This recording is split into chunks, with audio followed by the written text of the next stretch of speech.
Recording in progress.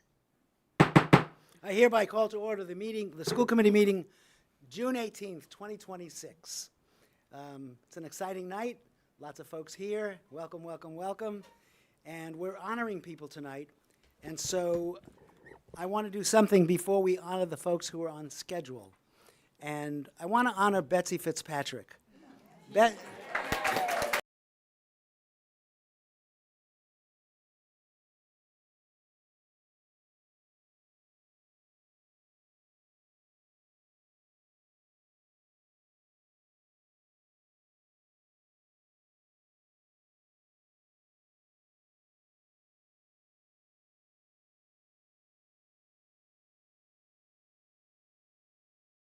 And I've only been doing this, well, actually for a year or so, but I'm always astonished at how everything gets done.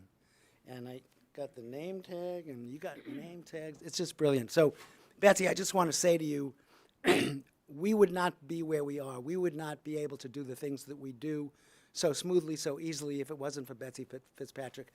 Thank you.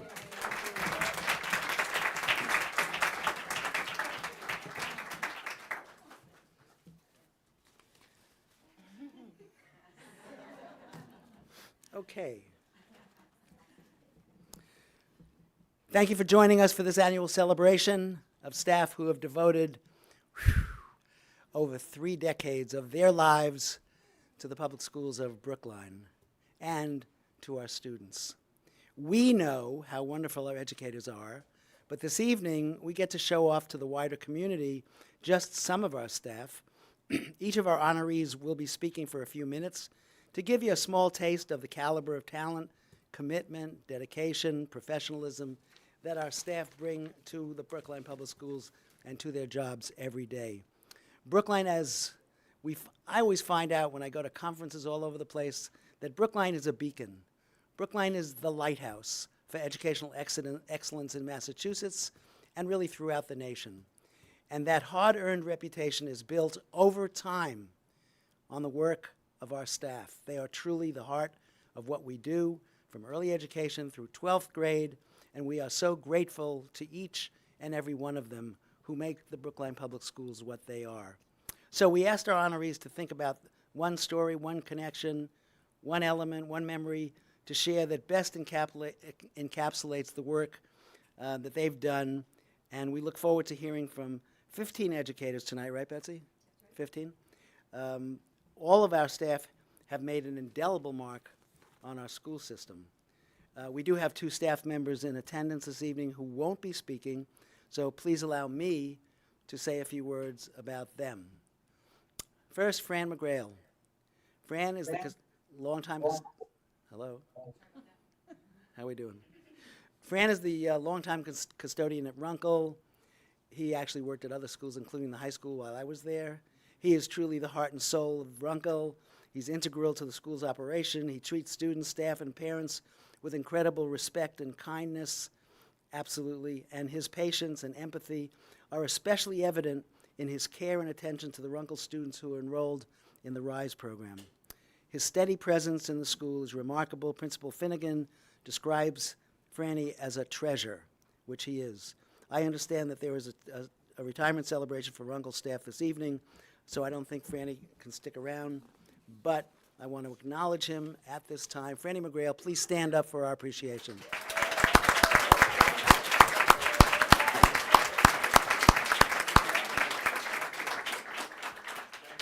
Thank you, Fran. Now Elizabeth Hendrickson. Oh my God, Elizabeth, we go back. Elizabeth is described by her colleagues, including me, as one of the hardest workers in the public schools of Brookline. She started as a Metco liaison, and she earned her Bachelor of Science in Nursing while doing that. Excuse me. And now she's a valued member of the school nursing team. Along the way, she worked for our extended school year, helped with homework centers. She's a district-wide nurse, and with her strong clinical skills and calmness, under pressure, that's nursing, she is just perfect for the job. I want us to recognize Elizabeth Hendrickson.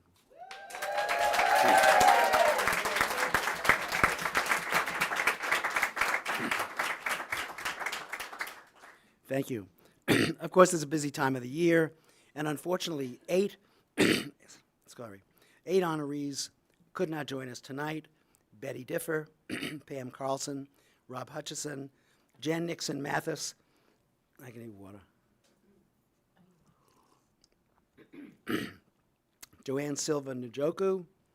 Did I say Joanne Shaughnessy? Yeah. Akiki Kawai Marbet and Shoshana Castan. They can't be with us, but they're great people and great teachers, and they contribute as well. Thank you. And now comes the time for stand-up emotion, inspiration, and comedy. We're gonna call one at a time the honorees tonight, 30, 31 years, one at a time alphabetically. Susan Balog first.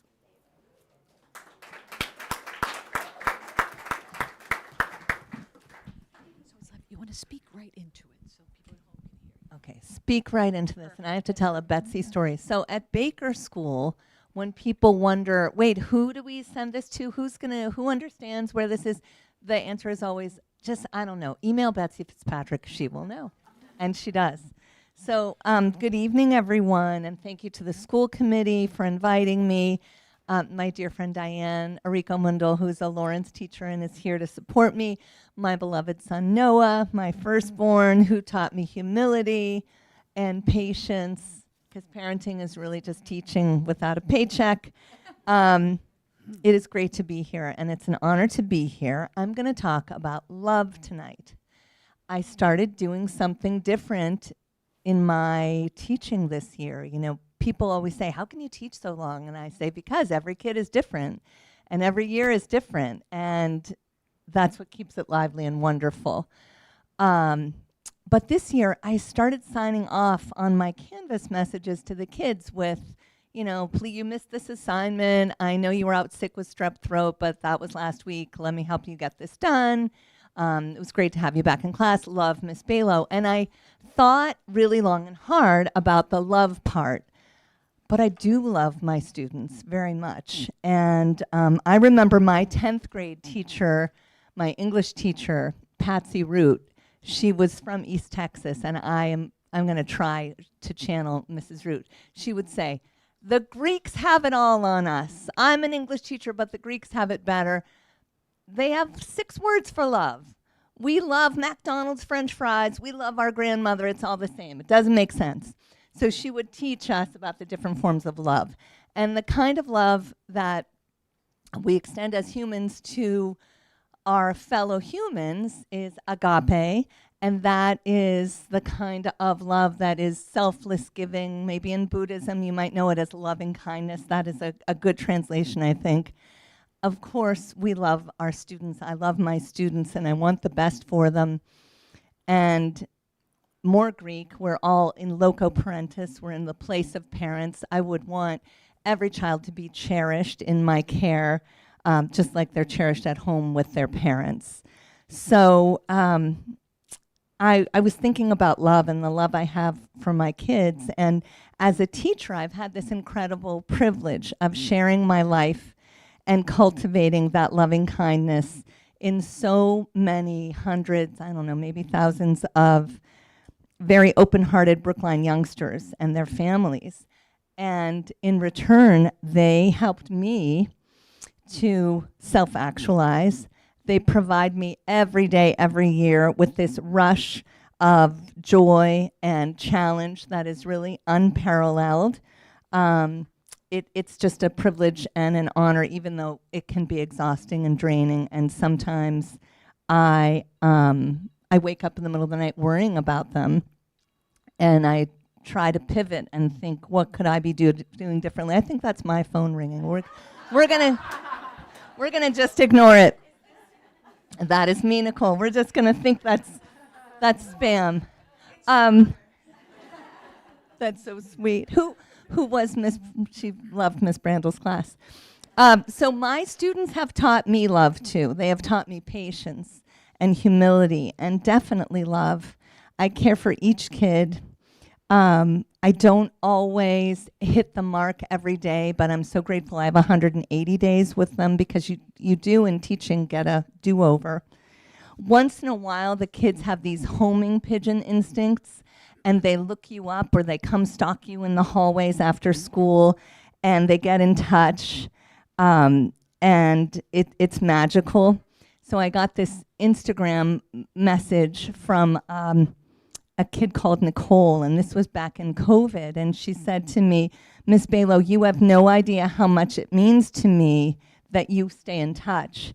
I feel as though I started to learn how to use my voice to advocate for justice from you." I remember in 7th grade when you sat us all down in class and you talked about the killing of black men. I hadn't been talking about that because I didn't know it was even a problem, but you brought me and all my classmates attention to it. And I started to understand that having hard, truthful conversations were important and that they lead to change. So I'm not ready to retire. I still have a lot of gas in the tank, but I want to thank Nicole and every student and every family I've ever had because they believe, like I believe in them, that they can change the world. Thank you very much, Susan. By the way, there are 5 seats in the front row. They're not expensive. Anybody wants to join us in the front row, that would be great. And also, I neglected to say that Val Frias is remote tonight because she couldn't be here. And Jesse Hefter is on his way up here from New York City. He'll be here about 7 o'clock. So they expressed their sadness not being here right now. Okay, Nicole Brandl.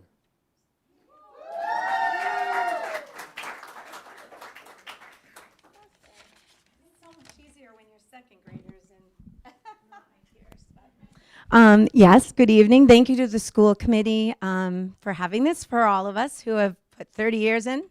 And like Susan, I feel like we still have some more to go. But I am Nicole Brandl, and I have taught at Baker School for 30 years in second grade. And I know, right? And I did have Gigi, her daughter. So, and I'll let you in on a secret that second graders are absolutely the best. They're positive about school. They love coming to school. They love their teacher, and they love to learn. So they make my job really easy. It's hard to believe that 30 years has already gone by. Baker School is literally my home away from home. Even though that sounds like a cliche, it really is. However, my husband and my children, thank you so much for being here, will argue that I spend more time at Baker than I do at home. So the life of an elementary school teacher. So thank you so much to my wonderful family for putting up with me, because having a teacher in the house is not always the easiest thing. So I appreciate it. You could say that Brookline is in our family. My husband is the night senior at the high school, and our 3 children, Madison, Morgan, and Tyler, are proud graduates of Baker School and BHS. Thanks to the materials fee program, the best program ever. Just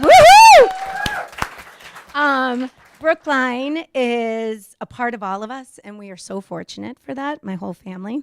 When Betsy reached out about this event, I started thinking about how many students I have taught over the years.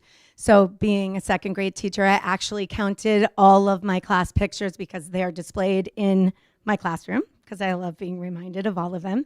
And it came out to 613, but let's be honest, there were people who weren't there on picture day, and we always get an influx of so many new students over the course of the year. So we know that it's north of that number. But I consider myself lucky that I have been able to support and teach and help so many students grow. There have been many wonderful families over the year, and I love hearing about where students are now, what their adventures are, what they're doing, and I feel proud that I was part of their journey. Well, believe it or not, my luck doesn't stop there. I work with some of my best friends, and that is not something that many people can say. And so my best friends are also here. I am so fortunate to have many amazing colleagues at Baker, and that some of those relationships have blossomed into so much more. Friends that are there for you for all the good that life has to offer, and also the hard times. I have Brookline, especially Baker, to thank for bringing all these wonderful people into my life. My current second grade team, we like to call ourselves the Grade 2 Gals, GTG. Anytime you see us, we sign it that way because that's who we are. We've been together for 12 years, the 4 of us, and I feel very fortunate that we've had that and we can help our second graders grow.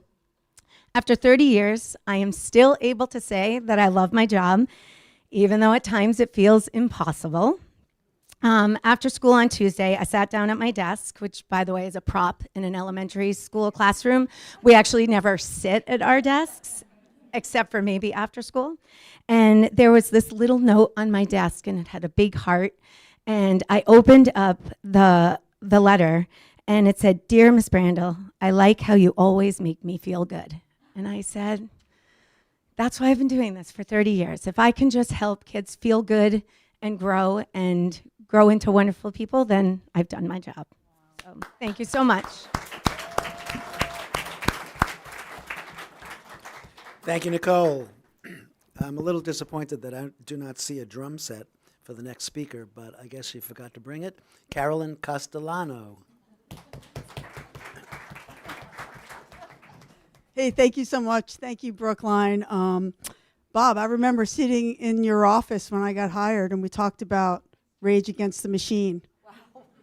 I don't know if you remember that. The microphone explodes, shatter in the mold. I think you were rapping it, not me. Anyway, it's been awesome. I'm not going to talk too long because I did talk recently here about my journey at Brookline, which has been an amazing time here. I think I just want to reflect on the connections that we make with students, and especially being here for so long. I remember my very first student, Sam Dorff, who I'm still in touch with today, or as recently as another student, I was given the opportunity to go to one of the Celtics playoff games. A friend of mine was playing trumpet at it, and I couldn't go last minute. And he said, "Well, do you know someone else who wants to go to the game?" And I thought of a couple of students. I thought of this one student, and I contacted him and I say, "Hey, you want to go to the Celtics game tonight?" And he's like, "Yeah."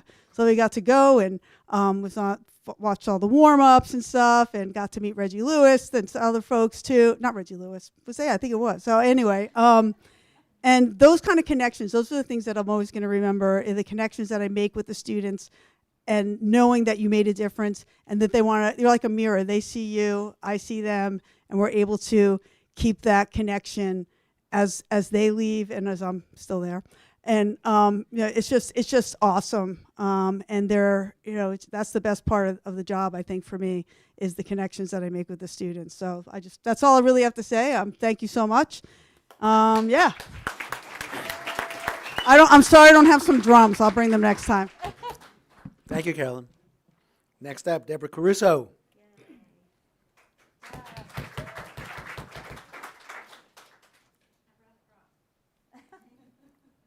Props is good. Hello. Thank you, everyone. Thank you, school committee, for honoring us tonight. I'm one of the 31s. Started here in 1995 with a lot of familiar faces in this room. I am not a teacher. I am an occupational therapist. I consider myself an advocate for those quiet voices that don't always get heard. And I promise myself not to cry. But I do have a parent on the school committee whose son graduated this year along with my child. And I feel like my two boys graduated because all of the kids that I work with are my kids. And so I was asked to bring in, talk about a special moment. And I brought in my very first Brookline CPAC Hero Award, which I earned in 2019. And this was the highlight of my career. Since I started here, I got my master's in autism care. I got my doctor's degree in autism and trauma-informed practice, but nothing can top this award because this came from the parents. And at the end of the day, my job is to advocate for those who aren't always able to advocate for themselves, those kids that are sometimes called not always our kids, but your kids. And at the end of the day, this is why I'm here. And so everyone asks me after the master's, are you going to keep working? Yes, I'm going to keep working. After the doctorate, are you going to keep working? Yes, I'm going to keep working. You don't want to be an admin? No, I don't want to be an admin. The kids are the reason I'm here, and the reason why it might be 31 years, but I feel like I have 15 more to give. And at the end of the day, when I walk through the playground and I hear 40, 50 children calling out Dr. Caruso and coming to give me hugs, that is why I'm here. So thank you for giving me the opportunity to help raise so many of your children, to help them feel like they belong, to help them feel like they are a part of our community, despite what the world out there says. All of my kids on IEPs and all of my kids with special needs are my kids. They're all our kids.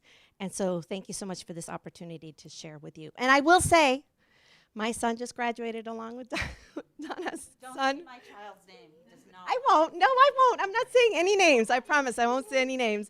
But I also wanted my son to be in school in the public schools of Brookline. So we are a Brookline family. I've dedicated my entire adult career to this community, and my son is now a product of this community. So thank you so much for giving me the privilege to be a part of all of you.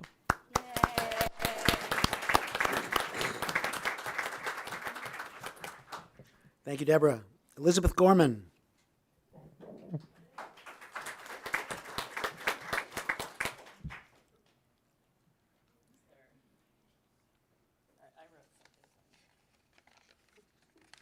Liz Gorman. All right, the microphone. So thank you to all of my people, my home family, my world language wellness family. You are everything. Thank you to the town of Brookline for creating such an enriching professional home for me for all these years. Thanks to Bob Weintraub and Manuela Bartiromo for taking a chance on me and hiring me 30 years ago. So what does one say about 30 years of teaching in several minutes? One surprise, I've thought about like what surprised me. One surprise is that it has not gotten easier. I have more skills, but I still work long hours. I never feel caught up. My husband can confirm, sadly. I still get filled with dread on Sunday nights and after vacations. We are on every day, all day. I do long for a job that I don't bring home every night and every weekend. But the stress dissipates every Monday morning as soon as I'm in my classroom with students. It's a very happy place for me, and it sounds like for a lot of you. Another surprise is that it is just as fun and as exciting as it was 30 years ago, so that's a good surprise. I'm not a teacher who will be remembered for like some single great achievement, though I am proud of a few things that I helped build. Helped build a China exchange, a climbing wall, a network of mindfulness work with teachers, loads of Spanish curriculum units, but mostly my teaching, like most teachers, which to clarify is not over, has been defined by a lot of effort and made of a million small moments of joy and kindness. It's not a thankless job. In addition to the never boring daily delights, every year around this time, the thank you cards come in. I keep a physical file folder labeled nice for the particularly heartfelt ones, and it's getting nice and fat. This note, though, I'm going to share some student words. This note that I will read to you arrived unexpectedly in October of this year and embodies what I'm most proud of. And I'm going to change the name for privacy. So it said, this email came in. I opened my box and said, "Hi, Miss Gorman. I'm Emma, and I had you for my junior year Spanish class about 4 years ago. I just wanted to reach out and say thank you. During my junior year of high school, I struggled with my mental health, and you honestly saved my life. You asked me to stay after class one day and asked me why I was missing so many classes. It didn't feel confrontational at all. Instead, it felt like you genuinely cared, and we began to talk regularly. Having one person care about me during that time was what I needed to stay alive. Now I'm a junior in college in Philadelphia, and I'm studying to become an elementary school teacher." If I become half the teacher and person you are, I will feel successful. Thank you so much for having a positive impact on my life, especially when I needed it the most. I hope this email reaches you, and I hope you have a great school year. Best, Emma. Every teacher makes a difference, and we often don't know when. Please keep trust to the school committee. Please keep trusting and supporting teachers to be great, to follow their passions, to create the conditions for them to be able to show up healthy for others. And please keep our class sizes small so we can know every human in our rooms. I am so excited that Emma will soon join the ranks of future teachers. Thank you and congratulations to you all.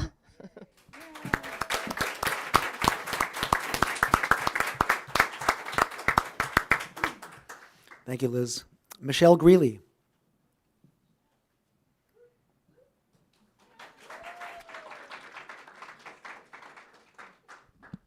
Thank you so much, school committee. This is such an honor. It's also an honor, but yet a daunting realization that my gray hairs are coming in at a much faster pace right now. As a BEEP teacher, I've taught at FRR, the Lynch Center, Driscoll, Lincoln, and I'm currently teaching pre-K at BEEP at Putterham. My classroom, no matter where it stands, is my home away from home. I'd like to take you all on a field trip there right now. Now for this trip, I'd like you to all humor me and close your eyes once I count to 3. With your eyes shut, you'll be able to envision all the sights as you listen to 4 and 5-year-olds describe the map that leads to PKG. 1, 2, 3. Now close your eyes and imagine, for this is BEEP at Putterham. First, you ring the buzzer. Then you push one of the 2 doors. On the other side is the door to the playground. There are a lot of windows there. The stairs are in the middle. Follow the arrows up the stairs. We are going straight to near where the elevator is. Don't use that elevator if there's a fire. This is the glass door to go inside. Now I have to thank my dad for that fire safety tip because he came in so many years during his time as a firefighter in Newton and shared with all of my students his great fire safety tips. Now here you are. This is the pictures of all the friends at school. There are all the teachers. All up on the side is a long hallway. Now the letters right here means it's the classroom. Abracadabra, everyone open your eyes. We're here. You have just landed in a corner of a BEEP classroom where true magic happens. The magic happens as the students here learn from one another. The joy happens as they celebrate and praise one another. Now I would like you to listen to their joy. These are their words. I love your book so much, and it's funny, and thank you so much for making it. It's so cute, and I love it so much.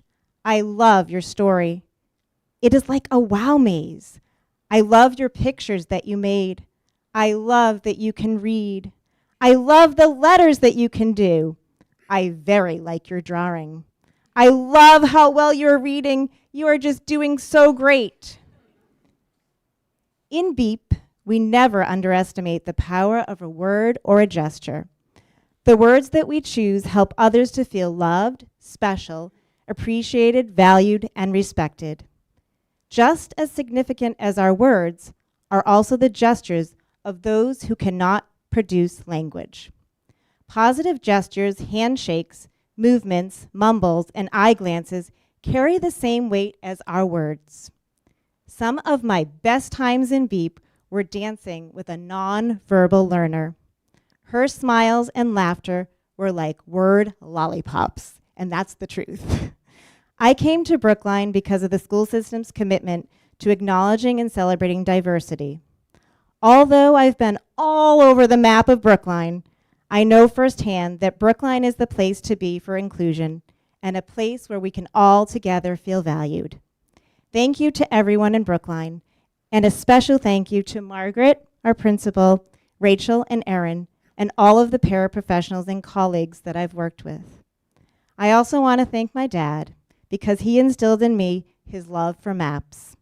Dad, you've always been my compass, and I thank you for always being there.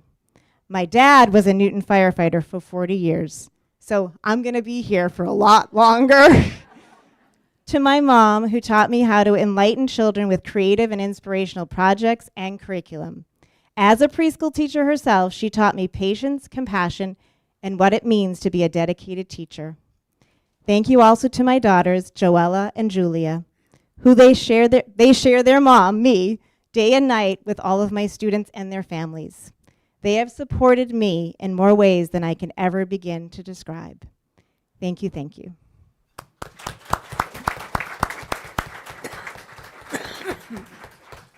Thank you, Michelle. Lisa Lamont Harris.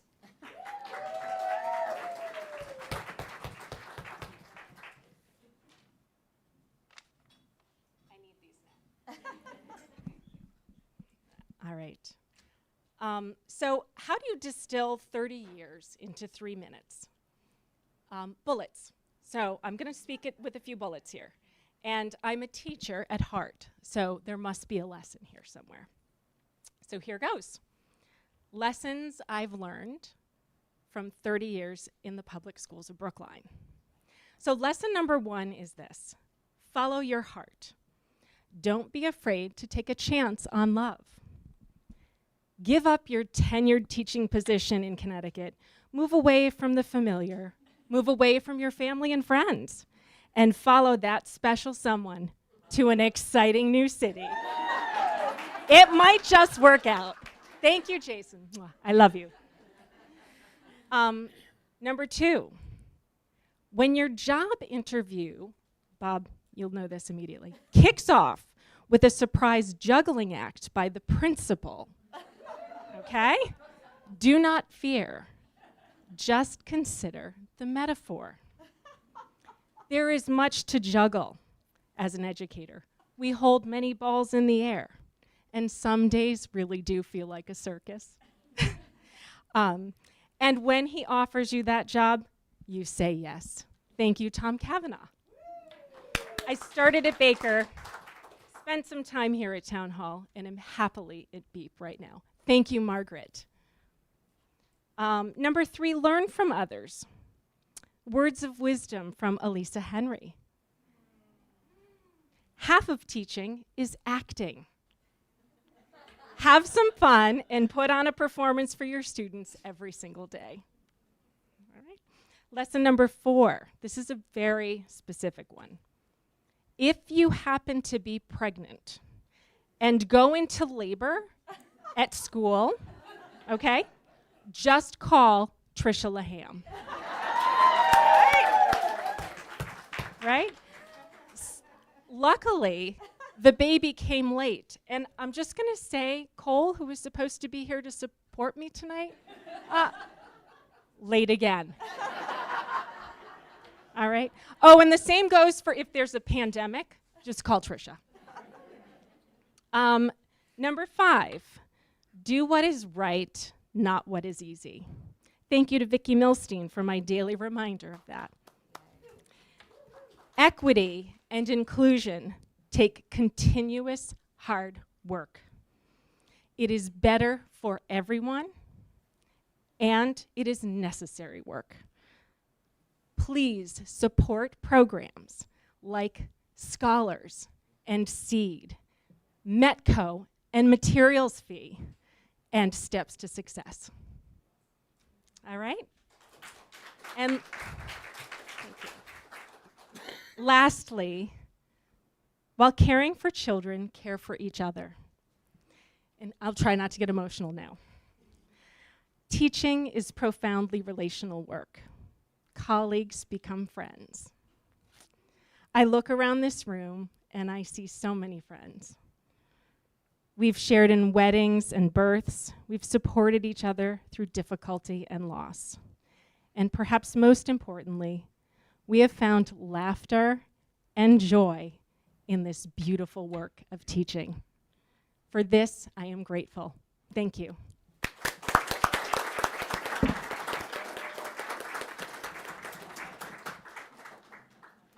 Thank you, Lisa. Paul, Lauro, Priestley.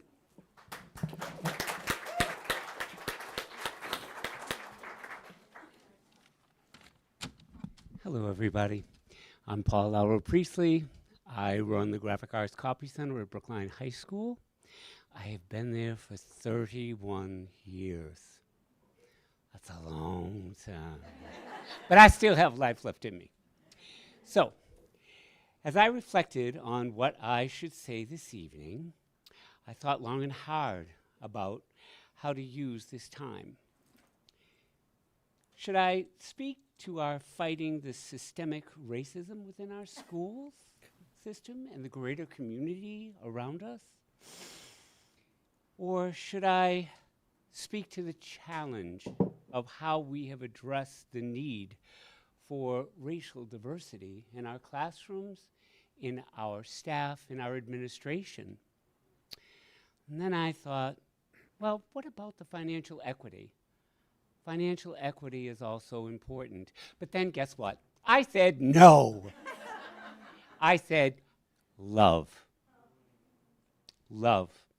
Love is transformative. Love is restorative. Love is empowering. We pour love into each and every student with the power of knowledge. You know, we also encourage and challenge each other in so many ways that gives us all the support that we need. And that is a beautiful, beautiful thing. I can count all of you as my friends. And you know, in this day and time, humanity needs nothing greater than the power of love. My final words to you all might make some of you feel uncomfortable, but I want each and every single one of you to know that I truly love each and every one of you. In a world where we live, where people can spread hate and negativity to complete strangers, hey, I can spread and give love. Remember this, lead with love, because indeed, love will conquer all.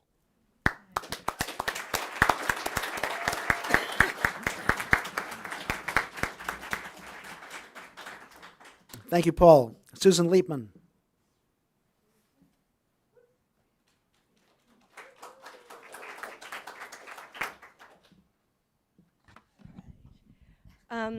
So thank you so much for having all of us here tonight.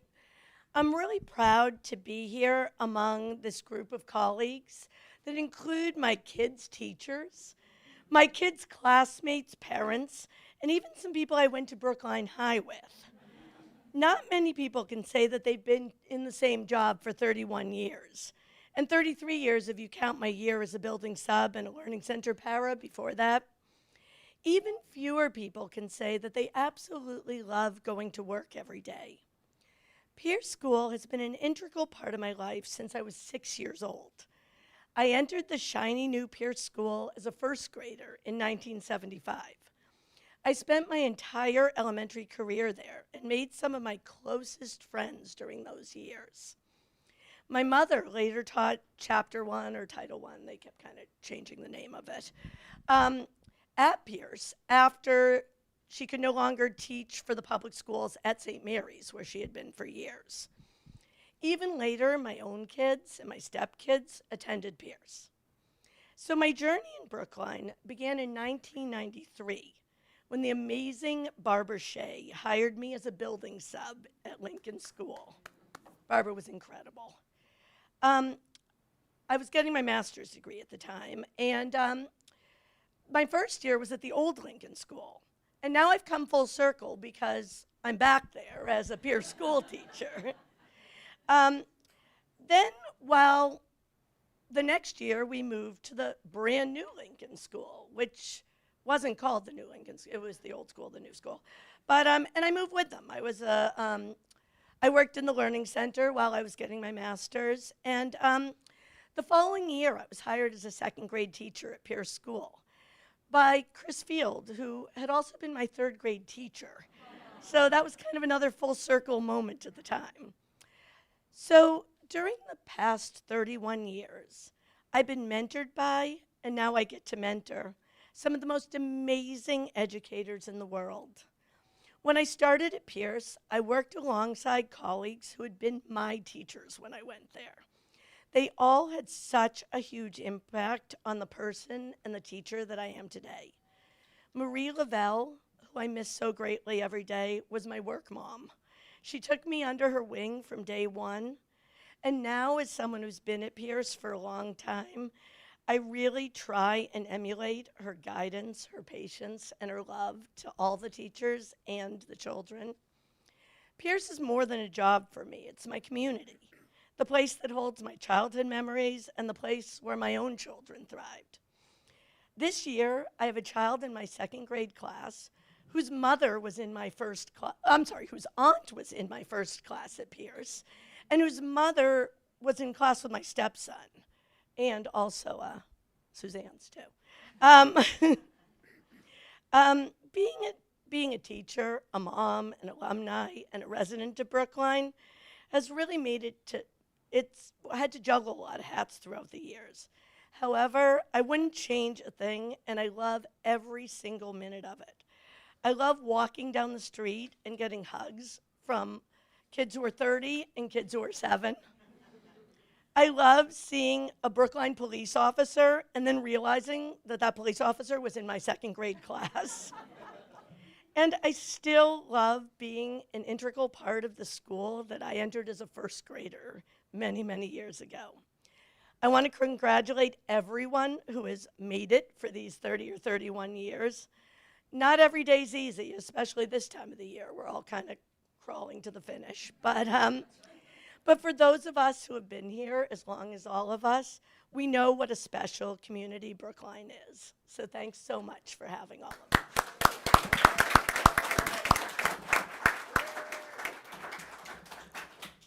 Thank you, Susan. Stephanie Poon.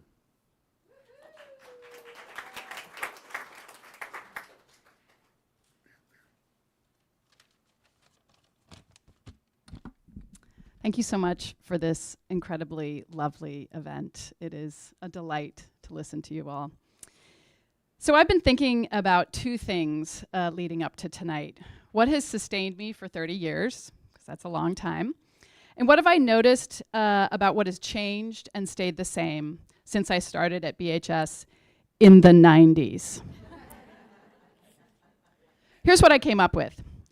The things that have made this job possible, and even, dare I say, occasionally joyful, are the people I'm surrounded by at BHS.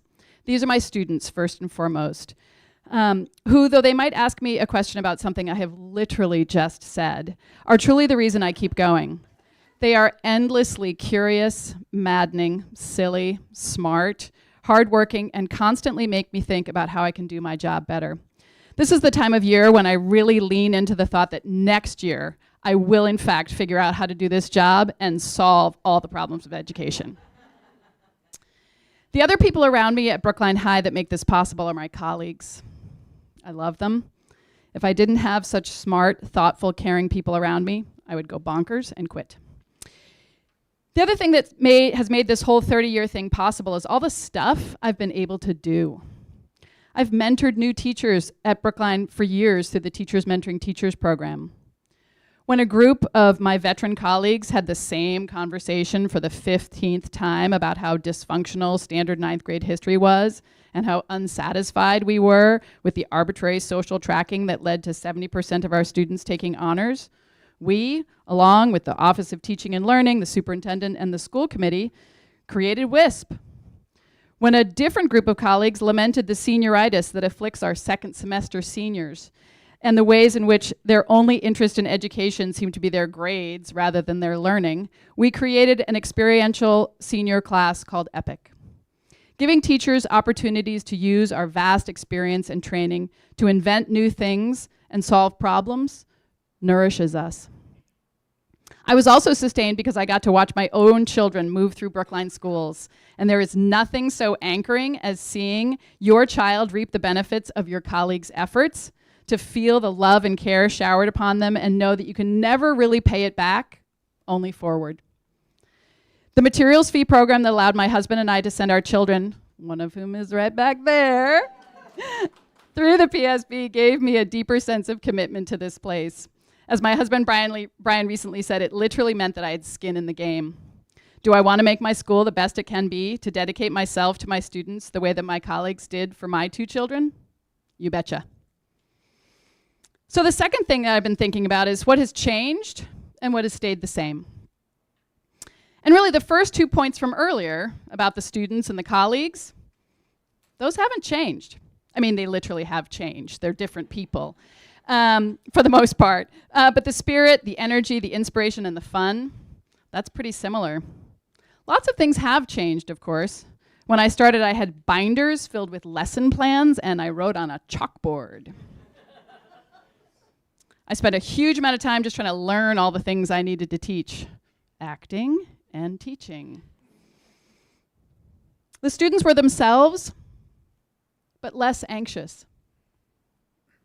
It felt like teachers were generally more respected. The things that have sustained me aren't complicated or esoteric. They are the things that sustain us all. Meaningful work with good people, new challenges that are engaging, fun, laughter, and sometimes joy, and summer vacation.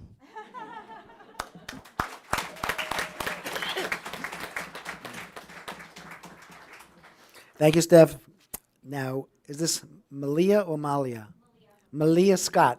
Thank you.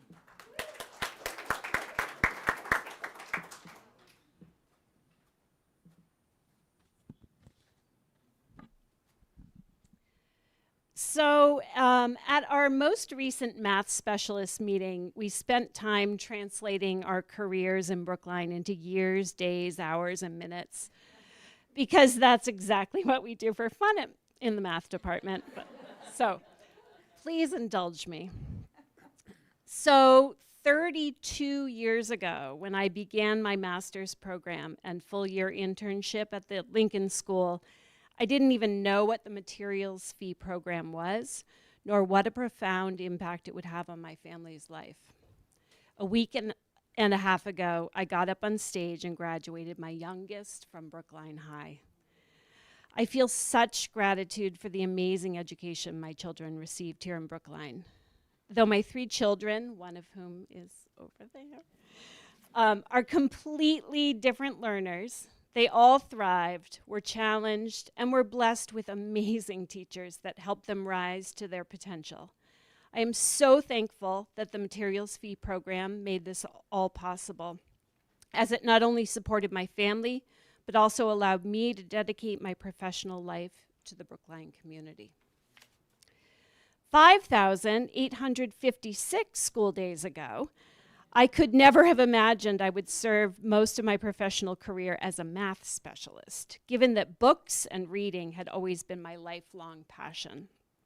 However, during my early time in Brookline, I had the privilege of partnering with such skilled and gifted math educators as Rose Christensen, Nancy Buell, and Hillary Pastor. They helped me reshape my own identity as a mathematician and inspired me to take advantage of professional development to continually hone my own instruction.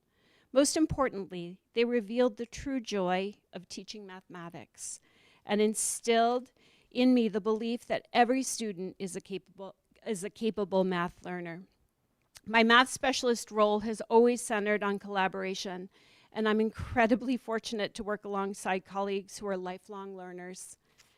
They support, challenge, and inspire me to continuously grow. It has been a true privilege to collaborate with such brilliant educators and to work with them to find creative ways to bring mathematics to life. They push me to try hard things and to stretch my limits, and I am enormously proud of everything we've accomplished together over the years. 38,064 school hours ago, I did not yet recognize the impact of a visionary, supportive school leader. Today, I'm profoundly grateful to have worked under such exceptional principals like Barbara Shea, Andrew Bott, and now Brian Denizio.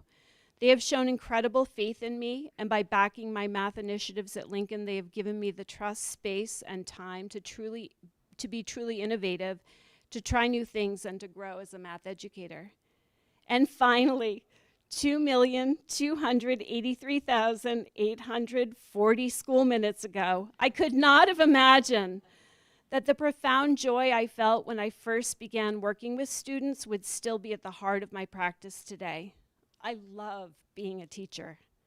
I thrive on dismantling the I'm bad at math mindset and get genuine fulfillment from knowing each learner as an individual with unique strengths and challenges. In education, there is never a one-size-fits-all approach.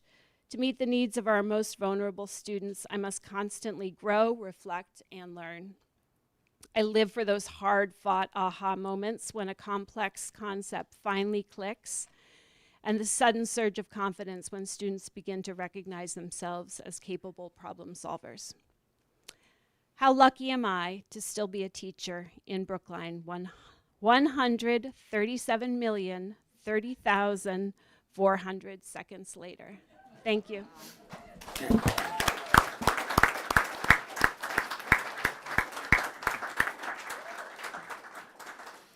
Thank you, Malia. I want to remind people who are still standing that there are seats, 3 seats here, a bunch of seats over there on my left. So why don't you relax, sit down. I'm going to be here for a little longer. Okay, next up, Yasamin Sharif.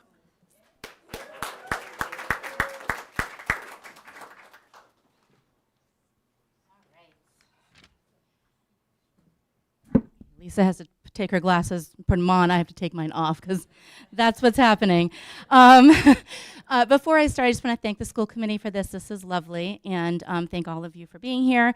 I want to thank my husband, who says to me often, I don't know how this still takes you so long. You've been teaching for all these years, but as all the teachers in the room know, no matter how long you've been teaching, the time sort of doesn't get less. It just keeps on going. And I also just want to thank, I have a bunch of people here whose kids I taught because of the materials fee program, which we've been hearing about tonight. That made me part of this community. My friends are Brookline parents. My kid has Brookline friends. My child went through Baker School and BHS, and I taught a lot of your kids. I taught Nicole's kids. I taught Lisa's kids. I taught Trisha's kids. I taught, who else in here is in here? I taught Susan's kids. I mean, I taught I taught on the school committee's child. So I've taught a lot of families here, and it really ties us into the community. So just a little plug for that, because it really is a special program that keeps us here and that makes us really devoted to this community. So I just want to tell a story that sort of starts at the beginning and ends, I guess, today. I'm sort of one of those 31, I'm kind of a combo, because I started student teaching in 1995, and I got my full-time job in January. So I'm like 30 and a half years in, I guess. But I wanted to tell a story that happened the very first moments of my teaching career. So I started student teaching in the 5th grade at Baker School in the fall of 1995. I loved Baker School, the community, and everything about teaching. So when a teacher in the 6th grade was let go at Thanksgiving, I applied for the 6th grade job and hoped for the best. I knew the 6th grade class was a challenging one, and that my principal, the legendary Tom Cavanaugh, was really hoping for an experienced teacher to take the role. The interview committee included my principal, the vice principal, a teacher, and 5 parents from the homeroom class. It was my very first interview, and it was really intimidating. But I figured if nothing else, it was good practice for a future job. So I did the interview, and I headed home for winter break, and about a week later, I got a call from Mr. Cavanaugh. He told me that the parents in the interview committee were adamant about hiring me, and then said, as only Tom could, "It's against my better judgment, but I'm offering you the 6th grade position." I was so excited, and I promised him I would not let him down, and I would work really hard to do a good job. So Tom's instinct for wanting an experienced teacher was a good one, because when I started that January, it was really hard. There was a wide variety of behavior issues and learning needs in the 6th grade, and in my homeroom in particular. The students were also really down on themselves. The first thing the students in my homeroom class said to me when I walked in the room and introduced myself was that I was going to hate their class. I know, it was terrible. They said all the teachers hated their class, and I was going to hate them too. I remember looking around the room and saying to them, "You're my very first class. I'm going to love you. And we're going to have a great rest of the year." But in my mind, I was worried. I was 23, I looked about 15, and I was untested in a classroom by myself. I remember calling home distraught many nights that year, worried about all the classroom behaviors I was struggling with and wondering if I was getting through to these kids at all. My mom, a former teacher, just kept saying to me, "If you can get through this year, you can get through anything." So I kept plugging away, letting my students know how much I cared about them, how capable they were, and hoping to create some positivity in the room from the negativity that had greeted me at the start. As we began to close in on the end of the year, I heard a commotion in the hallway, which is never good. I started out of the room to make sure everything was okay, but what I heard made me pause. Some of the kids in one of the other classes were putting down some of the kids in my class. And the kids in my class responded by saying, "Oh yeah, well, we're the smart class."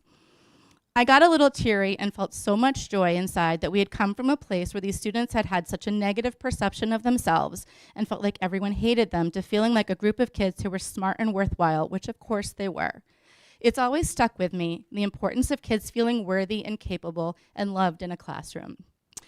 Today, 31 years later, I'm still happily a Baker in the same position that I took that December day in 1995. While all of us in the field of education are hired to teach academics and help students learn and grow, one of the most important lessons of my whole 31-year career happened in that first 6 months of teaching. If students don't feel seen or cared about or valued, no matter what I teach them, it isn't going to stick. As I move closer to retirement, not that close, but closer, and I think back over the close to 2,500 Brookline students I've taught up to this point, I know they may not remember what every organelle in a cell does, but I hope they remember that I cared about them as a person, I believed in them as a learner, and that their curiosity, resilience, and voice matter.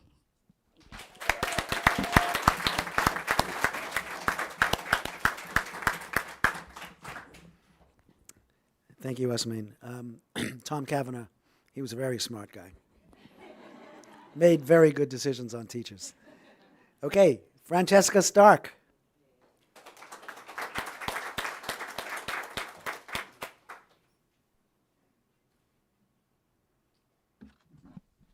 Hi, everybody. So I'm Francesca Stark, and I wanted to say everything everybody already said, so that's it. No, pretty much, though. I was thinking about why I came to Brookline, why I stayed in Brookline, and what I hope for Brookline.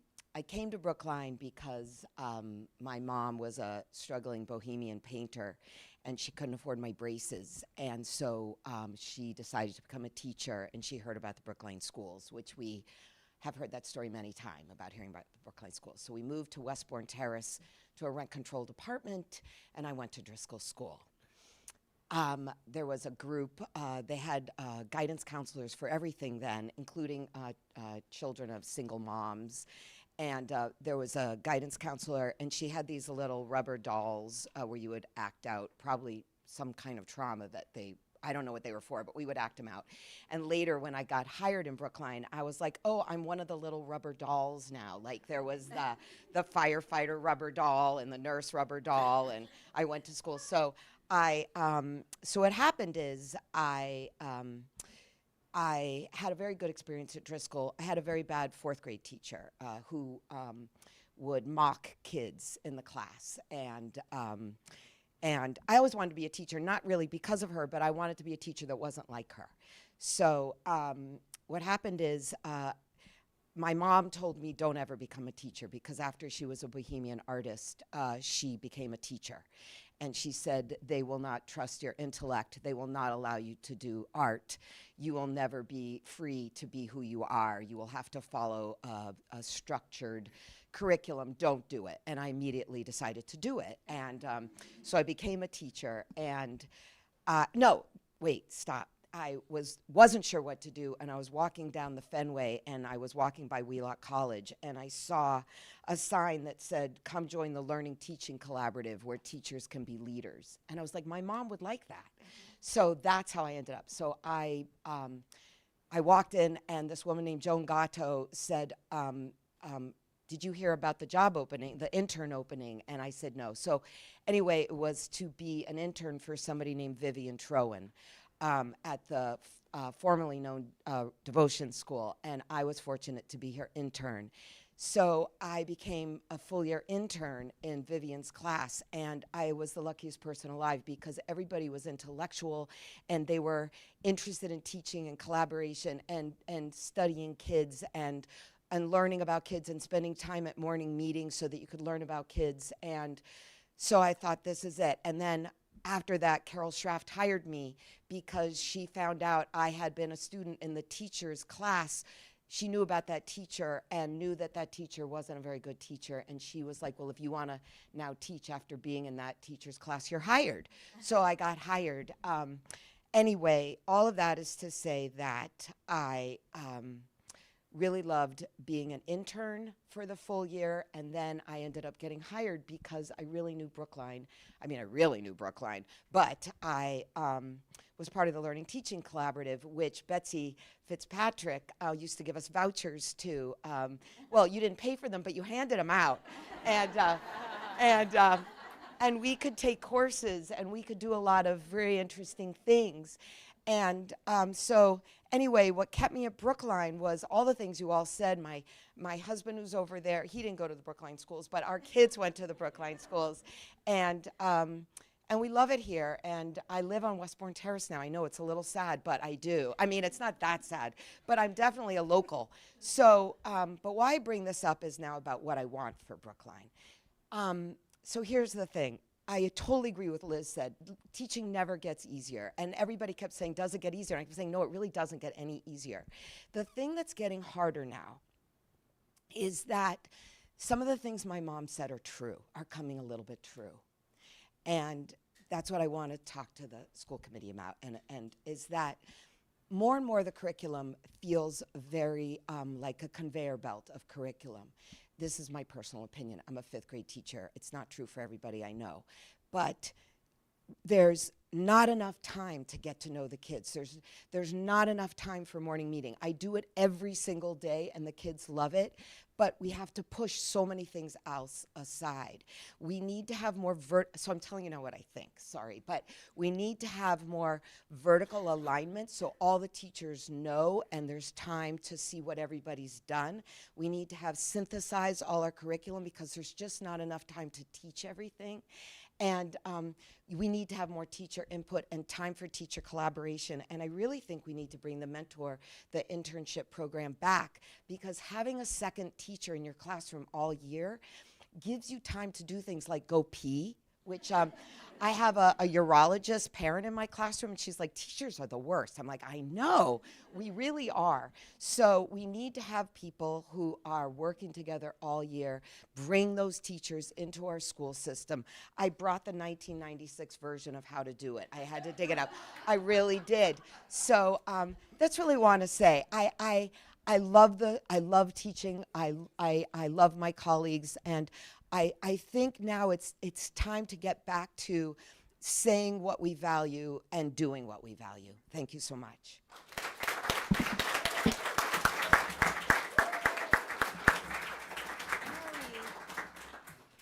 Thank you, Francesca. Allison Whitebone.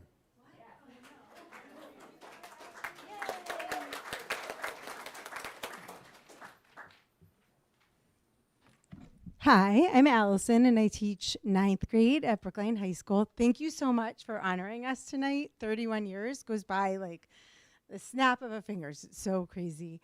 Thanks to my mom for being here, and my husband, and son and daughter. Hi, say hi. Okay. I love teaching. I love Brookline High School, and I really wasn't sure what to talk about today, but one of my students in his journal was writing about Holden Caulfield and how he hates change. And my student said he hated change, but through writing in his journal all year and accomplishing 236 handwritten pages, he decided he accepts change and he loves it. So I thought, I'm going to start with that, about change. And it reminded me of where I started, opportunity for change. And that's what Brookline means to me. And Bob, you were a part of starting that before I got there. But Brookline created a wonderful program for students who needed it. They created a family of teachers with Bill Grady and Bill Hibbert and Jack Liss and Elaine Lombardi and all these other great people. And Bob Gray worked with us from the town. And it created this wonderful feeling of family, consistency, clarity, and relationship that has really, I've just continued that for all of these 31 years. And it just has, it's a calling the Poetry Festival with Lynn Cohen and all of the librarians. For 31 years now, thanks to the PTO, it's all collaboration, it's all family and everyone telling their stories. And Geraldine Mondi and her family of all the siblings telling their stories. And my English department friends and Ed Weiser, who I went to graduate school with. Remember our project on technology? And now I started off by talking about handwriting in the journal. And so it's the best technology there is. But long story short, I just want to say Brookline Public Schools, it's a wonderful family. We take care of our children, we take care of our staff, and I love the collaboration, and I'm forever grateful for these years. And I'm not done yet. I'm not done. I'm still young. My mom's 86. Sorry, Mom. And she still works. So, okay. I love you. Okay. Thank you so much to my whole team and to everyone here today. Thank you.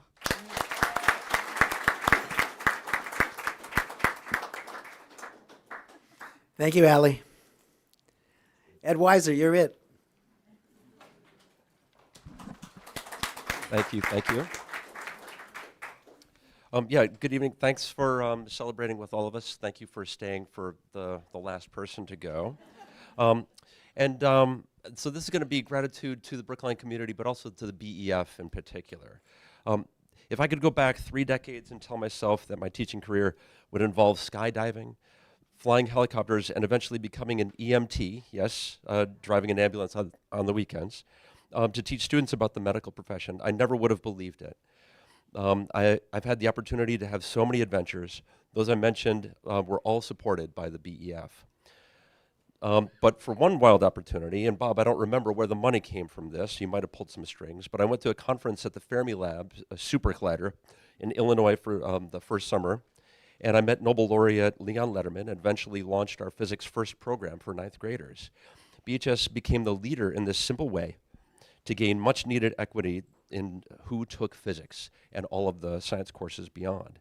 So much so that Jim Walsh, right there, even shocked DESE because they started to create this MCAS exam for science, and he said, you better include physics, and people's jaws dropped.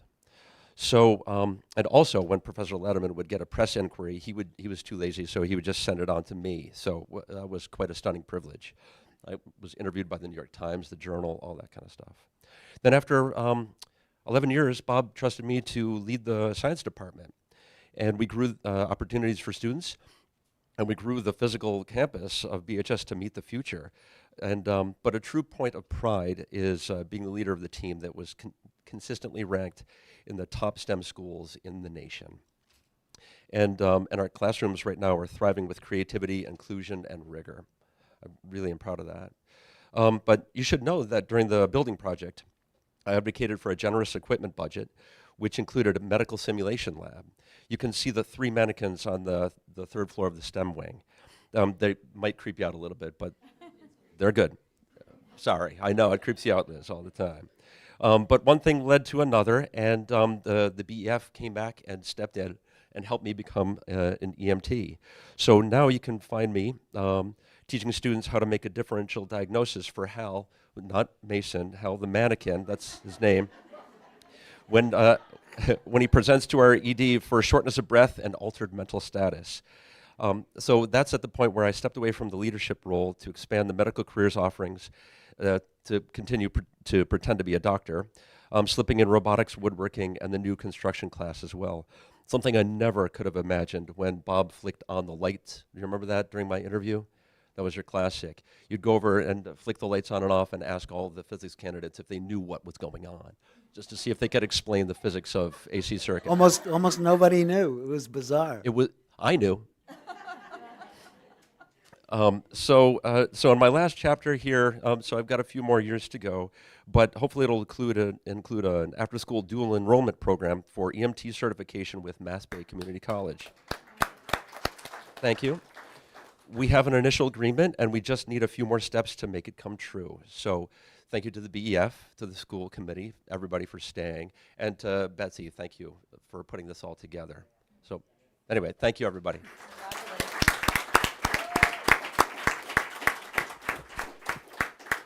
Okay, that was pretty special.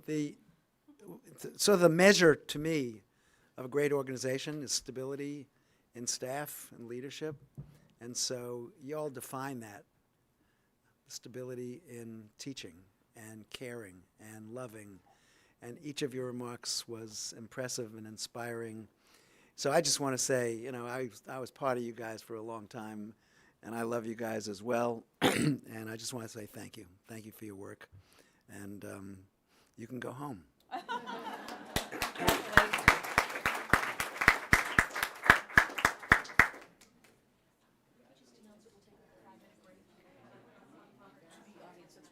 Yeah. Okay, we're going to take a 5-minute break. If you want, Bob, I did pull up these are the notes I had on the superintendent evaluation. Yeah, I saw you sent it to me. Yeah, I condensed them for you. So if you want, I'm happy to read it. It's going to be quick. Okay. You want to read it? Doesn't matter. I can read it. Okay, I'll let you do that. Okay.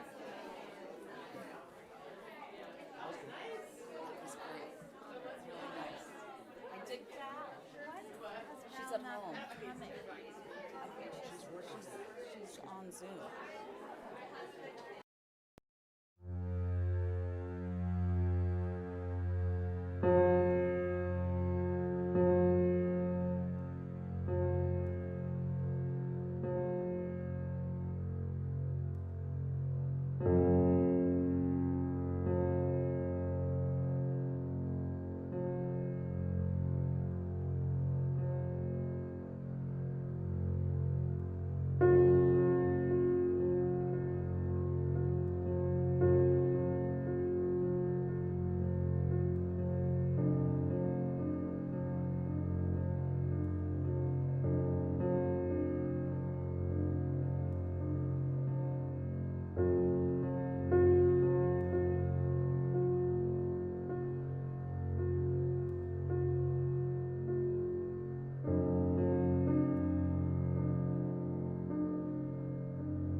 stay and finish all that good food. Betsy, thank you for that food. I know you even paid for it. Okay, we're going to deviate from the agenda a little bit because Susan Givens has to go home. And we want to now have a farewell and thank you to our departing Deputy Superintendent for Administration and Finance, Dr. Susan Givens. I think Bella's going to do this one. Oh, am I? I don't think so. I think you are. Oh, my God. Well, where's Susan? She's right there. Hi, Susan. You want to come over and, like, at least so we can talk to you?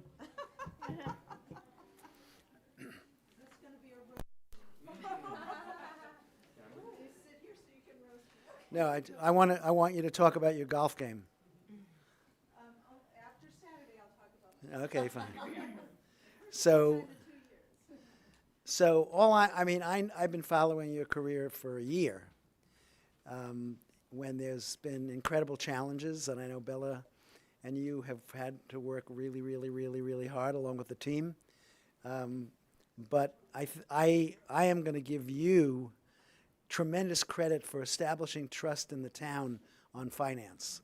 And as a result of that, the town of Brookline passed an override for $23 million, and that is no small thing, and it sort of saved our tushies.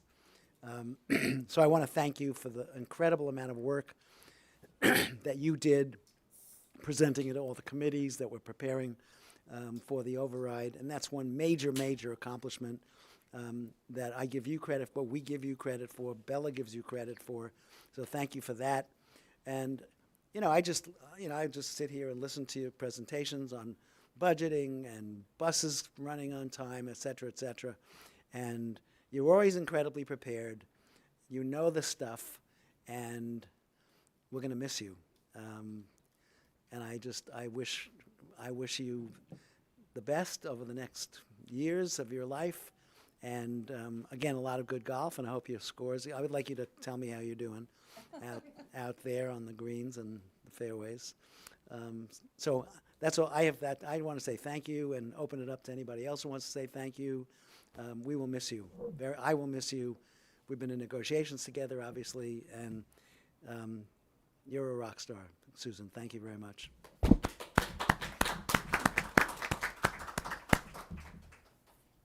Others, Jesse. Yeah, Susan, from the first time we met, like over 2 years ago, you and I not only became like finance question colleagues, but we also became friends. And I want to thank you first for the friendship before I thank you for what you've accomplished here in the district. We call each other about other things, we discuss other things, and it's become a special part of my school committee life is the friendship that I've developed, personally with you over the last 2 years. Each of the times that I sort of maybe bumped against the guardrails in terms of questions I asked, you helped me. And when you were in a situation where you couldn't, you told me, which was good too. And we've accomplished a lot together. And your presentation about the third quarter that you gave a couple weeks back cemented, if it needed further cementing, my confidence in how you have left the district structured financially, in that everything's just running smoother and there aren't crises.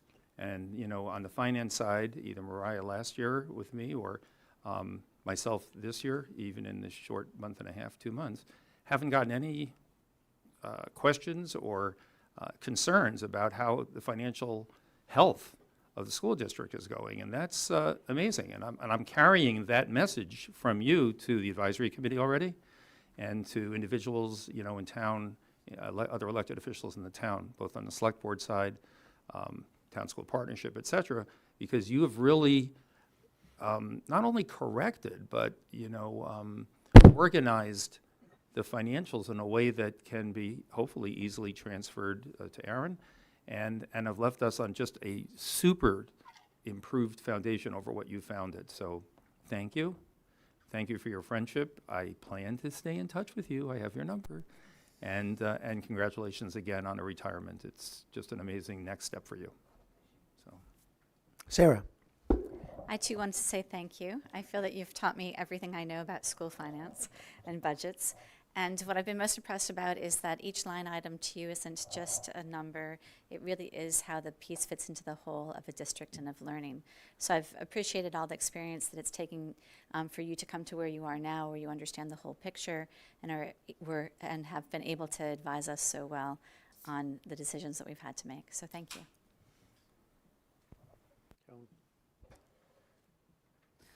Oh, this is terrible. Although I'm very happy for you.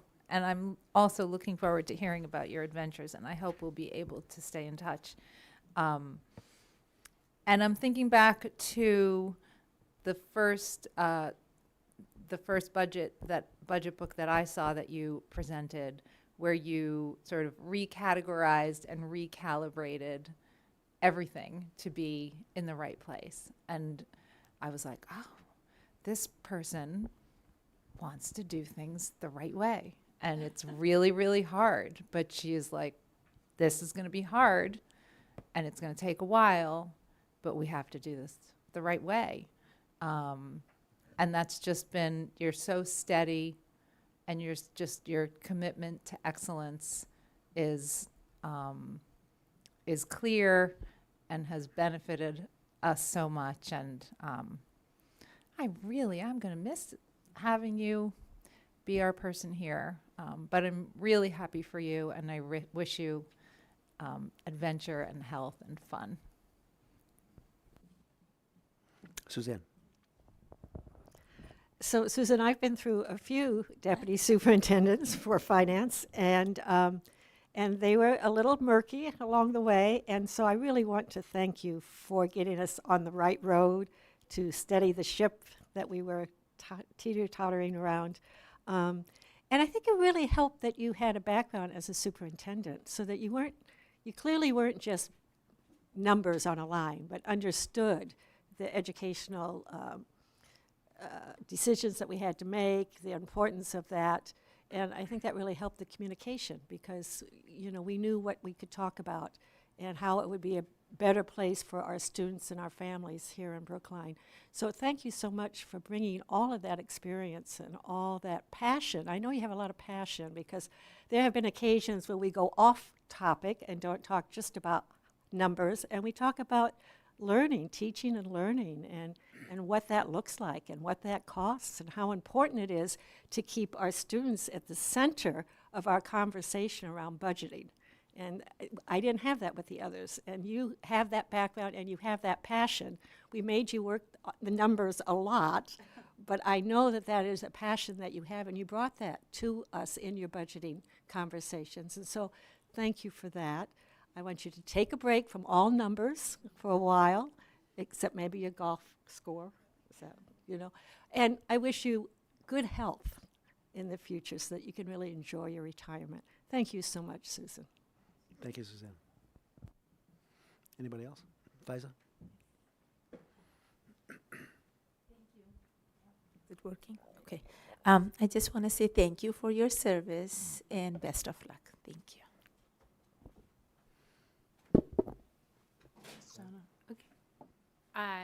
Donna. Oh, does Donna want to go? Yeah. I'll be quick. You go. I'll be very quick. Susan, I don't want to repeat anything that anyone said besides thank you, but also I'll just add, I know that I really respect that you chose to finish your career in Brookline, and that you stayed in Brookline over the past 2 years or year and a half, which I know is really, really tough. And I don't want to end on a positive note, but I'll say I don't think that we, the community was always as appreciative of your efforts as we should have been. And so I want to make sure to say we are so grateful for everything that you've done. I think the work that you put in here is going to really outlive your tenure here. And we are incredibly grateful. Thank you. It's so sad to say goodbye to the most senior member of the senior leadership team in finishing her third year. We would not have been able to manage this without you anchoring us, and how much you were able to master in the time that you've been here. you know what? There's not a single system that is easy here in Brookline. Every single system has a nuance. It's more complicated. And so no matter how many years of experience one might have in other places, it's all done a little differently here. And so I really appreciate how much you offered us, but we would not have gotten through to where we are today without you. And also Susan, in the last couple months, and as she's on her last days here, she's been working super hard as ever to make sure we are best prepared in this transition and looking forward. And it's a very special quality and commitment, dedication that you're offering to us from the first day I met you all the way to the end here. And so she's not done yet, but she's close to it and just working 1,000% all the way to the end. And so I really appreciate everything that you've done for us as a colleague, as a friend, and the heart that you've given to it. So thank you.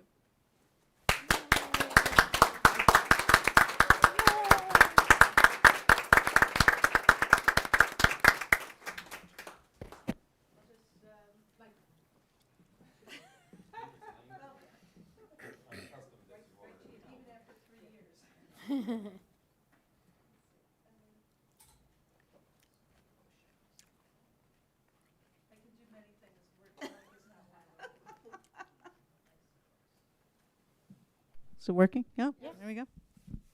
Well, it's, I guess, surreal for me to be at the end of this journey in my life, and to be here at this moment to share it with you.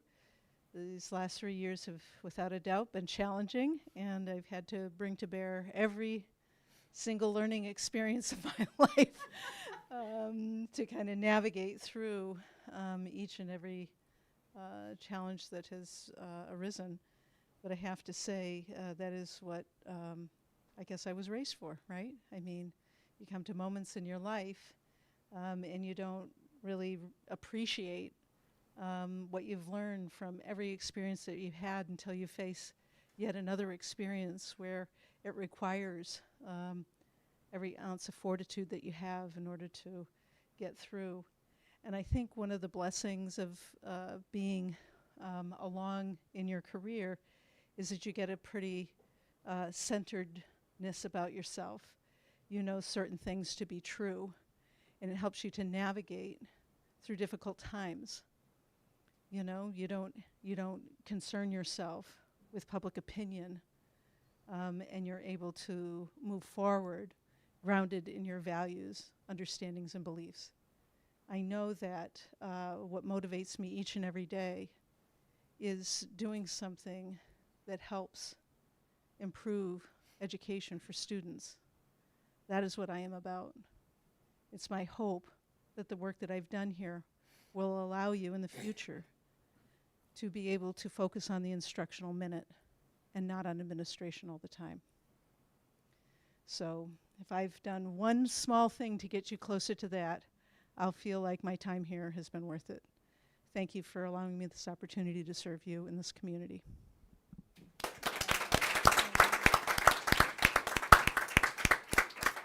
Thank you, thank you, thank you. Maybe I want to get in trouble here. I just want everybody to note Faiza's matching shoes and earrings. They're just take a check it out. Just nice. Am I in trouble? No. Just like my eyes went, whoa. Okay. Thank you, Faiza. Okay, we have a consent agenda to vote on. It's past records, accounts payable, student trip, Brookline High School queer student program, fall retreat, YMCA camp, High Rock, Mount Washington, Massachusetts. Any comments on any of those three? I'll move it if you need. You got Yeah, I'll second it. Motion by Suzanne. Seconded. Second by Jesse. Jesse, how do you vote? I just point out that the trip still doesn't have a cost on it, so it hasn't come to finance and capital yet. I think as I read through it, it's a proposal for, and there are dates, but no pricing Okay. yet, I think. Okay. So we're sort of I think, at least according to this document, we're consenting that it be planned. Right, okay. Okay? Okay, thank you. There are numbers on it, I Jesse. thought there were numbers, yeah. There are numbers on it. And I think actually we should mention that the date is also cemented by, yeah. Yeah, it's on that last page, Jesse.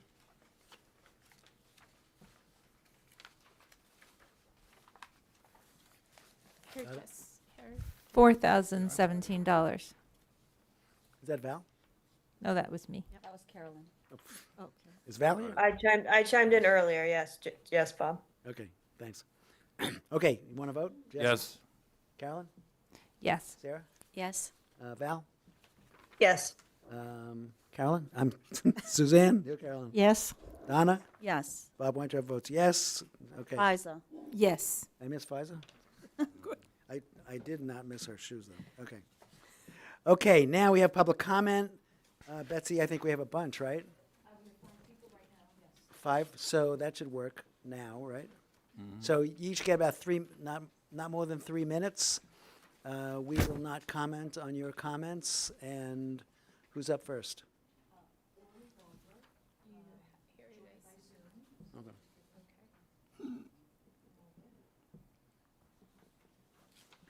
Hey, sorry, did you call on me? I wasn't sure. I was just turned into a panelist. Go early. Thanks. Hi. My name is Orly Butler. I'm a Brookline resident, an FR parent to 3 children, a room parent, a PTO volunteer.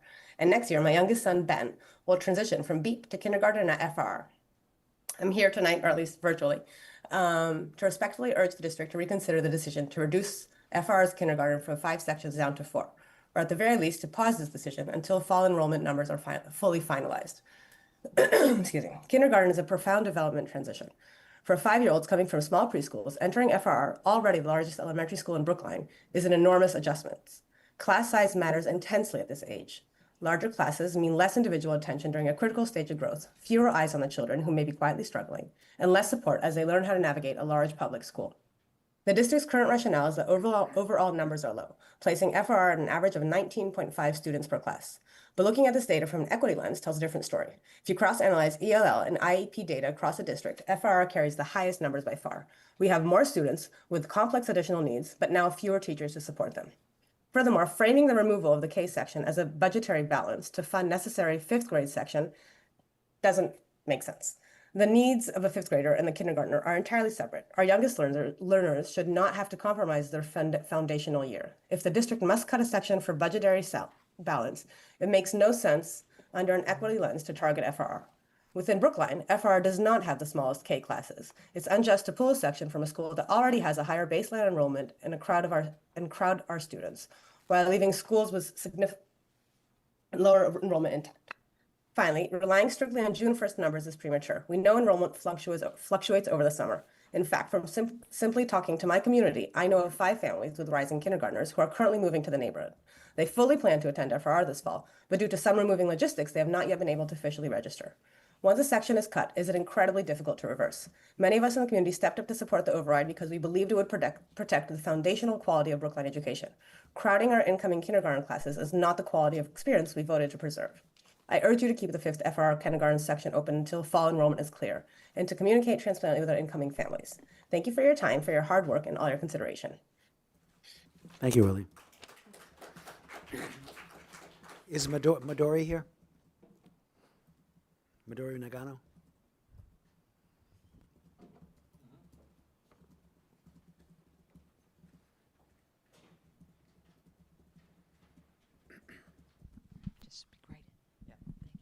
To here. Yeah. Good evening. My name is Masahiro Nagano, and I'm a parent of the 2 children in FR community. My older son, Sora, is currently in grade 1, and my younger son, Haru, is in pre-K. Our home is in the buffer zone between the Pierce and Lawrence, but FR is the closest school to our home. So when we moved to the Brookline 2 years ago, we requested to FOR and were accepted without any difficulty. Since then, our school has been part of FOR community for 2 years. And during that time, we have never moved. And last year, we received no school reassignment at all. We naturally expected that, like, as a part of the community, we would spend the coming year at FOL.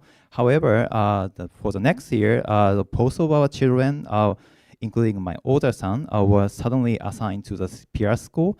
We understand that, like, school assignment is a complicated matter, but I want to ask one simple question: like, do you really believe this is a good thing for children to force current enrolled students to leave a school community where they have already spent years growing, adjusting, and building a sense of belonging? When Sora first entered FRR, he struggled and to adjust a new environment and even needed support from a school counselor. Only recently has he built a stable and confident, deeply connected to the school. Both of our sons love FRR, and they know the teachers and buildings and the children, and every day after school, they happily play with their friends at the playground. So when they heard they might be forced to transfer, both of my sons cried and asked why they had to be separated from their friends. Until last year, I knew multiple families in which the younger siblings are just follow to the older siblings at the same school, regardless of the district. So the many of our parents have told us they are deeply confused with the decision that happened to us. We saw the same reaction as a coffee conversation where the many other PTOs and the school principal attended. So this is not just about our family. I'm also here to express a concern about the plan to eliminate one kindergarten class at FOL. So if one kindergarten class is count, like average school class size will rise significantly, which is not fair in terms of the educational equity. So we feel that, like, our unfair the school assignment was caused by, in a sense, in order to reduce simply the number of the students as much as possible. So altogether, I respectfully ask the district and school committee to reconsider both kindergarten class reduction at FOL and also the decision that happened to us for forcing already enrolled students like our son to transfer. So these are not just a number on the spreadsheet. These are the real children, real families, and a real school community. Thank you so much. Thank you, Midori. Next up is Jordana Spitz. No, Jordana? By Zoom? Hello. Hello. Hi, everyone. My name's Drew. I'm the guidance counselor at Ridley School for the K-2 kiddos. I've written like 20 speeches in the past couple of weeks because I feel really passionately about the cut at Ridley School. And so I just want to give you some numbers about enrollment because I'm the one who meets with all the families when they come in over the summer and during the school year as well. So our numbers are the highest they have ever been because of the cut of sections. And so I want to just share some data about the enrollment and the enrollment specifically around Hebrew-speaking families that we cannot buffer out. So this past school year, during July 1st to the end of the school year, Ridley enrolled 109 students, including 82 who registered over the summer. Of those, 14 were kindergartners, 11 whom were Hebrew speakers. The year before that, 24-25, Ridley enrolled 118 students, 78 over the summer. Of those students, again, 14 were kindergartners, 10 of whom were Hebrew speakers, an additional 40 students enrolled over the school year, including 9 more kindergartners. Of those children who are here in Brookline reside all over Brookline, but come to Ridley because of the Hebrew speaking program, and they cannot be buffered out. Ridley is also, as you probably have heard so many times, a uniquely complex community, a Title I school. We have the highest population of EL learners. We have the highest population of low income learners. Sorry, that's my doggy crying. TLC program. We serve a homeless shelter in our neighborhood, and we have the largest population of families arriving from Israel every year, many directly impacted by war and trauma. According to DESE, 46% of our population qualifies as high needs, 46, and that's in a school of almost 900 kids. I could speak about equity, I could speak all of that, but I want to speak about what it feels like on the ground at Ridley School. Turnover is high. This year alone, we had 3 new first grade teachers and a whole new K-2 Learning Center team. Staff often transfer to other Brookline schools. I've seen it all the time, and they report back like, wow, it's so different, so different. Right now, our kindergarten teachers and I myself, after working here for 20 years, feel deeply discouraged. The inequity is taking a serious toll. Based on consistent numbers, we know we will enroll over 100 students over the summer, many who are kindergartners that cannot be buffered out into other schools. I respectfully ask that you reinstate the eliminated kindergarten section as soon as possible.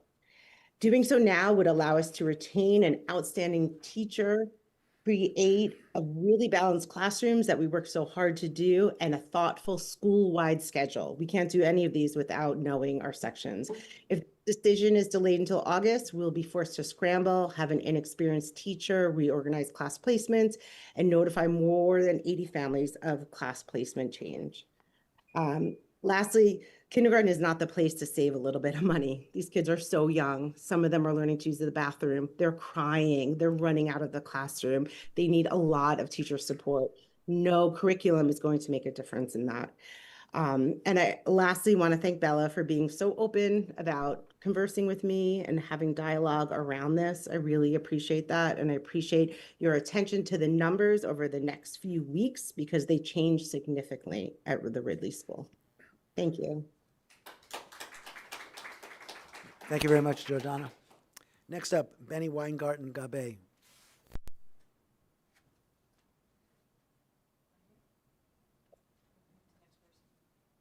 Not here. Jessica Schneider.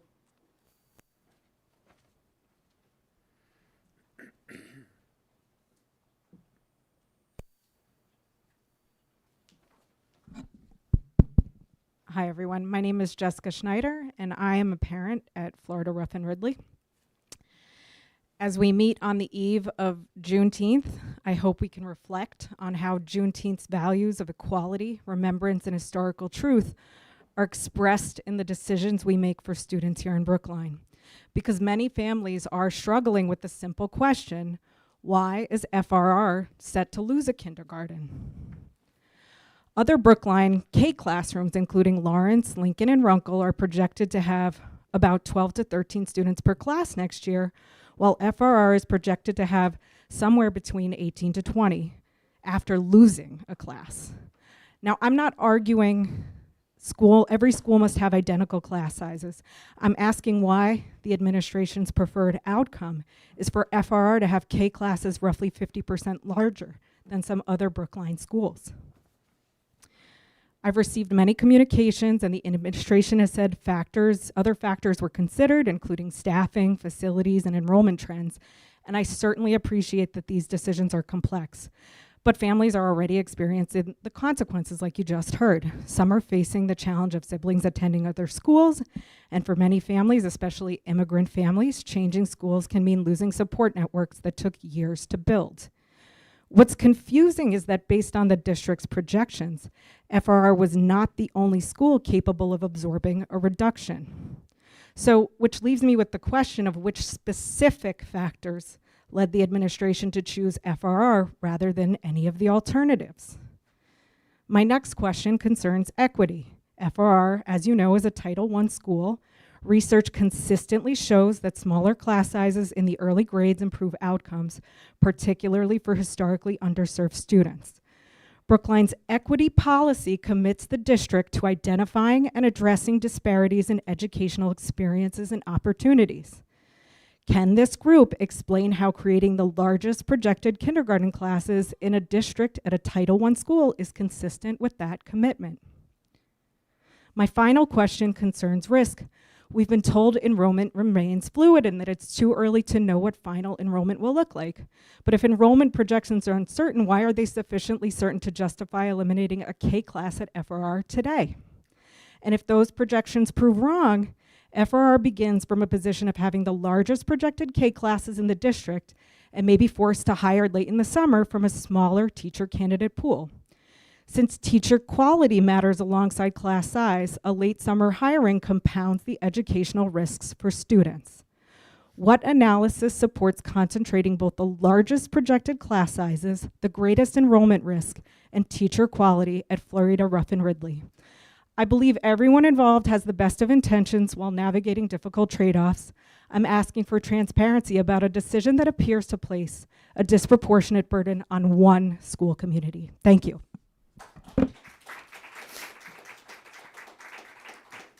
Thank you, Jessica. So Benny wasn't here. How about Rosen Valchev? Valchev. Oh, they'll do later? They were told. Oh, they were told. Okay, cool. Okay, great. Item number 4 on the agenda, welcome Annika Banerjee from Brookline High School, our new student representative, and welcome, welcome, welcome, Annika. And I've asked Annika to say a few words about who she is, what she's doing at the high school, how she got chosen for this position, and yeah, that's it. Thank you. My name is Annika Banerjee, and I'm a sophomore at Brookline High School. I'm really grateful to be here in front of all of you, and I'm really looking forward to being the school committee representative for the upcoming 2026 and 2027 school year. Just a couple things about myself. I grew up in Singapore and New York City, both very large cities with a lot of people. And when I was in middle school, I moved here to Brookline. And when I moved here is when I realized that it's a lot more than small town charm. I mean, firstly, we're not a very small town. And secondly, it's really the unique dynamics and relationships in this town.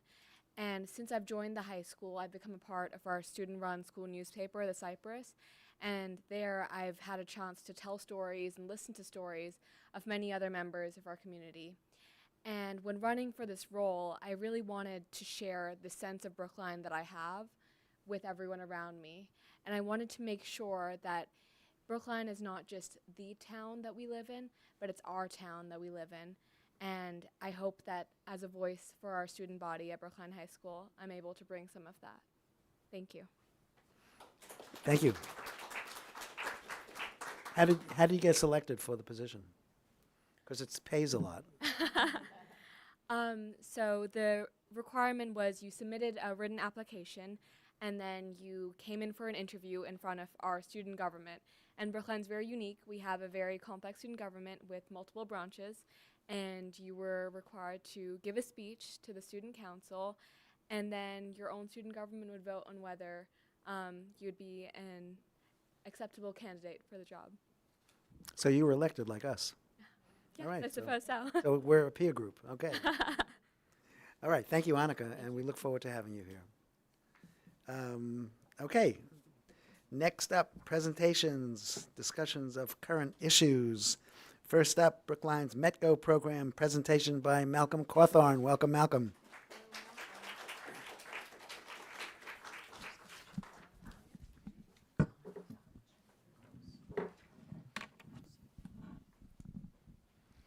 Hello, and thank you for having me today. It's a privilege and an honor to be here.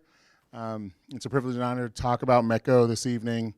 Hopefully I'll present well enough and provide time for some questions. I'd also say, you know, at my core, I'm a classroom teacher. I've been interrupted by the best of them. But if I say something that's kind of like, wait, what? Just stop me. And you'll probably do it in a more polite way than 16-year-olds used to. I do want to make a really important comment as we get ready to start. And, you know, last week they put a marker in downtown Boston to represent Ruth Batson and the NAACP's 14 demands of Boston Public Schools. And I think as we dive into this, it's really important to recognize Ruth Batson, the woman who became what is often referred to her as the mother of METCO, but also that many people look at those demands today and see the same fight in front of us, in this case, 63 years later. But as we talk about METCO, we'll talk more about the 60th anniversary and what that means. And so I think it's really important to acknowledge that, you know, speaking tonight, I'm speaking from a position of carrying history with me. I'm not speaking for myself. I'm speaking for a program and for a town and for things that mean a lot to a lot of people. And so thank you for the time. Telling Betsy what to do, but so this aside with some history and demographics, I think it's really important that we start in remembering that much of the crucial things that led to MECO happened in what is this space, not exactly in construction, because this building's been renovated multiple times, but in 1964, it was Brookline residents from a civil rights group that came before this committee and said we need to help what's going on in Boston, which most people don't realize. Like that, most people take that to like 1974 and Judge Garrity and all those other things. No, that's in 1964. And so it's really important to acknowledge that. It's also really important in 65 that then the president, now what we call the chair, took action on that. Created an ad hoc committee, worked with Boston and Brookline civil rights activists to help create what would be the transfer program, urban to suburban, for students to come to districts like Brookline. Ultimately, in 66, MECO is incorporated, files papers with the state, and by September 8th, 1966, it is running under a grant and ultimately taken over under state funding. And the last point I want to make is in 1974, that's when Brookline gets its first MECO director. And I point that out not because it's the same year as the Judge Garrity decision, but some of the first riders that I've been talking to, when I say rider, R-I-D-E-R, people who rode the bus, they talk about what that experience was like with nobody there for them specifically. That they were told, just go to school. Get on that bus, get there, and go to school. Nobody was there for them. And Pam King, who is a civil rights activist to this day, who's the daughter of Mel King, she often talks about how hard it would have been for her to send her kids to MECO. And then, not to pat myself on the back because she's speaking about me metaphorically, she's saying, but it would have been different if we had a Malcolm, if there was a director. The same year, we also hired a BHS coordinator. So that's one of the longstanding names in this town through school. Gretchen Underwood is that MECO coordinator in 74.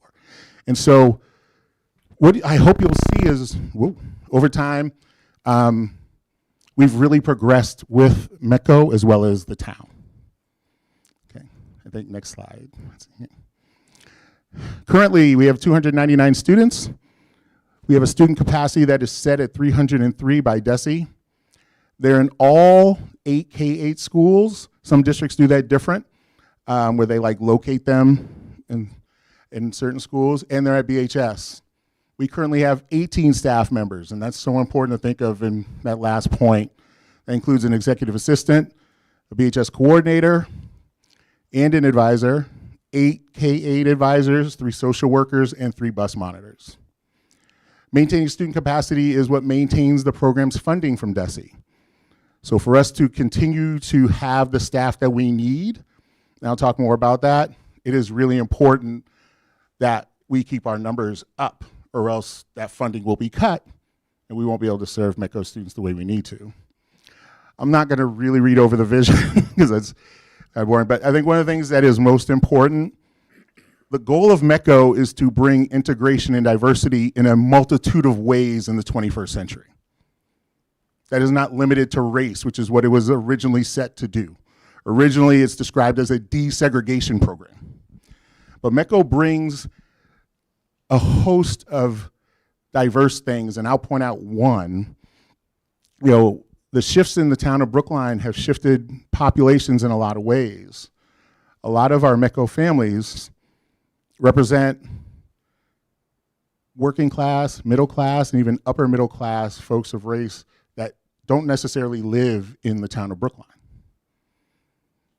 2 years ago, Boston Magazine did Boston's Black 100. 4 Brookline MECO parents were in there. Not MECO parents, Brookline MECO parents. And so it is really important to kind of grasp that piece.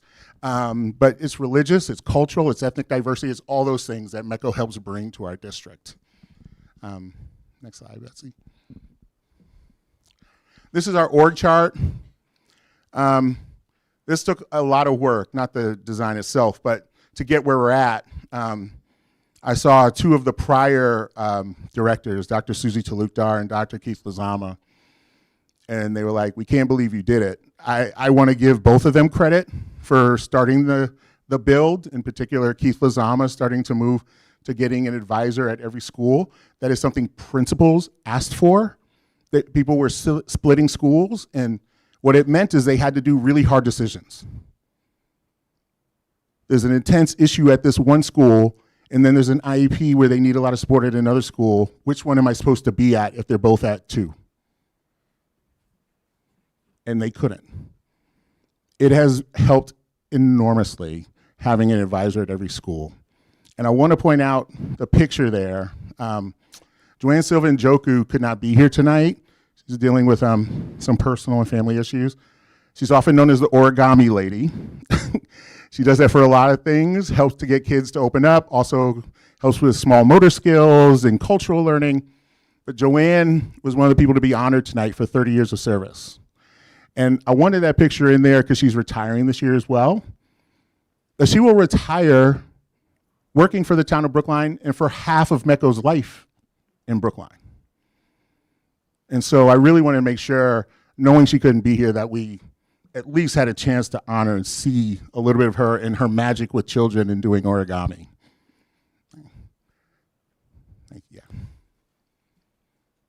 So I can't tell you how many times people, how do you end up in MECO? Or I get a phone call like, hey, can you pull my kid in MECO? And that answer is almost always no. But to give you, it's important to know, MECO Incorporated takes every application. I never receive an application. And then they run their lottery. That is in the midst of changing. This year they ran 4 separate lotteries. The first one was in early December, then there's dates and on like that. MECO meets with PSB enrollment, and we have a sense of space. Brookline MECO starts to ask for referrals from MECO Inc. in late January, early February based upon that meeting with enrollment. And what that really is about is our senior class. So we wait until after mid-year exams where we can see pretty clearly, are we going to get people to graduate or not? And that becomes the basis of our starting point, but it's not the basis of our full intake, as hopefully you will see. We meet with enrollment, we talk with it, we start to look, and then we start to do that. And then once we start to get referrals, we are only looking at that point for 2 referrals. Referrals for kindergarten, and MECO has what they call sibling preference. And so if there's a sibling in the district, that person can, in essence, jump the lottery. And so that's where we start. Once we get referrals, we start to hold in-person and Zoom orientations. We try to do them in person. We always offer a Zoom for those that can't make it. Then we do what we call family intake meetings, where we meet one-on-one, myself and one of those social workers, to work with the family. We start to gain lots of information. Then we host kindergarten day. That was in conjunction with the BEAT program. They came in, they sat in on BEAT classes. We wanted to see them interacting, in particular without mom and dad next to them. And then we start to place families. And that is a bit of a puzzle. Because again, with siblings, we want to make sure they're in the same school. But we only have spaces so many. So we have to like work the puzzle so that we can fit the spaces that we're provided at those places. And so, it takes a long time, and it's, I would say, well worth it. It helps us really get to know families, introduce them to ourselves and what MECO is, and then place them as best as we can within our schools to be successful, which is hard with a 4 or 5-year-old projecting until they're 18. But we feel like we have enough information to try, so that's where we go. All right, next slide, please. Our budgeting process. DESE holds the information for our distribution of funds. It's a budget line in the state budget. They carve it up and tell us. DESE tells Brookline the state grant money that will be received from that line item. I found that out last Friday. Now, they give us clues a little bit ahead of time. But the official that I got was last Friday, and it's probably wrong. And I only say that because the governor hasn't signed it. And so while they're still negotiating and doing everything else, I could find out in July that it's a little less than what I was supposed to get, or I could find July is a little more. But that's how it works. We wait for them and they tell us, and then we set a budget. The budget is then submitted and approved by PSB Finance. It is signed by the superintendent and then sent to DESE for approval. DESE limits the way MECO money can be spent. Any money spent has to explicitly impact Brookline MECO, the Brookline MECO program and its children. Doesn't mean it can't impact Brookline kids. But if it's only impacting Brookline kids, we will be cited. We have been cited before. And so I think it's really important to know that if I can't make the argument that it's impacting MECO kids, DESE can then say, you have to shift that money. This is in particular, this happens a lot, particularly around teachers. As far as I know, I asked Susie Talutar, as early as 2011, the Brookline MECO program has always paid for PSB teachers. This year it's 5, adding up to almost $600,000 that we just pay for. So I think, and we have to make the argument, which ones fit and directly impact MECO. And so I think that's really important for us to know. Next slide, please. So you guys got an annual report. We had 3 big goals this year. You see a lot of pictures of our babies and doing a lot of things. I'll say a few things. We talk about caregiver engagement. You can see a picture from the parents we honored. You also see some different pictures of them as well. And some of the pictures of our babies. That's the top middle one is me reading to 4th graders. I can't believe I got up off the floor after that, but it was a beautiful day last Friday, actually. I was reading poetry. 2 of our graduates, one of our graduates from Brown, the rising 9th grader day at BHS, a group picture of our seniors with Superintendent Wong, as well as Anthony Meyer, BHS coordinator, as well as one of our big projects with MIT and the Sloan School. The other thing we're looking at are successful academic transitions. I'll talk more about that. Grade 8 to 9 is the obvious in this town, but we also have a lot. We're really focusing next year on a pilot, grade 5 to 6. I'll talk more about that. And then we really wanted to set up MECO turning 60 next year, which is a big deal. It is a big deal. I'll explain more as we get to that slide. And so, next slide. Did we meet them? That's always the hardest thing. I think we did well. I think we have more work to do, and you'll see some of these are going to be on repeat. And I'll go through these quickly. One of the things we want to do is return to pre-COVID in-person and Zoom parent meetings. We have coffee talks every other month on Friday with parents to just Zoom and see what's going on. We have a community and family engagement advisor who does events for MECO and community adults. We established a monthly newsletter for caregivers, alumni, and community members. I know that goes to the school committee. If there's folks in this room that aren't getting it, please let me know. We will put you on there. And then we started exit interviews or an exit questionnaire this spring. It's for graduating 8th graders, 12th graders, and their caregivers to give us feedback as they're leaving each school. We also look for academic transitions, led by our learning outcomes advisor, who also tracks grade data. You saw the picture of the BHS 8th grade visit with They visit the 8th graders at their school, and they bring them to the high school for a day. We have a move on up ceremony that some of you were at with the rising 9th graders as well as the graduating 12th graders.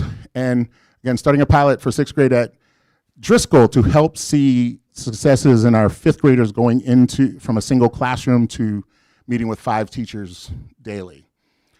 And then finally, MECO 60, we're launching a summer writing project. I'll make sure that gets to all of you. There will be a reading in November. We want to establish MECO Day, Brookline MECO Day is September 8th. That's the first day those buses rolled in 1966. We'll have panel conversations with the first writers, as well as, part of my privilege and honor in being here, MECO's going into its 60th year. Brookline has had 5 MECO directors. I'm the 5th. In 4 years, I have seen districts have 5 MECO directors. And so that's why it's so serious for me and such an honor, but it says a lot about this town, this district, and what this means, that we've only had 5 in 60 years, okay? We're also gonna do a little celebrating, a MECO homecoming. We're planning a MECO Career Day, as well as one of those panels, as well as some celebration, and then in February, a MECO celebration. Yeah. So when I think about my leadership and where we're going, you know, it's been a good, fruitful ride, and there's been things that have been really hard that I don't want to dwell on. But because those things have been hard, establishing consistency has been hard. And so you'll hear me saying that throughout these leadership and directions. And one of the things is to establish consistency in the Brookline MECO staff and organizational structure so that the MECO program grows with new central admin in schools.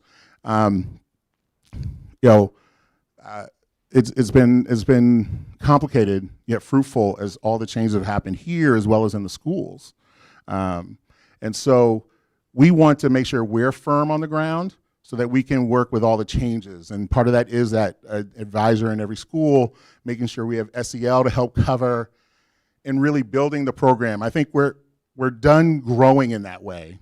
Now it's to solidify what that means and how we interact with schools and central admin.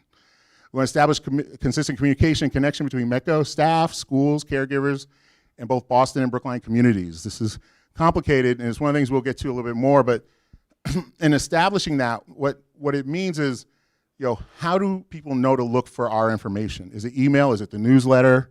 When we work with parents, particularly around the bus, which, I tell Keith Lazam every time, if he told me about the bus, I don't know. But what we found is texting works better with parents around the bus. So we've been hounding for numbers like, hey, the bus is 5 minutes late. So we text them. And that's worked so much better. But finding that consistent method is really hard. It's taken a lot of trial and error. And so how do we do that, as well as thinking about what that means with communicating with schools, what that means with communicating with teachers, all those things. And you know, I would say the great and terrible is Brookline has 8 wonderfully different K-8s. And I always thought they should be different. They reach very different populations, they have very different setups, everything else. But that means we have to figure that out every time. And so, you know, I think it's a good challenge, but it is a challenge. We want to establish consistent support and partnerships for students and families and create paths and opportunities for students and families to grow upon graduation. So one of the easiest ones to point out is building bridges in the College Proven program, which we've contracted with for a while. They do college coaching as well as promote historically black colleges and universities. But this is also something we share with other programs at the high school, in particular Steps to Success and AALSP. We want to establish a calendar that can be shared and merged with PSB, MECO Inc., and the MECO Directors Association. I've said we've been on a full sprint since April break, and it's not bad. It's not. An example of this collaboration is Friday when we had May 29th when we had the end of the year celebration. That was also the same day as the 7th and 8th grade track meet. It was also the same day the MECO directors decided to do their middle school retreat. Yeah, we have to collaborate that better. We have to figure that out. And so, yeah, I mean, it's just to continue the work in collaborating so that our kids can have every opportunity, because all 3 of those are fantastic opportunities. And we don't want our kids to miss any of them. But some had to because of all that, you know, crossing, and they just couldn't get to all of them. And then the last thing is establishing consistent metrics that explore the Brookline MECO program's effectiveness. So that's program effectiveness, that's student performance, that's all kinds of things. And I think we're now at a point where we can really do that. We've hit the strength, we've hit the and we're trying to figure out what are those consistent metrics that we use every year. Okay. Next slide. So data collection. I think one of the things that's really important in this is a chance to see MECO in its distinct light. I think what happens a lot with MECO is we get lumped into combination with other racial groups or other programs. And so we've worked really hard to try and separate. I would say MECO Incorporated has as well. In that presentation, there's a link to the executive summary of the Setchen report that was commissioned by MECO Inc. that went from really 2002 to 2020.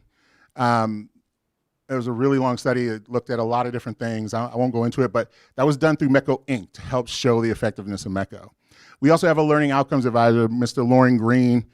He was hired by that under the past director, and I have kept him. His value to us is hard to actually measure because he looks specifically at Brookline MECO data. And so he helps in so many ways to help paint a picture of what MECO is doing and what we're doing well and where we need work and where we need to work with the schools. So the next bullet, MECO students on average have a higher GPA than resident Black and Latinx students. That's from Green's research and his data collection, and along with what was then called the BHS data team, which I don't know if that is still called that. But they had a data team that was looking, and they started to find, wow, like MECO kids score really well in comparison to things that they often lumped into. 99.97% of Brookline MECO students graduate from BHS. We have had one student not graduate since the turn of the century. And so that says a lot. 80% attend four-year college. That mostly comes from the Setchern report as well as some other things. And then we want to use Brookline MECO data to identify gaps and problematic data points within PSB and Brookline MECO. And so part of the reason we talked a lot about transitions, we were noticing some really disturbing dips. Kids doing very well in certain subjects in 8th grade, and then all of a sudden in 9th grade not performing well. And so our goal is not to point fingers at that. It's to be in a collaborative mode to work with whatever's happening in 8th grade and helping 9th grade and fix that transition so we can see something that's similar in performance. Okay, next slide. Family and community engagement. We have a family and community engagement advisor. Her name is Vina Harvey. A lot of people know her because she seems to be the face. She's the one who's always running around, getting tablecloths, like, you know, because she's running all the community stuff. But I think what is missed in that is how hard she works for not just MECO to look good, but also to build bonds beyond just within MECO. And so some of the family and community events for students and families, we have roller skating, we have bowling, we have Family Fun Day that was just last Saturday. For adults, we do the It Takes a Village, we have our gala, and then we try to give back. We do the MECO Appreciation Breakfast at BHS, and we do Janet Morris Awards to recognize caregivers who've helped so often. We also try to link MECO to Brookline communities. So we invite all PSB students to the roller skating party in Dorchester. And some come, some don't, but it's an invitation. Come on out. It Takes a Village as an opportunity, some of you were there, to meet with school committee, central office, school leadership. It's a chance to build those bonds outside of town and school buildings. And then we also do the Gene McGuire Awards, where we recognize PSB staff for all that they do for our students and PSB. And then how do we measure the MECO family experience? So we talked about the exit questionnaires. That's new this spring.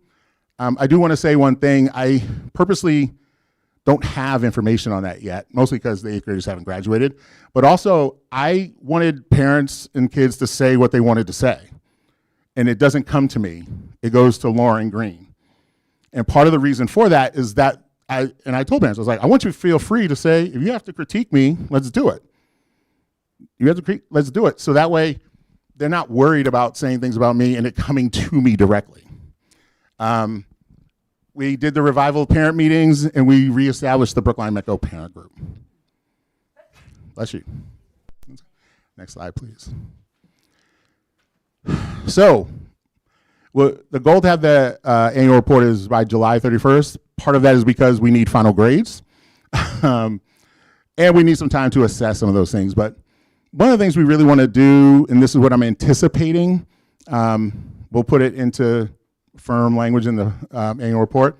We're going to do a closer examine of attendance and its correlation to academic SEL performance, and working with our schools for earlier intervention on poor attendance. You know, and again, the idea is working with them, because I think sometimes that gets lost in the shuffle, particularly when MECO provides a bus, right? Whose responsibility is it for attendance? Well, it's all of our responsibility. So how do we coordinate that? We're going to develop district-wide plan for MECO grade 5 through 6 transition, which I talked a little bit about. You know, that move from single classroom into multiple classrooms and what that means, as well as beginning to explore data-informed transition for grade 2 through 3. One of the really interesting things, I talked about a little bit of dip in 9th grade. What we see though for MECO kids is they get progressively better over high school. So when you look at a group's grades in 9th grade, that group looks better in 10th, and they look better again in 11th and in 12th. One of my theories, and I'm going to make it a theory, is that there's actually less transitions in high school. The schedule stays the same. You have the same guidance counselor. You have the same dean. You have the same MECO staff. That's not true in the K-8s. It shifts a lot. So I'm not saying that, I know that's what we have to do, right? And so our goal is to look at how can we help our kids anticipate that and our families anticipate that, move from Google Classroom to Canvas. And as a teacher who taught at the high school, knowing Canvas can be easily manipulated by smart young people when they want to, had a lot of talks with parents about, well, he said he turned it in, and I look, yeah. Anyway, how to help that? We have to look at 5-6 as well as 2-3. And then the last thing, which I always meant, that balanced calendar with the schools so our kids and families can have the riches of everything. Next slide. So MECO 60, we're going to the theme, 60 years of excellence, solidarity, and tradition has created thousands of diamonds. I would ask that you please consider writing. We're doing a summer writing project. We're looking for community members. Also, when it comes in September, purchasing some MECO 60 merch. It will go to the MECO 60 stuff, but a lot of people see this stuff around town, like, oh, how do I get a MECO sweatshirt? That's one way. Or attending at least one event. Full finalized calendars will be distributed August 1st. Please help us get September 8th to be recognized as MECO Day. I've been meeting with town officials. We're going to try and go through town meeting in the fall. We feel like it's important after 60 years for the town. Every September 8th is MECO Day. And I don't know what that means beyond saying that. But sometimes you just need a stamp for posterity. Because there'll be a kid long after all of us are here, be like, what's MECO 60? What's that, MECO Day? Yeah, that's the first day the writers came in 1966. Here's that story. And then please support us in we're looking at a filmmaker and historian to document Brookline MECO's history and our narrative. I think that's really important. I think when I hear a lot of information that kind of comes jumbled or is confusing for me, it's because MECO has been very good at supporting and pushing out and protecting and advocating for our students and families. As an old history teacher, I don't think we've been great at establishing what MECO is and then saying what it is and then having a document to say what it is and then having a document in every library to say what it is. And so this is stuff we're really thinking and doing. We talked about the writing, that's going to be one thing, but we really want something that's documentary, that can be online somewhere and every teacher can pull it up, as well as having a historian write something. All right. And so final thoughts. I think MECO provides Brookline a chance to stand tall in unison about our commitment to MECO. And it is an opportunity that, I think, we have to take. I think it's a chance for Brookline to separate itself from other districts for inclusion and excellence in our commitment to MECO. There's 33 MECO districts tied to Boston. There's another 6 tied to Springfield. When you ask, most are envious of Brookline.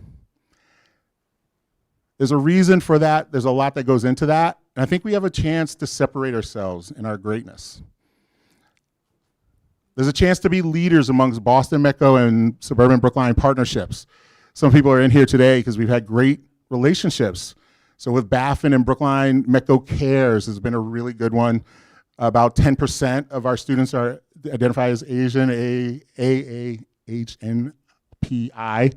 And so working with Baffin has been a great relationship. We've had a great relationship with Temple Obahé Shalom. In particular, they did after school care for us. We still have kids who go there for after school care. We couldn't actually supply it fiscally. It wasn't making sense anymore. But kids, particularly from Ridley and Lawrence, still go, as well as they hosted our first Queer Kids of Color Unity Conference.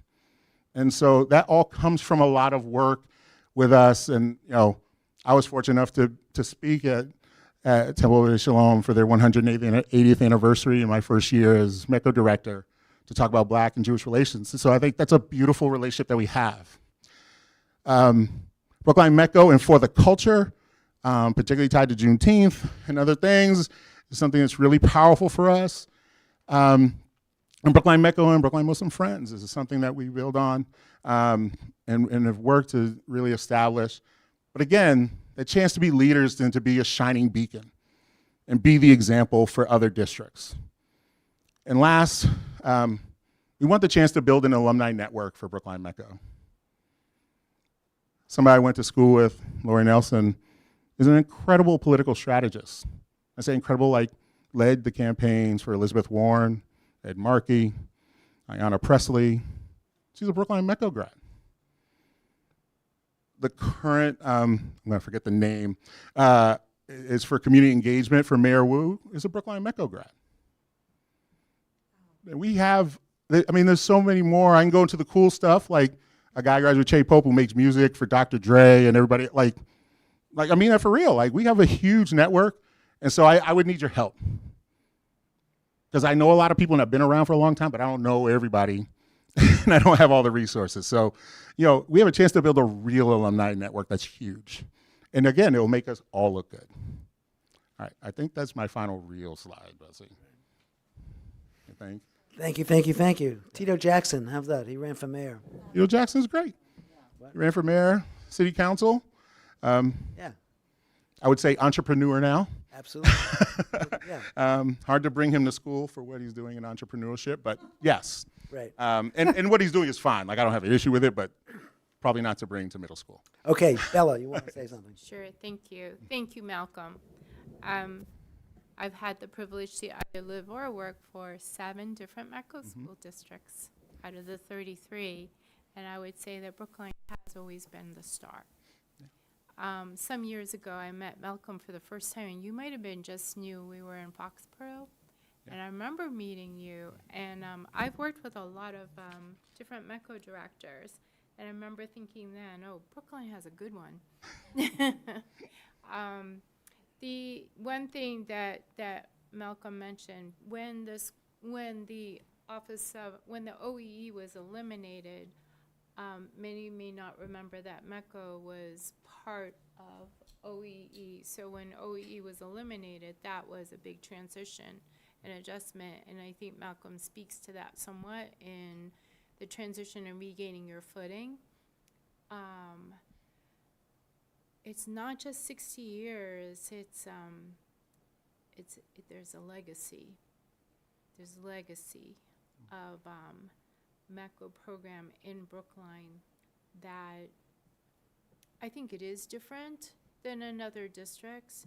And what I hear Malcolm saying I would support is to lean into that difference and in leadership and guidance. The other Mecco programs have not had the stability that Brookline has had, either in its staffing or in its leadership. While Malcolm is in his 4th year, he has a history with Brookline Public Schools or Public Schools of Brookline. And so there is a lot of potential here, and we could take it to the next level in terms of just being the standard.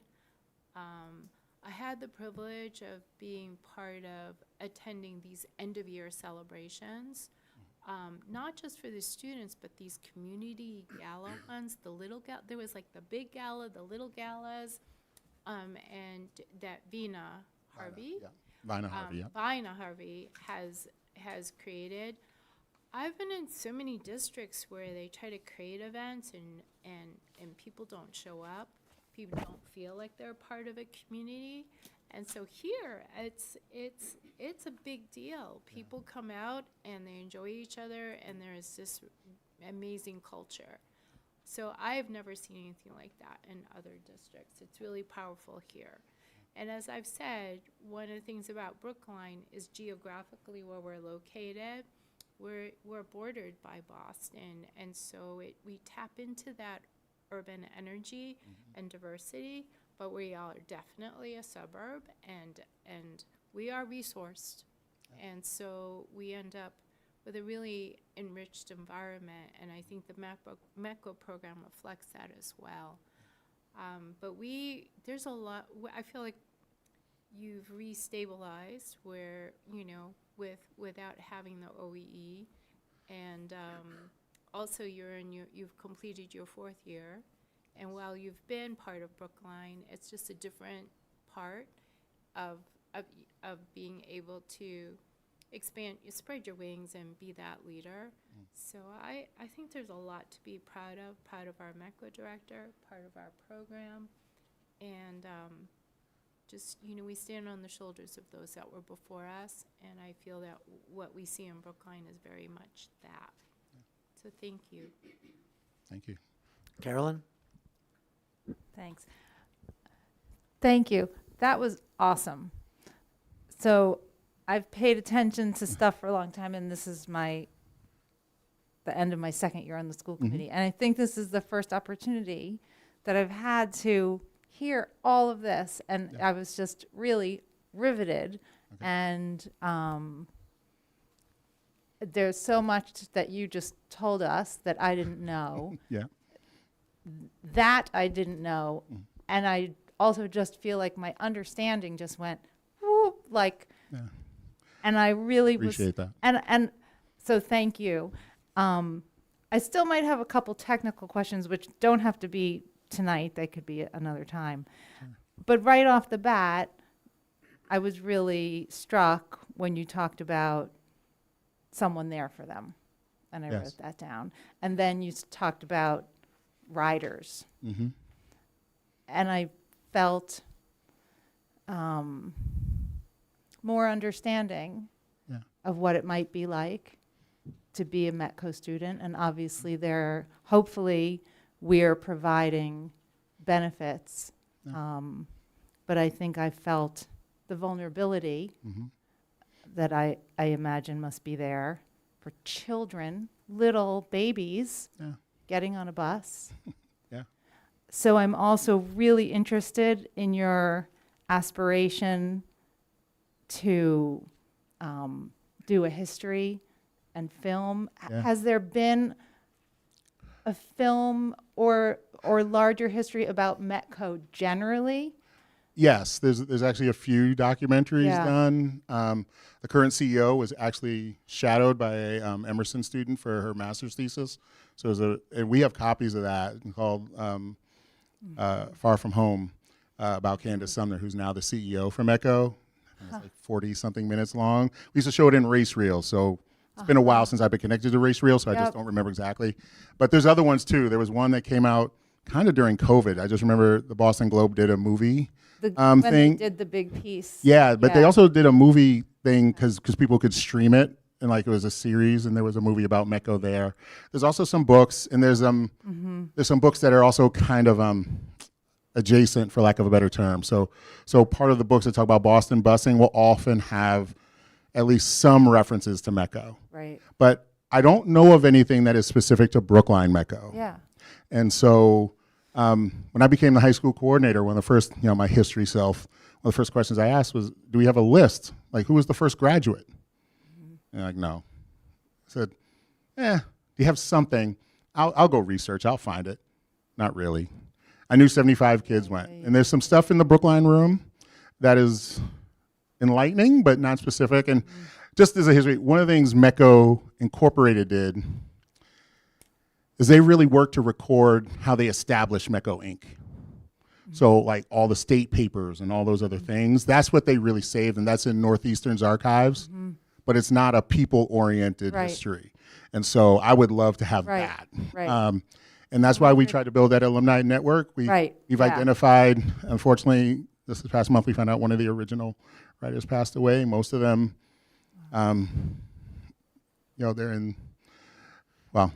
they're more mature. But yeah, so they're here. But to show you how powerful that is, one of the women who graduated in 1969, which is the first large class, we did find out, Teresa Bowling of the famous Bowling family. She graduated in 1968, 2 months after MLK died. She's the only junior we took in that first group in 66. But one of the women who graduated in 69 was like, Malcolm, I want to help some Brookline seniors. Gave $1,000 to be split for 2 scholarships for our kids, and just did it. Like, didn't ask for much except for our, our tax exempt status so she could file her work. But other than that, next thing you knew, we got a check. And so it's been great making those relationships, and we have a long way to go. We have a lot of people to stay in touch with. Can I ask one quick? Just because it's on topic, can I just say that the American Experience documentary called The Busing Battleground that was done on METCO was done by a local documentary, Brookline documentary filmmaker Sharon Greenberg. So I just wanted to add that I appreciate that. Thanks, Sarah. Do all of our METCO students start in kindergarten, or are there times when a student comes in a different grade? The overwhelming majority of our students start in kindergarten. And that comes from graduation. Like this year we had a smaller class because it's all by space. We have 20 kids. And so, we have close to 20 kindergartners coming in. What makes it a little tricky, and I always say intake for METCO is more of a puzzle than like a lottery. So we had a couple families who then had older siblings, right? And so we don't promise them that, but we'll say, listen, we think we can, and I go and work with enrollment and say, hey, do we have a space? If we took this kindergartner for second grader, we try to keep them very young so that they can matriculate all the way through. And we also get funky stuff, like, kids where, a kid's in private school, their kid gets into METCO, and then later on they're like, yeah, we like Brookline better than the private school. Do you have space? And they have sibling preference, so they jump the lottery, but it's still based upon space. So I can't just place that kid, right? Like they have to have space, and then it gets tricky because we want to keep them together. And so if that school doesn't have that space, it can be tricky. But yeah, I mean, we don't, yeah, I mean. Mostly K. It's overwhelming majority kindergarten. Yeah. Thanks. Yeah. Hi, Donna. All right. Am I supposed to acknowledge people or? Okay. No, I know. Oh, Bob should acknowledge. I'm sorry? Go right. I was trying to know if I should acknowledge people who raise their hand or if you were supposed to. Oh, it's my job. You kidding me? Go ahead. You got it. I don't need any more work. Thank you so much, Malcolm. I wanted to ask relatedly, I've met a lot of students not in Brookline who are in the METCO program in other school districts, and they've moved between districts. And I wonder if we are tracking data on whether we have students who leave Brookline in favor of other METCO districts? Yeah. So that's actually really hard to do. METCO Inc. prohibits that because otherwise they're shopping, right? And unfortunately, we get most of the shopping. We're all sold out, but we get most of the shopping. So I had a parent who was at Newton and came to me, was like, yeah, we live in Eastie. Brookline's closer. Can we get into Brookline? And I had to say no, because you're already in a METCO district. So they can't really shop. I'm trying to say this. So I will say, in the history of METCO, there have been times kids have been moved from a district to another. The last administration really put a squash on that. I worry that pigeonholes when there's some really glaring issues with a kid in a district. And I understand why, because everybody would jockey and try to swap and do everything else. So it's really tricky for METCO Inc. to handle that, but I would never handle that. I guess what I'm saying, even though I get phone calls, I want to be, hey, my kid's in Weston, the trip is killing them, can I come to Brookline? And I say no. I'm more concerned that the kids are leaving Brookline because this isn't. Well, they don't leave, they can't go to another METCO district. We do have, we do the graduation rate, and there's a rate of attrition. I would say the greater pull has been, as kids get older, athletics in certain schools, in certain sports. I think that's been the thing I've seen the most in my 4 years.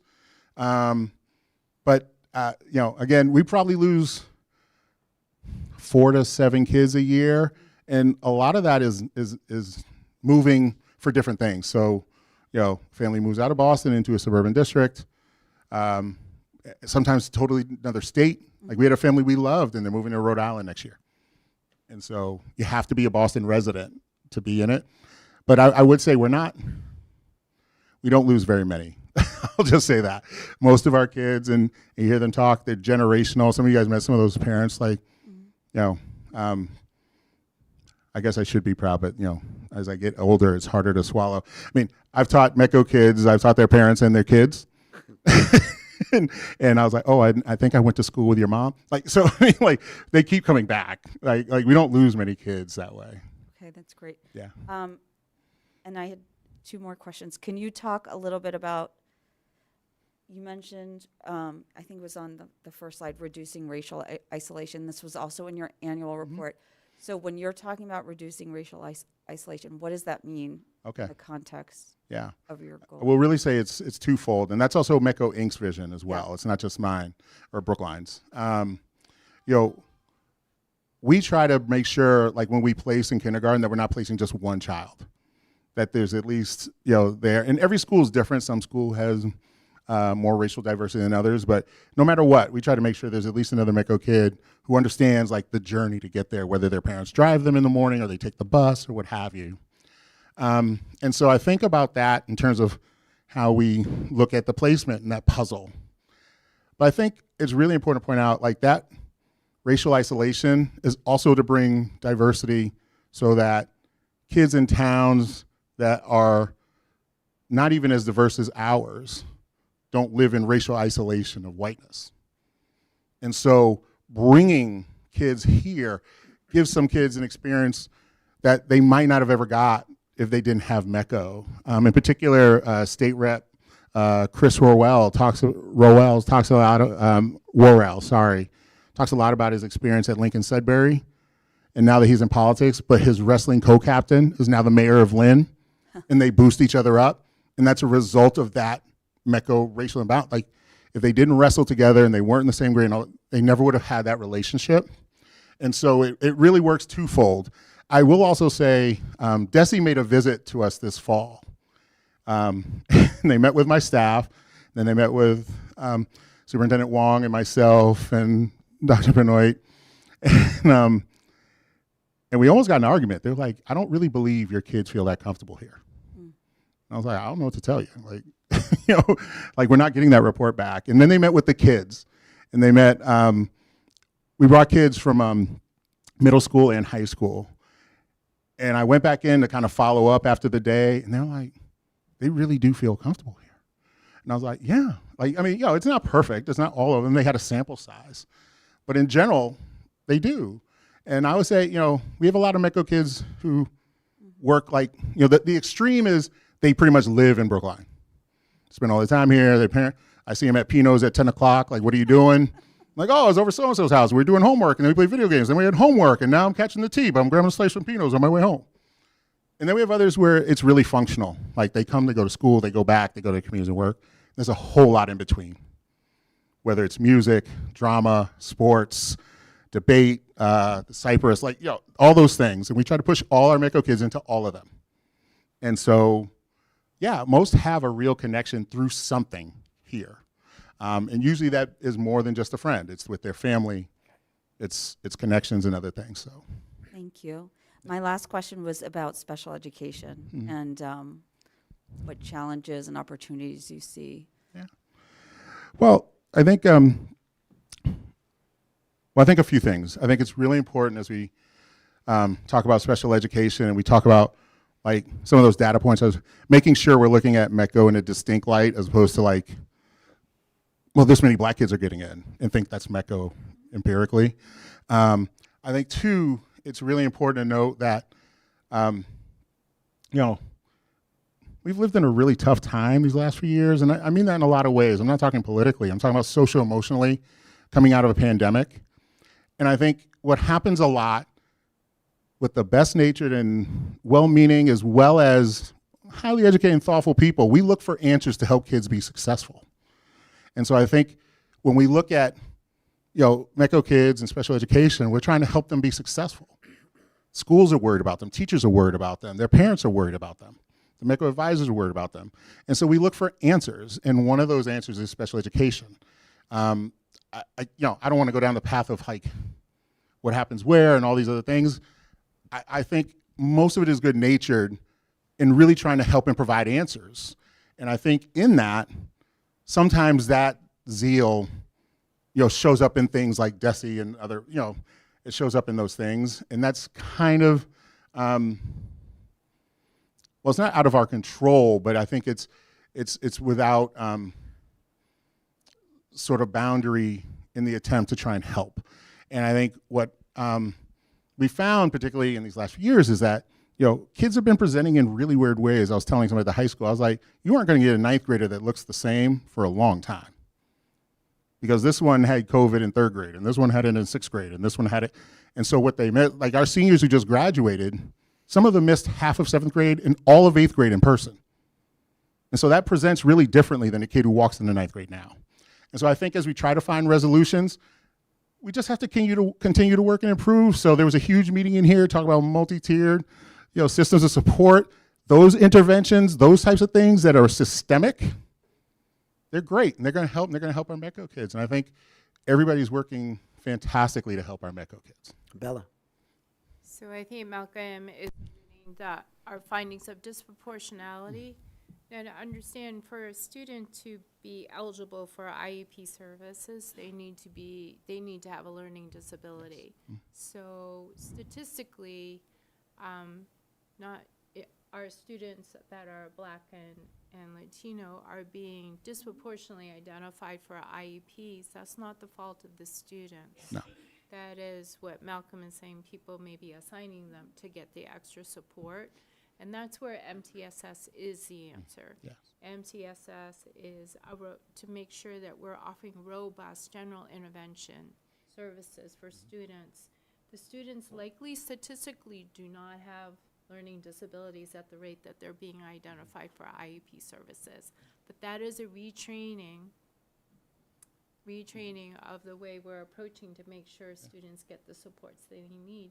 But we feel very good about that direction that we're adopting. So that's, yes. Yeah.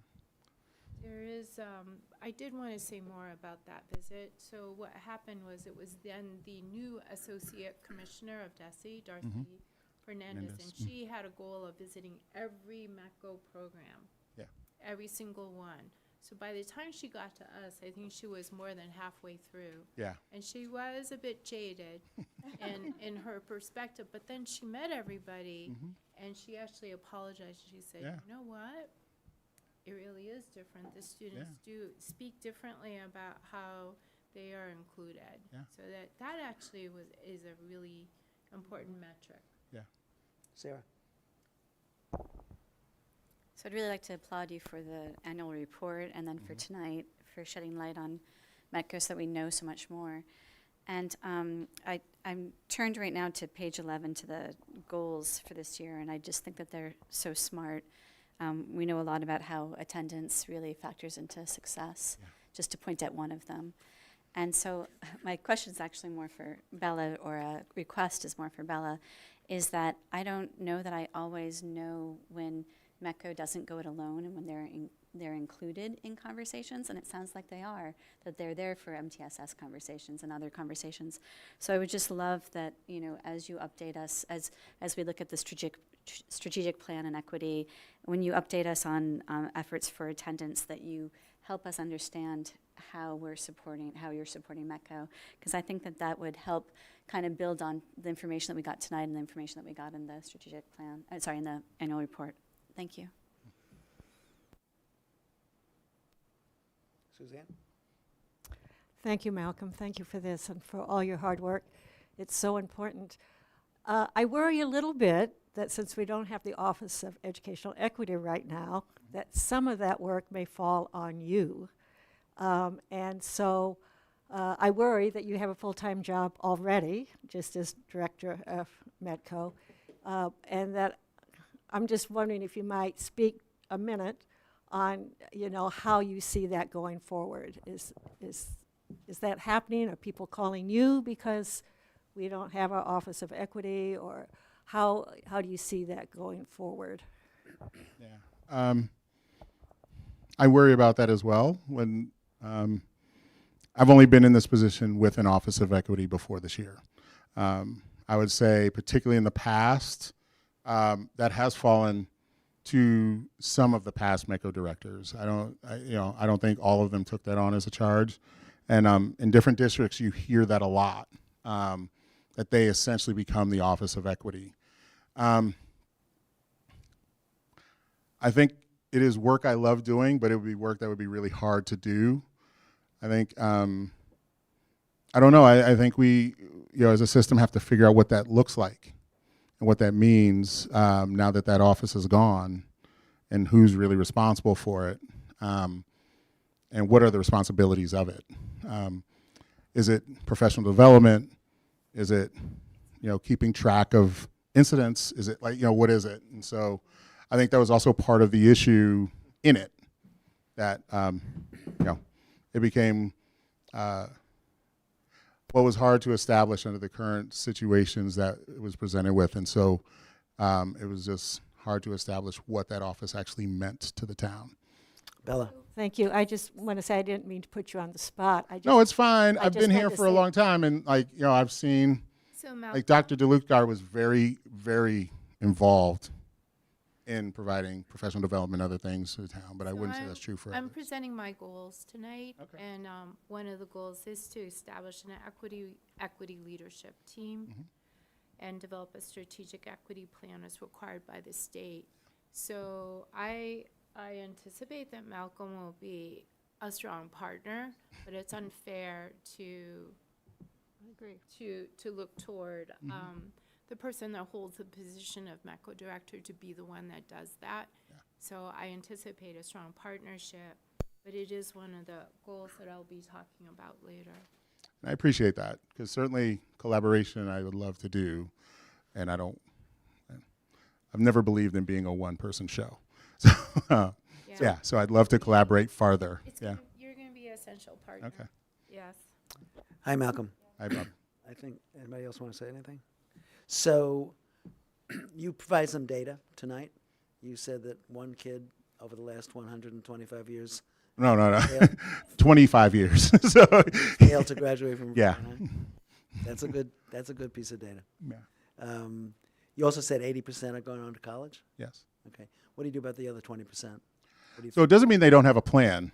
Like, it just, and so much depends on that kid and what we can get. So one of our toughest cases, a kid who graduated last year, Ali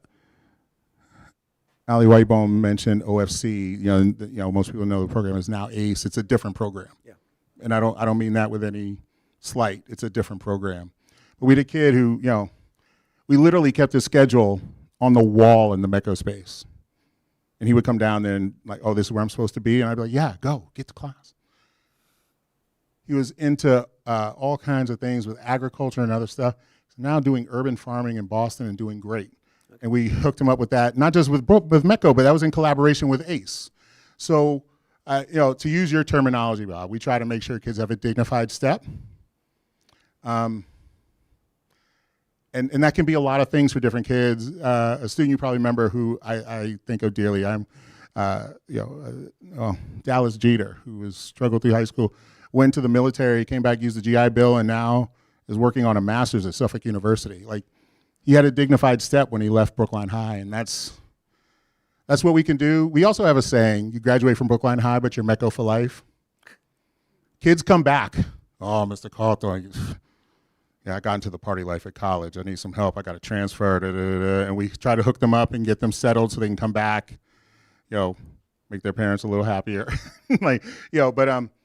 Sometimes that's when they're 18 and sometimes it's when they're 22. And they're like, yeah, I'm still trying to figure it out. No, I think we have to think about the 80% and the 20%. Absolutely. And I guess final question. You have a fairly robust staff, yes. MECO staff, which when I was working in Brookline, we didn't have that many no.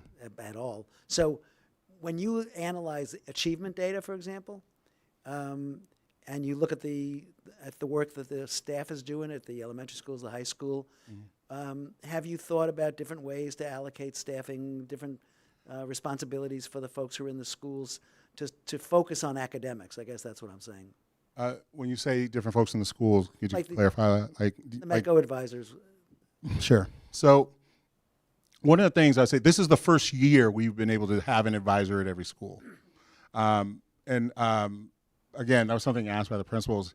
So we're really going to have to look at data and see what we can do. I think what it has mitigated that I can say with a lot of confidence is having an advisor in every school has so many, that attendance issue where there were kids floating around. In particular, we had kids at some schools who only wanted to see the MECO advisor. Well, if the MECO advisor wasn't there because they were at their other school, it was hard to get that kid regulated and get back in. And so it has, I wish I could show you my text chain from last year to this year. The amount of principals who are texting me on a regular basis, like in emergency mode, and I have to drive to that school, has shrunk immensely. Okay. But I don't think it's my work. I think it's the folks who are there. And so I think that's the easy data that I can come up with.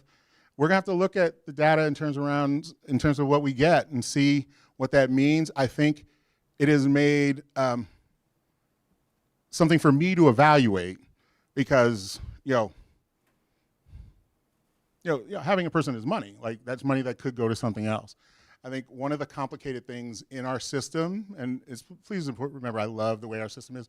I believe in K through 8s. It is why I moved back to put my children through K through 8s.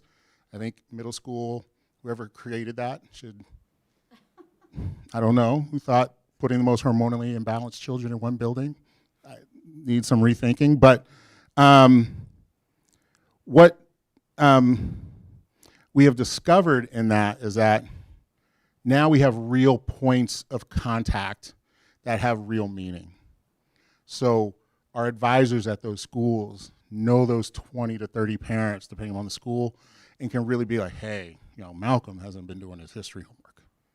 And can sit them down during WIN block and be like, yeah, Dr. Winder's gonna come and work with you this day because you haven't been doing your history homework. And it's our first year, so I need to evaluate and how to build and how to reinforce and make sure I'm evaluating and pushing. Yeah, and I think, I think that's a real thing for us to keep going, as well as I think academically we're still doing pretty well. I mean, like I showed a picture of a girl who graduated from Brown, with 2 kids in the posse program right now. We have yeah. And this was a tough group. Like, this was a tough group this year, and still we're sending 80% to college. So, yeah, I think we're doing all right. So, but we could always do better, and that's clear. Okay, so. Malcolm, thank you. Thank you. Appreciate your work. Thank you. Okay, solar panel installation in school buildings presentation, Alexandra Vecchio, and a possible vote to approve those solar panels. Alexandria. She's on Zoom right now? She's on Zoom. Okay, great. Hi, good evening, everyone. Alexandra Vecchio, Director of Sustainability and Natural Resources for the town of Brookline. Thanks so much for your time this evening. I'm just going to pull up my slide deck here. Give me 1 second.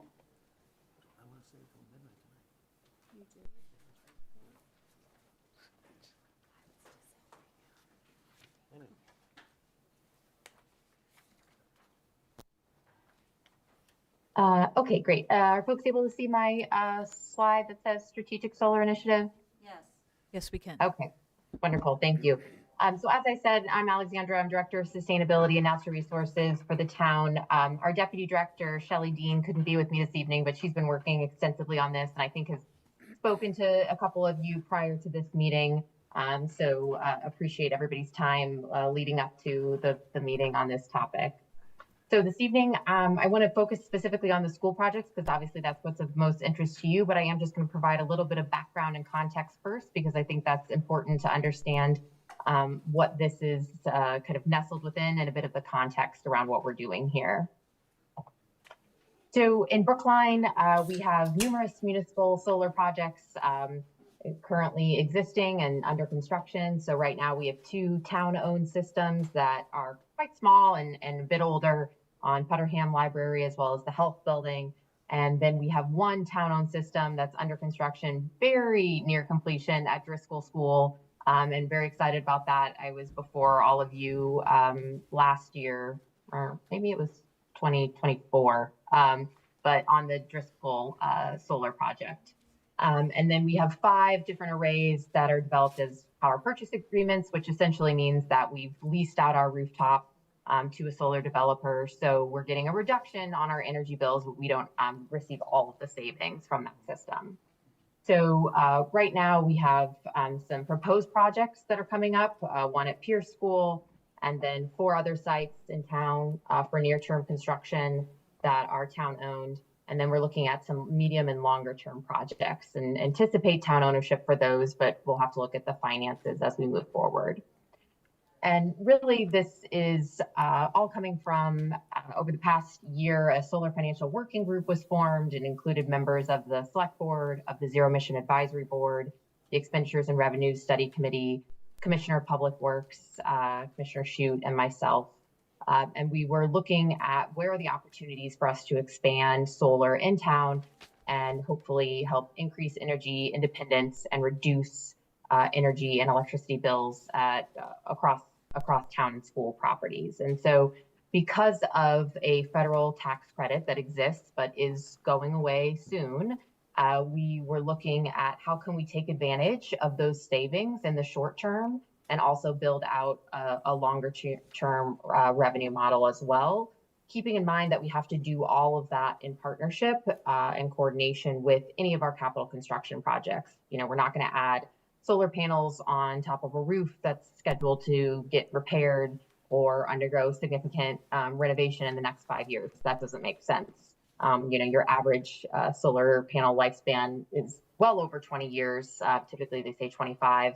And so we want to make sure that we aren't installing something that then is going to have to be picked back up again. So being conscious of that in the context of our larger building improvements. So the Solar Financial Working Group came up with a recommendation that was step 1, take advantage of the federal investment tax credit. You'll hear me refer to it as the ITC this evening. And that is the tax credit that's expiring. That's one that we were working towards capturing for the Driscoll project.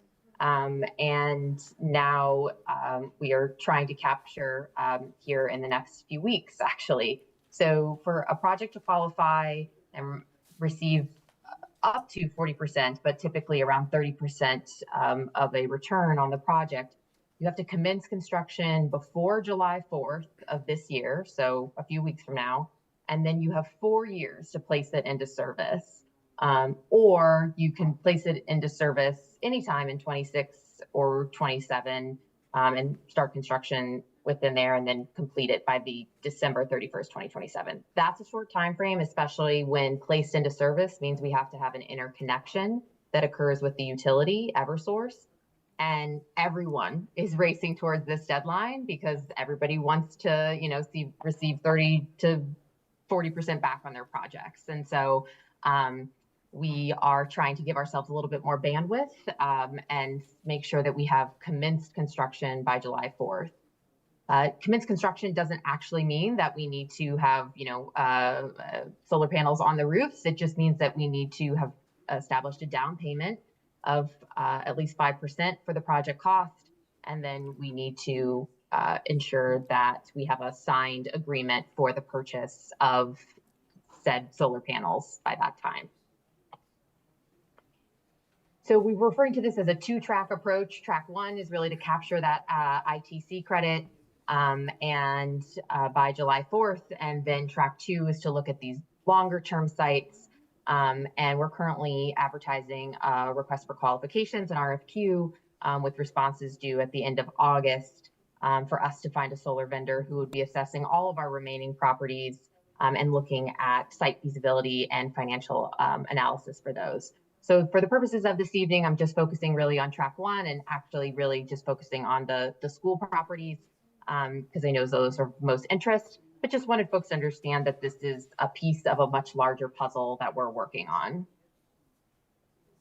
So the solar opportunities that we're looking at right now, one at Pierce School, which you'll see in the top row there, and then we're looking at Fire Station 1, the main library, Hayes School, and Brookline High School. We're referring to it as phase 2. Brookline High School actually already does have solar panels on part of the building, so we would be adding on to that.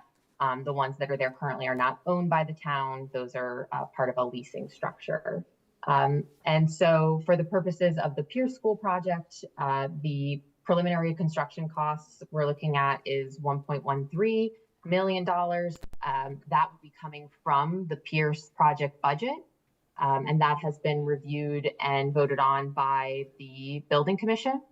The other projects, particularly, well, all of the other four, but for your interest, the Hayes School and Brookline High School, those dollars would be coming from a CIP item that has been voted on through town meeting just this past month.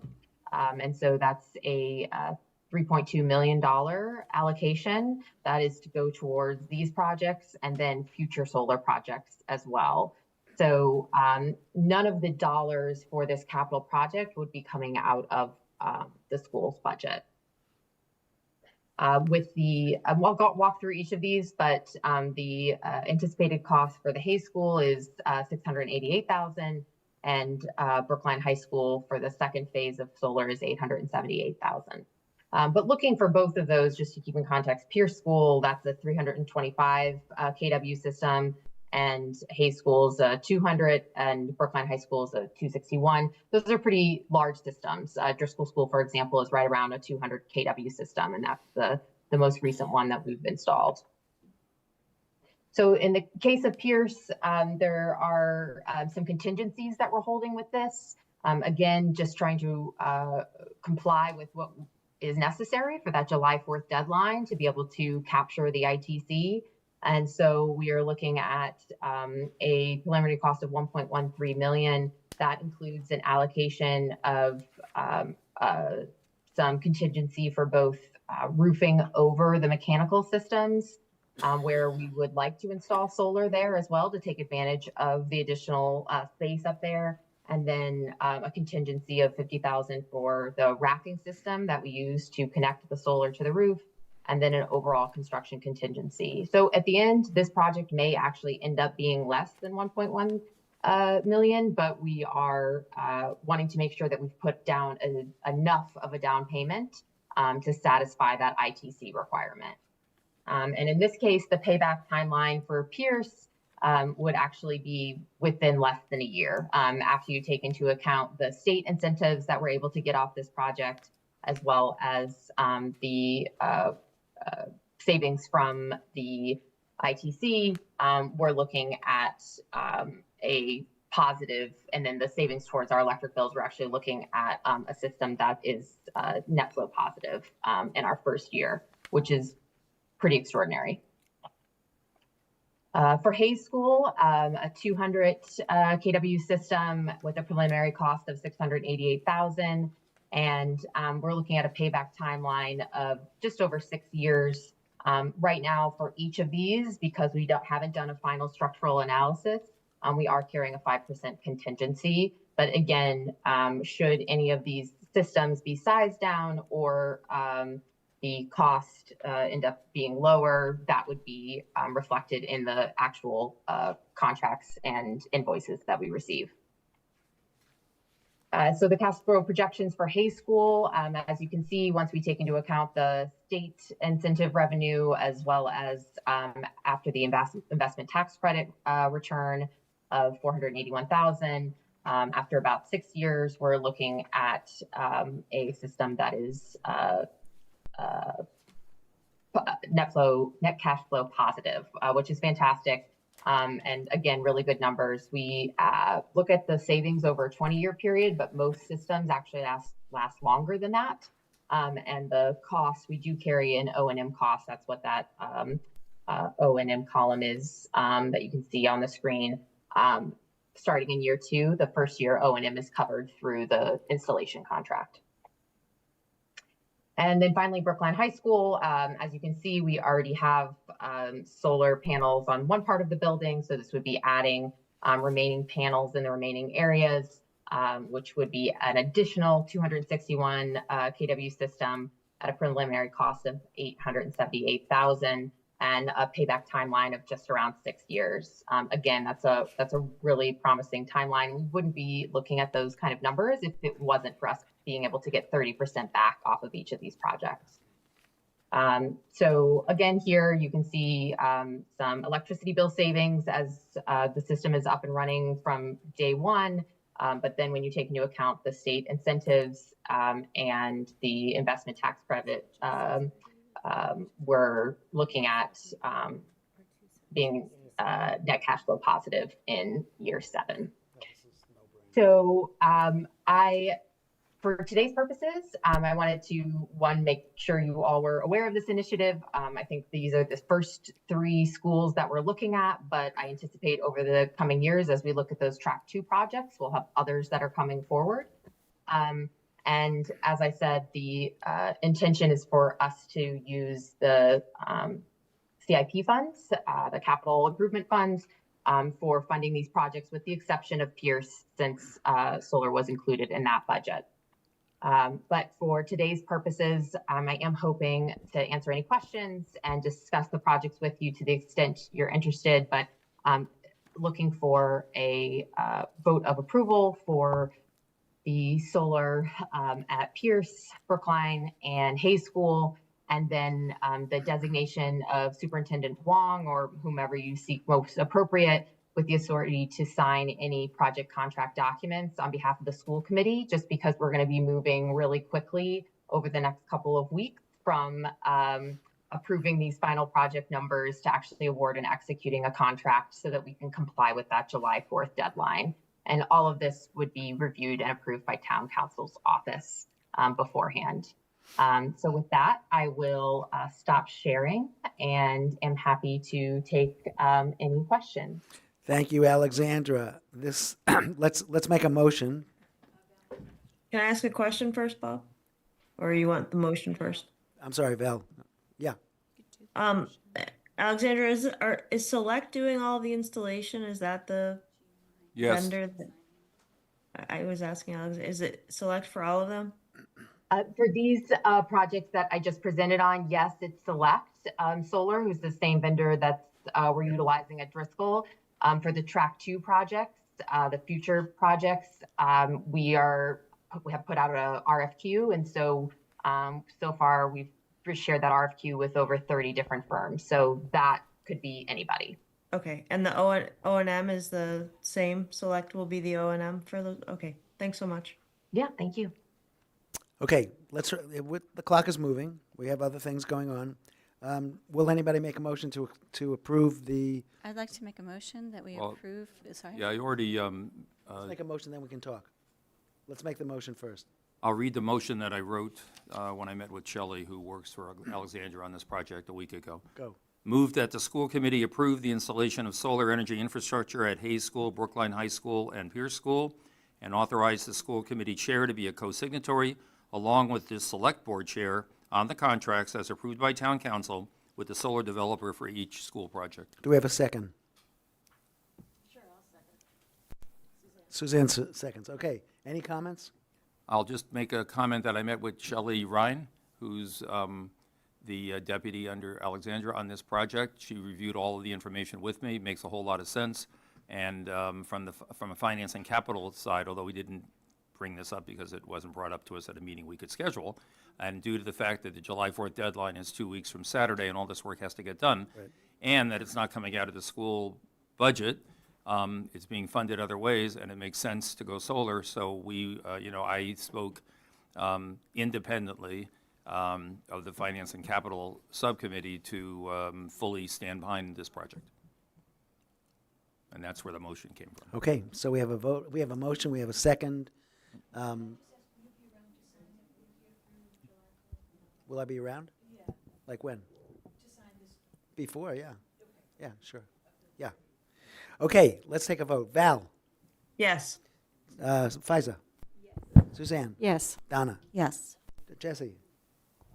Yes. Carolyn? Yes. Sarah? Yes. Bob? Yes. Yeah. Unanimous. Thank you, Alexandra. Thank you, Alexandra. Thank you all for your time and support. I appreciate it. Have a good evening. Before this? Okay, question, do we move to the next agenda item or take public comment at this point? We certainly could take public comment since we do. Let's go. Public comment. Who's next? I don't have, here we go. We have Rosen? Rosen Valchev? Oh, great. Thank you for hanging out. Hope you're eating a lot of the food. Thanks. All right. Well, I'm here to give a public comment about the section reductions as well. And I think they raised a number of issues. The ones I want to speak about are equity, but also fiscal responsibility. So at first, I want to start off by saying that I think the superintendent is being very prudent in observing that we have a low K enrollment overall in the district, and probably makes sense to move resources to other priorities, maybe medical, maybe the materials and fees program. But what I'm puzzled by is why, given that we're going to reduce 1K section, why we're reducing it at a high enrollment school and not at a low enrollment school. So I think we've all seen these numbers, but reducing it at the high enrollment school of FRR means the class sizes go to 19, 20, while some other class sizes are around the 12. Oh, I see. Now I see it. So anyways, by cutting at the high enrollment school, we got class size of 19, 20, while other schools have class sizes of 12. There's a 50% difference. Now, if that was the only option to cut, that makes perfect sense. But there's other options to cut other places with low enrollment schools. And in those options, we got balanced class sizes of 15 or 16 throughout the board.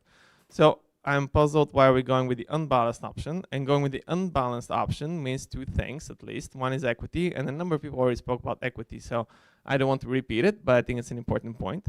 I do want to point out also that FRR is a Title I school, and it's losing not only the kindergarten section, but also the third grade section. So there's a number of questions here why the Title I school is landing a lot of cuts. Again, this speaks about equity. A number of people have already pointed this out to the committee, so I want to move on to speaking about the fiscal responsibility, which I haven't heard too much about. So it makes sense to reduce resources in low enrollment grades like K, move it somewhere else.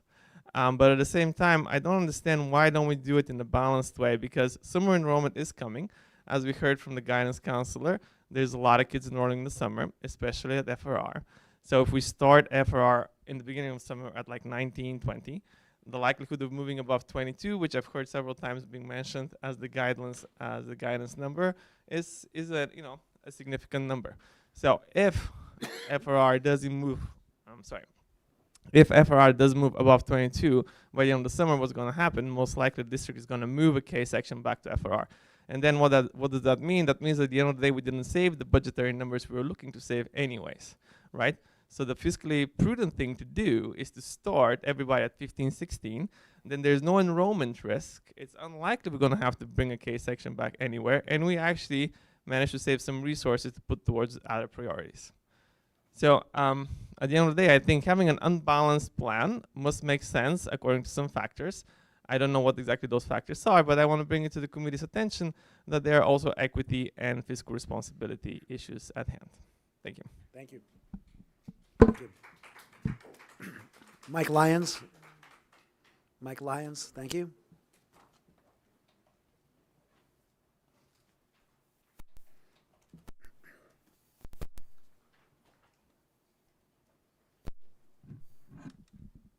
Hi, my name is Mike Lyons. I have one FRR student in the first grade. I have another starting in kindergarten this fall. There's 2 points I'm hoping to convince you of tonight, in addition to what other folks have said. First, that I would like to evaluate class sizes by what each student experiences, not just looking at a zero-sum school versus school thing. Second, I'm hoping we can publish registration data before making cuts, both historical and each year going forward, the same way we already publish the attendance data of the students who actually start in September. So if you wouldn't mind looking at slide 1, I'm going to roll through these pretty quick because I have 3 minutes. There's a school-by-school registration data from the last meeting. I know it's changed a little bit. I recomputed it on my computer. I'm happy to show you later. The trends still hold. It's lopsided, and if a cut is needed, as others have said, there are more balanced places to do it. But if you go to slide 2, and I know I said don't want this to be school versus school. This chart shows what each incoming K student experiences. So there's 380 bars there. Each bar is one student coming in, and the height of that bar is the size of that class that student experiences. So as you can see, cutting an FRR section creates a wide range of class sizes across the district. And you can see it also affects an outsized number of students. You can see that bar at the very end, representing FRR, is very wide. That's because FRR has the largest set of K classes of any school. So you'd also expect the average class size and the average size experienced by students to match. That's those two different lines you see there. But you'll notice those lines are actually, there is a gap. And that gap is because there are so many FRR students that will experience a larger class than the other students in the district. So closing that gap, I think, would make the experience across the district far more even, fair, and equitable, regardless of what school each child attends. But given the questions about late arrivals, I also modeled two scenarios. Flat attendance, and if the past 3 years trends continue. So if you look at slide 8, with flat attendance, which may or may not happen, the year's actual numbers are pretty even. This year's numbers. But cutting one section creates a bigger gap than before. So FRR students become big outliers and above the 22 student per class guidance. If you look at slide 11, instead of saying flat attendance, it says, what if we follow the trends that have happened over the past few years?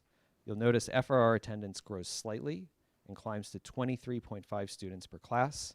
But no matter how you slice it, if you cut any school's, one section in any school, you cannot get it under 22.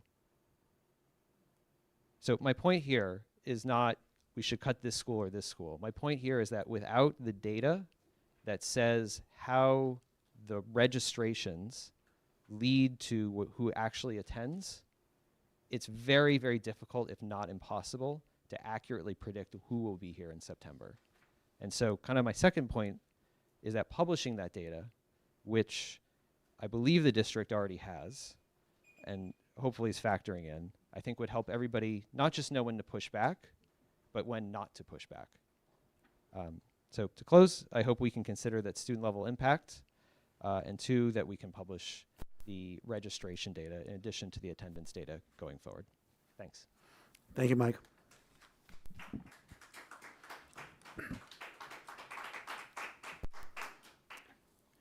Next up is Irit. She's on Zoom. Irit Moore.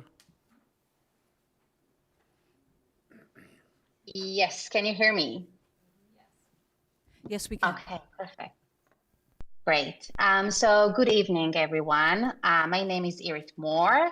I'm an FRR parent. My oldest daughter is currently at FRR, and my youngest son is entering kindergarten next year. I know it's been a long meeting. I also know that our wonderful community has already sent many emails with questions and concerns about the planned reduction of one kindergarten section. Earlier tonight, you heard the numbers, even now.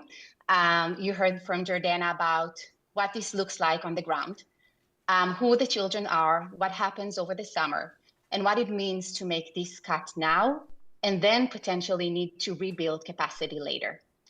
I don't want to repeat all of that. Instead, I want to add the perspective of a parent. 3 years ago, my older daughter entered kindergarten at FRR shortly after we moved here from Israel. She arrived with literally no English. For some children, the transition to kindergarten is smooth. For others, it's much harder. For children who are new to the language, new to the country, or simply quiet and unsure, it can be a very, very big transition. I saw firsthand how important it is for a child to be seen, not just taught, seen. I saw how much it matters when a teacher has the time and space to notice the child who is quiet, to understand who needs help, to build trust, to create a classroom where children feel safe enough to try, to speak, to make mistakes, and to grow. That does not happen by accident. It happens because we have excellent teachers and administrators. But even excellent teachers need the right conditions to do their work well. Smaller and balanced classrooms, real support, and enough capacity to meet the children where they are. And now 3 years later, I'm preparing to send my younger kid into kindergarten. Last week, we had the pick and practice, where incoming kindergartens came to visit school. For some of them, it was their first experience and first time walking into this building. I took a moment to look at the children. Some were excited, some were really ready for the next step. But some were nervous, some looked terrified even.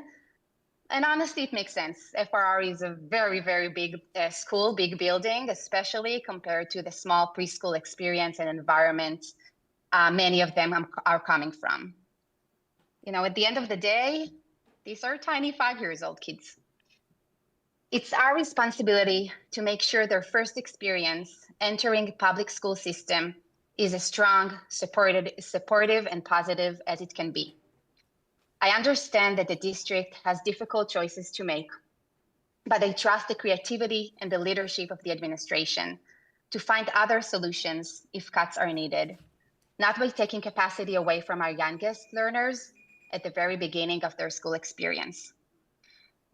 I want to be able to look at my son the night before his first day of kindergarten, hug him tight, and tell him with full confidence that he's going to have a wonderful school experience, because we chose the best place for him, and because the adults responsible for that place made the right decision for him and for his classmates. So I'm asking you, please keep the 5th kindergarten section at FRR. Thank you. תודה, עירית.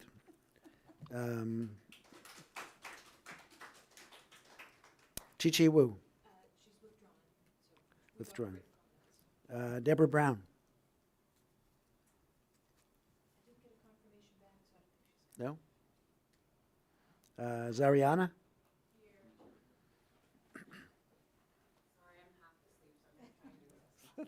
Thanks for hanging in there. Hi, everyone. My name is Ariana Kodakashian-Jones, and Malcolm Cawthorn asked me to speak here tonight on behalf of METCO and in support of METCO. Over the past several months, I have heard a growing conversation about the cost of the METCO program here in Brookline. While I understand that budgets matter, I believe we are asking the wrong question. The question should not be how much does METCO cost? The question should be what is the value of the community we are building here together? As someone who grew up in Brookline, I can tell you firsthand that racial diversity is not an abstract concept. It is not a statistic in a report. It is a difference between children growing up in isolation and children growing up learning from one another. It is a difference between a school system that simply talks about inclusion and one that actively practices it. For decades, METCO has brought students and families into Brookline who have enriched our schools, challenged us to think more broadly, and helped create the diverse learning environment that so many people in this town claim to value. As a Brookline student of color, I know how important it was to learn alongside students from different backgrounds and experiences. METCO did not just benefit the students who participated in the program, it benefited us all. This is why I find some of the recent public conversations surrounding METCO deeply concerning. At a time when diversity, equity, and inclusion initiatives are facing attacks across the country, including from the Trump administration, Brookline continues to publicly state that these values matter to us. Yet many of our members of our community have watched as diversity-focused initiatives have increasingly become targets for criticism, including the vote to eliminate the Office of Educational Equity and ongoing conversations questioning programs like METCO. Whether intentional or not, these actions create the perception that diversity, equity, and inclusion efforts are being treated as optional rather than essential. For many Black and brown families, that perception matters. Before I close, I also want to briefly acknowledge an email that I and several others received from Sarah. She shared that tonight's presentation is intended to celebrate METCO, not to debate its budget. I agree wholeheartedly that Malcolm Cawthorn, the students, families, and staff who make this program possible deserve to have their accomplishments recognized and celebrated.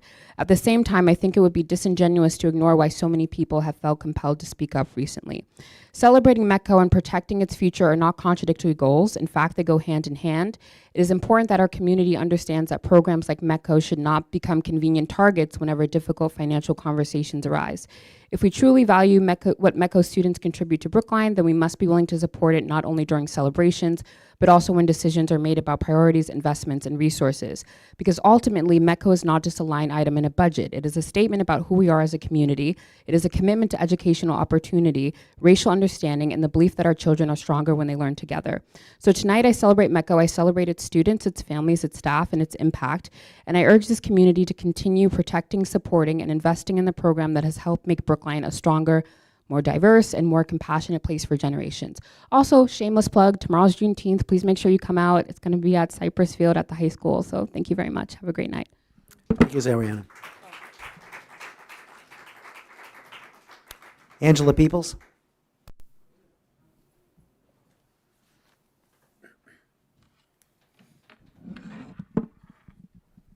Hello, everyone. My name is Angela Peoples.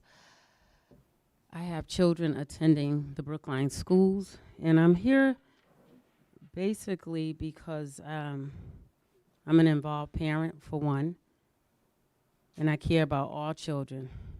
I think that your school district, especially Ms. Bellawan, the superintendent, you need to really pay attention to what's going on in the community as well as your schools. There are things happening to the children, and my children are of color, so I'm very concerned. My child has been threatened. My child has been called the N-word, and to no avail. Everything went silent. No one was talking to me. I couldn't even get an incident report, okay? I'm beyond aggravated. I'm beyond upset at this point. And it's too bad I have to come here and under these conditions. I'm not here to celebrate and be happy about all this stuff because my child right now, and when my child is affected, I'm affected. I cannot sleep, okay? He's not sleeping. I'm almost 60 years old and my menstrual came back because of the stress. And I'm not embarrassed to say it. I was enjoying menopause. And on that note, I'm gonna say, you guys talk about it's a student code of conduct. The child that has harassed my child, basically calling him the N-word, letting him know he will bring a gun to school, and I couldn't even get an incident report. Okay, it's so bad that the other student wanted to pay another student to do his dirty work, which was jump my child, have my child jumped. So while y'all sitting here and, you know, hate to spoil the celebration, but my child education is being affected and so is my living here at this time and being involved. I'm an advocate for parents on many levels. I like to help people, but right now I need help. So I also want to talk about the fact that I am concerned for the other child, and there was several children involved. So the mind of our children is being affected, and if you think what's happening to me is not, you're not bothered, guess what? You are bothered by this because at the same time where you're home resting, what affects someone's social and emotional it's traveling into the schools. And you may not see us on the news, like things happening in Boston, Brookline, and things like that. But you got to understand this is where it starts.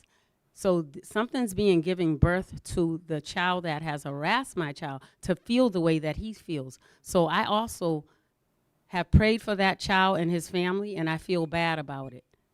And that's why I'm here tonight to tell you guys that that's very important, the social and emotional aspect of dealing with children. And it cannot be ignored. If you don't deal with these things today, you will deal with them in the future. The Bible even says that words are life and death. And so the way that we talk to each other is very important. If I encourage you today, I'm giving life to you. If I insult you, I'm making you feel bad. But a lot of people, you know, my children can be resilient, but this really affected my child. And I want to say I'm here to stand for my child and speak for my child. And that we as a community and also a committee and all of that, we have to work at what our children are saying. Hear your child, listen to your child, believe your child, and take time to be with them during the day.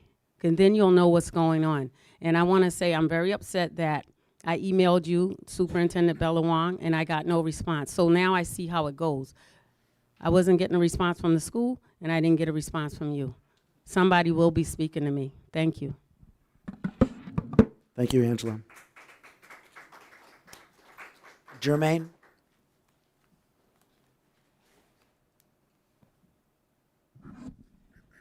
Hello, my name is.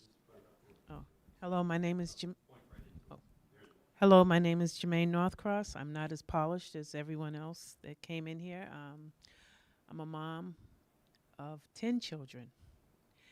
And what opened me up to come here is because my daughter, Ivory White, she graduated from Brookline High. So now her 2 baby brothers go to the Brookline High, and I still didn't get any of my incident reports of my son being harassed. One guy followed my son in the hallway and said, "What are you banging?" And he said, "Banging? You live in Brookline. What do you need to bang anything? You have a mother, father, a house, and a car, and you live in Brookline, and you go to one of the best schools with a swimming pool, pottery, jewelry making, wrestling, and so on." I just want to say, united we stand and divided we fall. What is America made of? My daughter is now 33 years old. She graduated from Salem State. She went to the program Juniper, thanks to Medco program, thanks to Jean McGuire, who gave her a chance. She's my second child that I gave birth to. The placenta broke 5 different places. I almost died, but she became a journalist. She's a mom. My first child, Ashley, she went to Scituate. Again, Brookline, Medco first gave me a chance, gave my family a chance to come out here and see the diversity. I've never lived next to anyone other than someone that looked like me. I mean, I love diversity. I said, yeah, this is why I named all my kids colors. Enough of this racism, sexism, or whatever isms. I just want to be able to move on, work together as a community, work together as human beings. I haven't taught my kids racism. They haven't learned that in the house, but they learned that in the schools. They learned that outside in the streets. Matter of fact, all my kids go with someone who's of all nationalities around the world, and I don't have a problem with that. Just what is the color of love? You know, like I said, united we stand, divided we fall. What are we standing for? What are we standing for? Thank you. Thank you for your time. Thank you, Jermaine. So that concludes public comment. We're moving on to the next topic, which is Superintendent Evaluation 2627. And Donna's going to introduce this one. What's the matter? Oh, gosh. Thanks. So I thought it would be helpful just before we jump in and get started, to give an overview of where we are in the superintendent evaluation process. Tonight's discussion will represent step 2 in a 5-step process.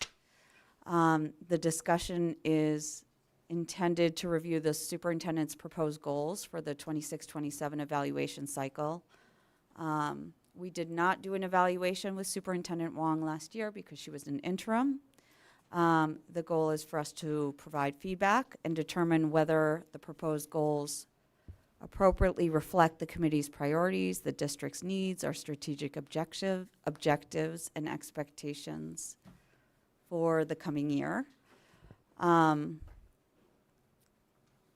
I looked at, I don't know how many of you had a chance to look at the materials around the superintendent evaluation, but as I looked at it, I thought of a few guiding principles that were helpful for me, and I would ask that maybe you consider them as well. Focusing on outcomes rather than the details of implementation, asking clarifying questions before proposing revisions, avoiding focus on, like I said, implementation, focusing on a limited number of priorities that will have the greatest impact, and of course we want to respect differing perspectives. I think as we embark on the process,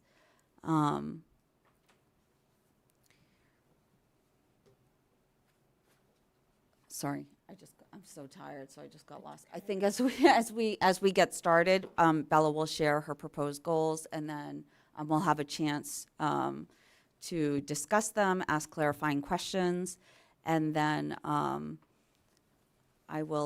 don't know where our chair just went, but he will summarize areas of consensus and modifications, and then we can discuss next steps and possibly vote. Great. So I think Valerie, when she was chair, sent a memorandum to the school committee outlining the process that can be used through DESE. I've actually never used this format, but I'm game to try. So the DESE format starts with a self-assessment, and so I created a document. I'm not going to review that document at this meeting, but it just a reflection of the end-of-year report, but also where we are against the strategic plan that's in place, the 2024-2027 strategic plan, and just areas that might need support. One thing to note when you look at the goals proposed, that whereas coming into this year, a large focus was looking at our financial systems, you'll see that I have shifted to other goals. The DESE model says that there must be one student learning goal, one professional practice goal, and 2 to 4 district improvement goals, and I've chosen 4, right? And then when, pardon?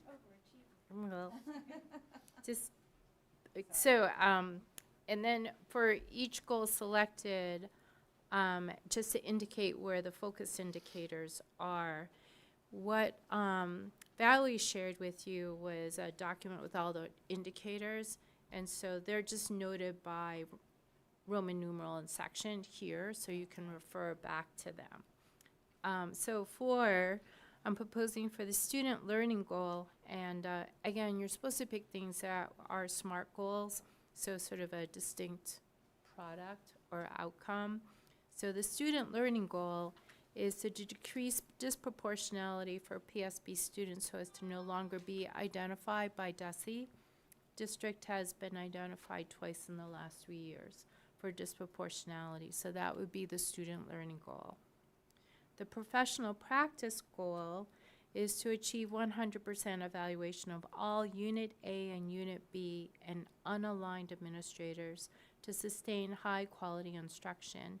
The other part is to implement an evaluation system for paraprofessionals. So at this time, there is no evaluation document for paraprofessionals. So the goal would be to do that, and that has actually been a subject of negotiations at this time. The strategic plan that was in place or is in place 24 to 27 notes targets of getting 75% evaluation, 90% and 100%. I'm just going to name the 100% as the target. All right, so this is for Unit A, Unit B, and unaligned administrators. The district improvement goals. Some of this reflects the work that we have committed to do as part of our MOUs, but it also makes sense for us to do as a district. So the first one you may recognize, evaluate the grade configurations to improve scheduling and staff equity across the K-8 schools, right? So that would be one. The second one is to establish an equity leadership team and develop a strategic equity plan as required by the state.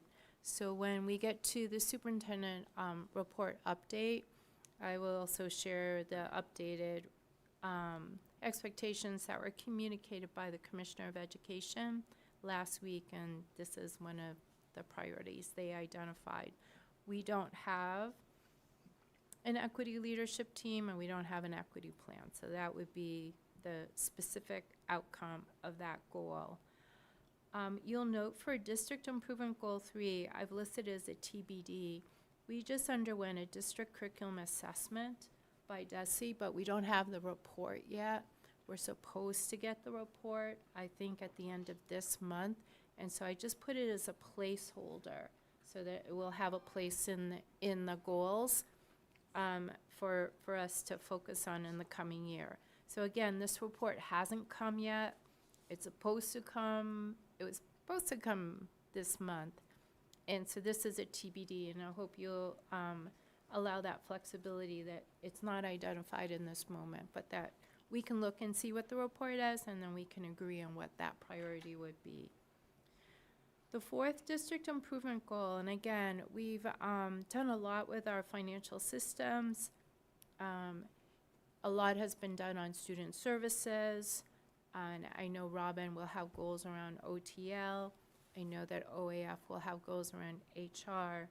These other areas are areas noted in potential weaknesses when I look at the strategic plan and what we've done so far. So it's actually a very comprehensive one with a lot of parts. But it would be to complete evaluation for procedures related to use of facilities. So one of the things in the MOU is to look at use of facilities. Maintenance and repairs, it's been very clear to me, and Jesse's not in the room, but in our meetings with Capital Advisory, this has been something that they have raised. So I'm identifying it as something for this category. Work order systems were initiated this year, but they still need follow-through to make sure that they're well established. We have started work, thank you to Joe Albuquerque, on our emergency response systems, but they still also need work. They've been initiated, but they need a lot of support. I would like to focus on security and safety for our schools, and it's more a focus on physical safety. We've done a lot of work on mental, social, emotional safety, so this would be to distinguish from that physical security and safety. And we've done a lot of work on transportation practices, but I just took this entire, the entire rubric from DESE. So this is actually a DESE rubric, and I just took it in its entirety. So again, one student learning goal, one professional practice goal, 2 to 4 district improvement goals, and I've picked 4 with one, including one that is a TBD. Comments? Donna. Can I start with a clarifying question? Professional practice goal, the evaluation system for paraprofessionals, is that, can we lean on that goal if it's an aspect of negotiations, isn't it? Or no? So in other words, I actually think we can have one. It's just agreeing on the document. Oh, okay. And I would say at this stage, both BEU and district administration and school committee support that there be an evaluation document. And so we're just negotiating what that document will look like. so in other words, there will be a document for the next school year, regardless of the outcome of negotiations? I don't know, because we would have to agree. So this would be the goal, and if Okay. we're not able to implement, then we're not able to implement. Okay. But it just seemed, because I want to focus on the Mhm. evaluation of A, B, and the unaligned administrators, I wanted to include that as Thank you. part of that. Carolyn? Thanks. This is great, Bella. Thanks. I have a question on, I really like the student learning goal. I'm very interested in our disproportionality citation and how that's going to be addressed. And I look forward to hearing more about that. I guess, obviously, you know what you're doing with these.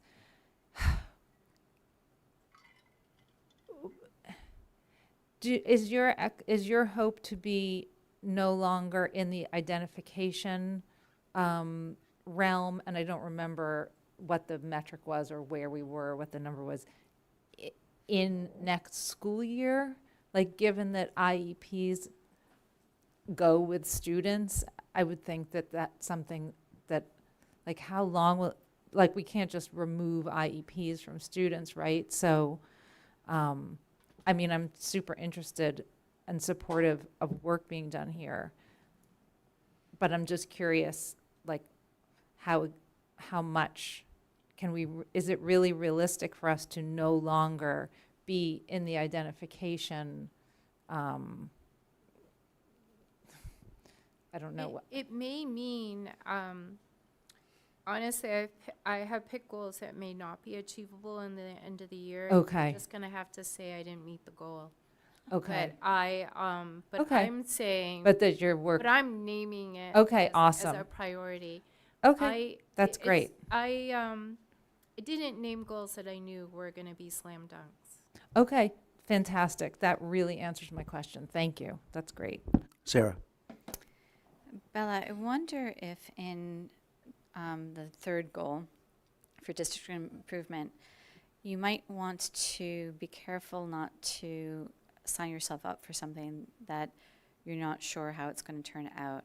I wonder if you already know, in terms of curriculum, what you would like to see us address, and should that report not be aligned with what you're interested in, do you want to leave yourself a little bit more room there? Because you could rewrite it to be, to improve, district curriculum without having it be tied to the report.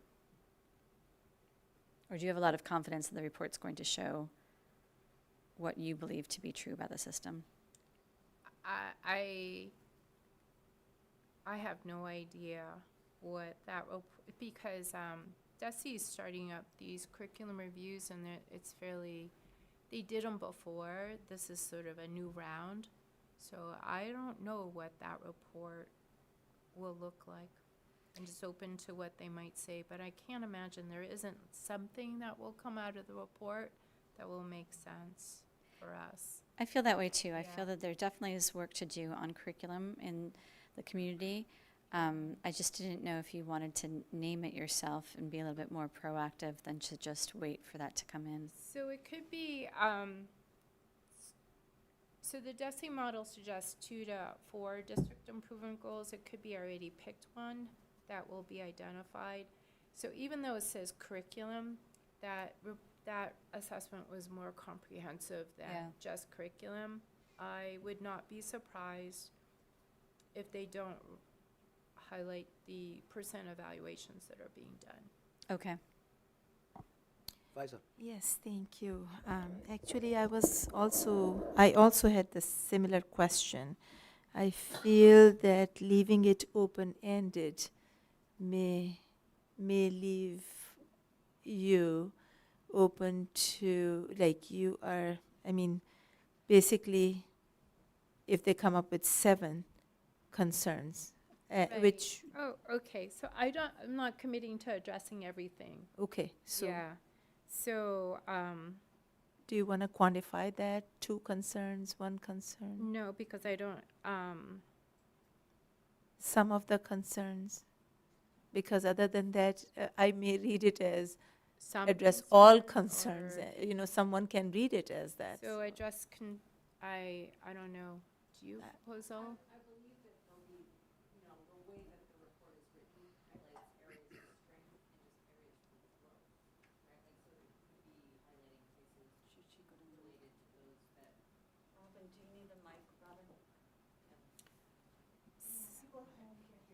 Yeah.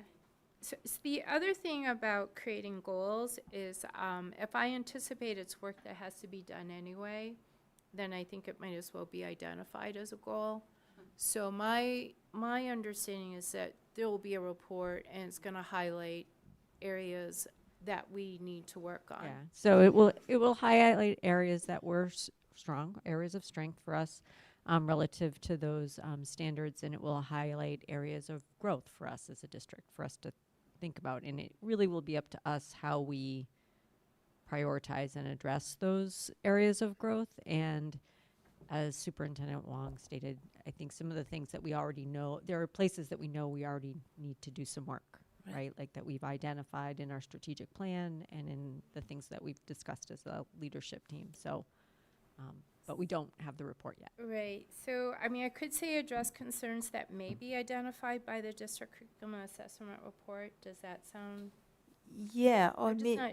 I'm right. open to recommendations on how to word that. I am also thinking, I was wondering if, as Robin mentioned, some priority concerns or something of that sort that clarifies which concerns that may say, you are prioritizing them and then you will be addressing those. Just a suggestion.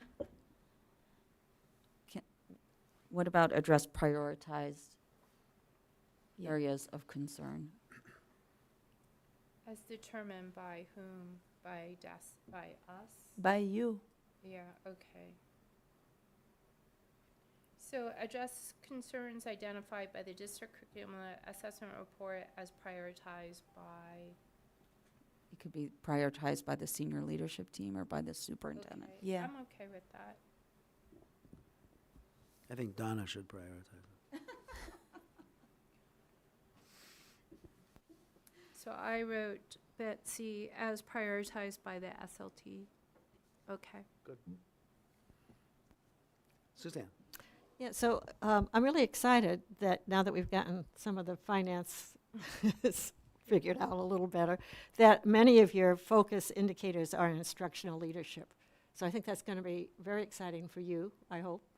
And I think it's a good place to put a lot of your energy. So I'm excited about that. Under professional practice, you aren't actually doing 100% of the evaluations. You're having that happen. So just kind of think about that a little bit. Because if it's not 100% that's done, it's not because you didn't do it, it's because the people who are supposed to be doing it didn't do it. So I'm just trying to protect you a little bit from that. I don't know if you want to say that something about providing the evaluators with the tools or the professional development they need, or they will check in with you, or I don't know, or you can just leave it the way it is, but it's just something to think about. I would be surprised if we ever actually met that target, but I also feel we'll make more grounds on getting there if I name it. And so we should be there. Also, the thing about the indicators, I have to choose one from 1, 2, 3, and 4. Right. All right. So I had to make sure that I did that. And then, so 4 is basically cultural proficiency. Right. All right. Yeah. Faiza. And the other thing, but it may be under OTL, is taking a look at the new DESE suggested requirements for high school graduation. That might be Robin's duty. I mean, we have to start taking a look this coming year, not because it's the following year it's going to start to be implemented, I believe. So I was going to talk about that in my report. Okay, great. Thank you. Faiza. Yes.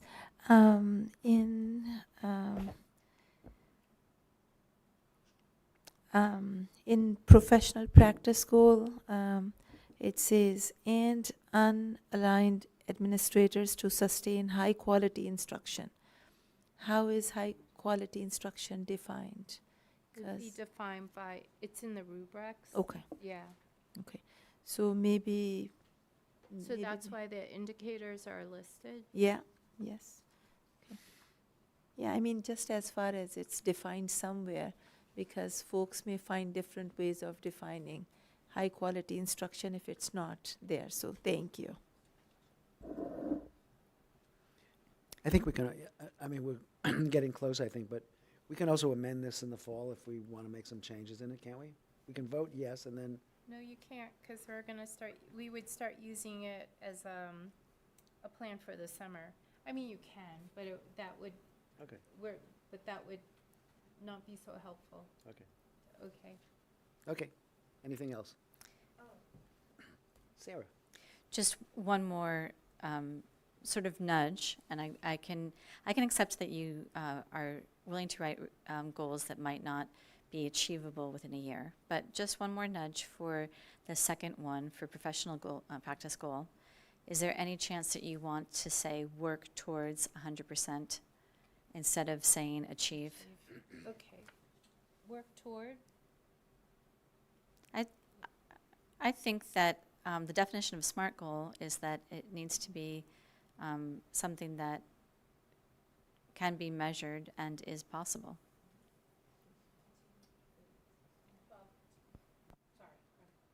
I'm sorry, Carolyn. I'm sorry. Sorry, I had a question on your microphone. Oh, thank you.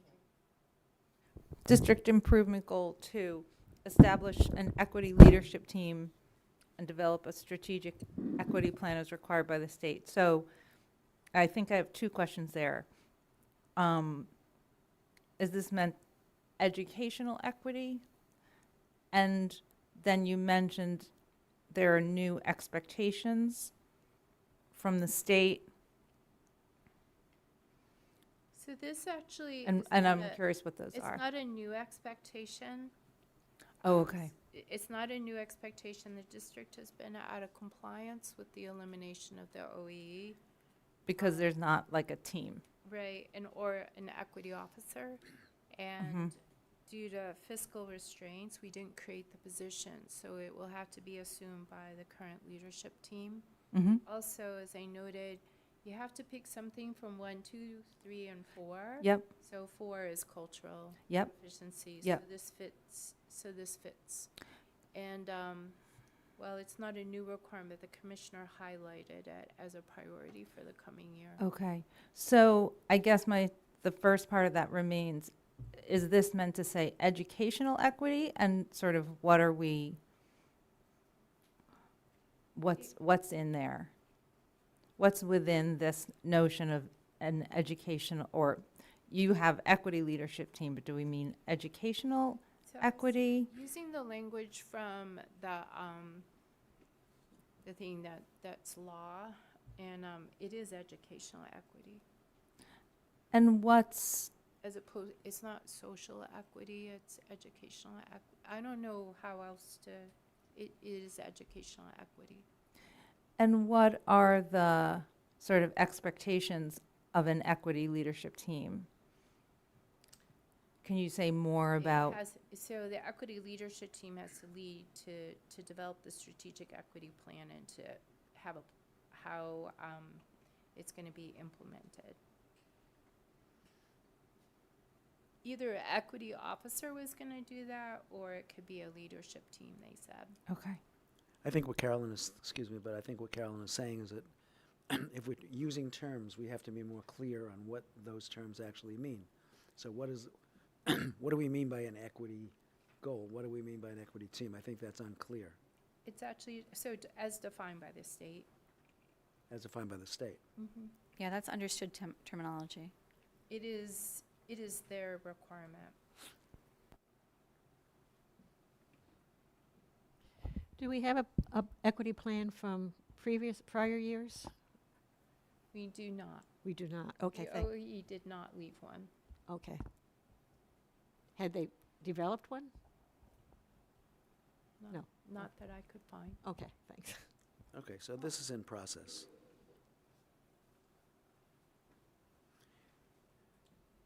As the clock reaches 10:10, can we get some conclusion on the goals and vote on them? What do you think? Yes, is there a motion? I would make a motion to move the goals. Is there the two wording change? I think there were two wording changes, right?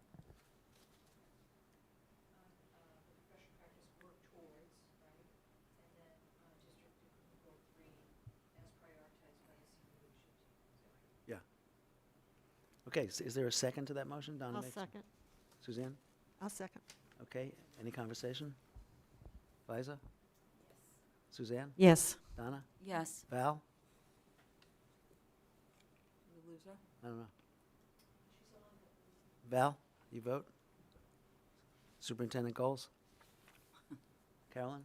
Yes. Sarah? Yes. Bob? Yes? Okay, passes unanimously. Thank you very much. And now we have superintendent's report. Yes, I'll try to go quickly or just speak direct. Anyway, so the first is the commissioner held a webinar for all superintendents on the last Friday. I will say after a year of having webinars where they were more informational and listening, there were a lot of things he said about expectations for the coming year. I know I was caught by surprise, and I have not been with other superintendents since that webinar to hear how other people received that news. But one was the anticipated launching of the recommended graduation requirements. And so they are recommended, and they'll be presented to the Board of Education. And if the Board of Education approves them, then they will become the new graduation requirements. Where Brookline is, we're close, but we're close in some areas, but other areas would require some investment and time. The first is that everyone would have to meet the Mass Core requirements, and so you all just approved graduation, was it competencies? Yeah, so you voted them before the close of last year, and they match the Mass Core requirements except for math would need to go from 2 to 3 or 3 to 4? 3 to 4. Yeah. I'm sorry, yes, 3 to 4. 3 to 4. It would be 3 to 4. Otherwise, they are similar. The surprise is that these would go into effect for the grade 9 class, not this fall, but next fall. And the commissioner said, even if you don't have anything in place, you could get them in place by the time they have to graduate, which I'm sure most districts are going to have an issue with So the slides for the webinar were supposed to be posted after, and I was going to share them out with the SLT and the principals, but they have not been posted.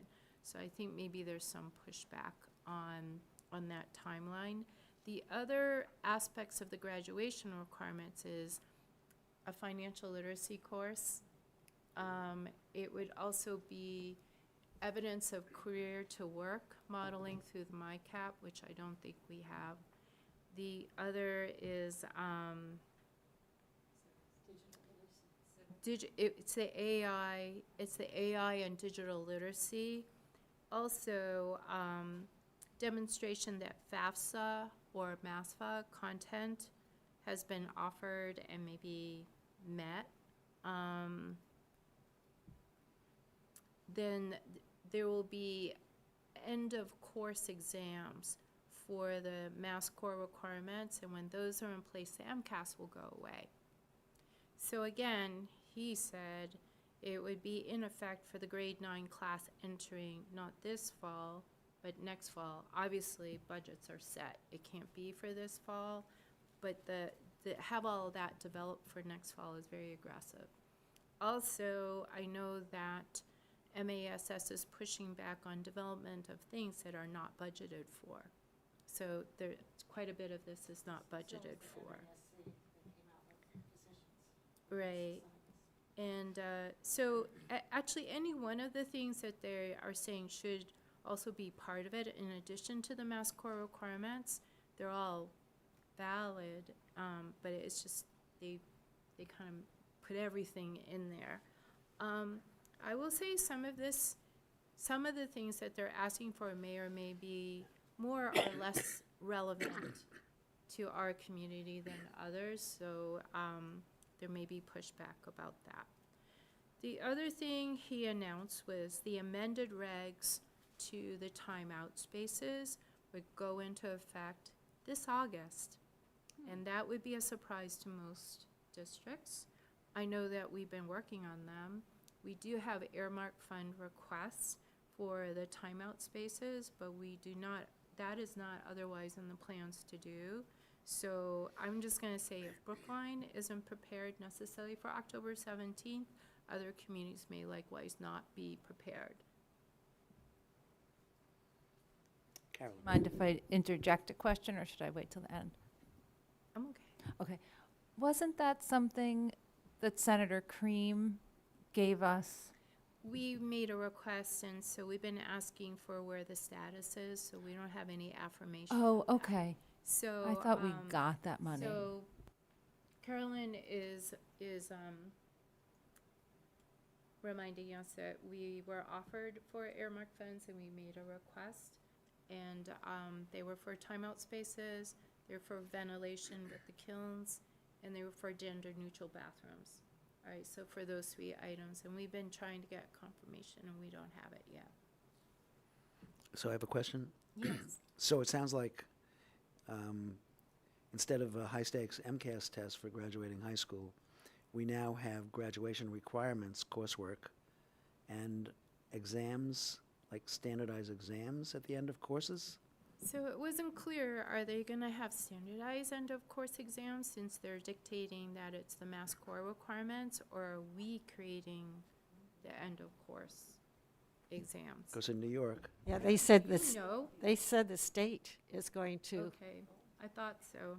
the state's going to write the assessments, Great. tests. so that's like New York's And they will, Regents exams. and they will score them, and we will have results back in a couple of weeks, is what they said. That's what they're proposing. As I said, the slides somehow didn't get distributed, so I don't know if there was, I thought there was a lot in the expectations. He also spent some time talking about the district diversity plan and the equity officer team. So he also highlighted that as a priority for the coming year. He also said that DESE would be developing seals of distinction for students to earn, and that districts would be required to offer a minimum number to be determined of these pathways to be able to attain these seals of distinction. One example is the seal of biliteracy, which we are hoping to launch, but it sounded like there were going to be multiple seals of distinction yet to be defined. All right, so there was that. He also announced that there would be a new family portal for families to access their students' MCAS results. And in the call, he said that that would be in effect as early as this month, which alarmed many districts because it was going to be ahead of the aggregate data that we would get, which we typically don't get till the fall or September. And it also caused people to say, okay, so then people are going to get their data and they're going to want answers, and no one's going to be around also. Like, who's answering these questions over the summer? So just, I think it was just yesterday, they are moving the opening of the family portal to August 14th. But it's still problematic for us because August 14th, we won't have the data yet, and we're opening up schools. So they pushed it from June to mid-August, but that's problematic for us. So anyway, to say that the commissioner has stated these priorities, but I'm not sure what the response has been, and if the slides do get posted, I will share them with you, but they haven't been posted, which is actually unusual, because they usually post right away. Okay. The other update I just wanted to provide just on Driscoll play structure. I've been communicating directly with Parks. The DPW director is away. Now different people are taking their vacations and away. So we will just continue to work, but that's just not going to be something that will change for this summer. All right, but we will try to see what we can do in due course. All right, but we will continue to work with it, and obviously we have to work with other departments to be able to achieve that.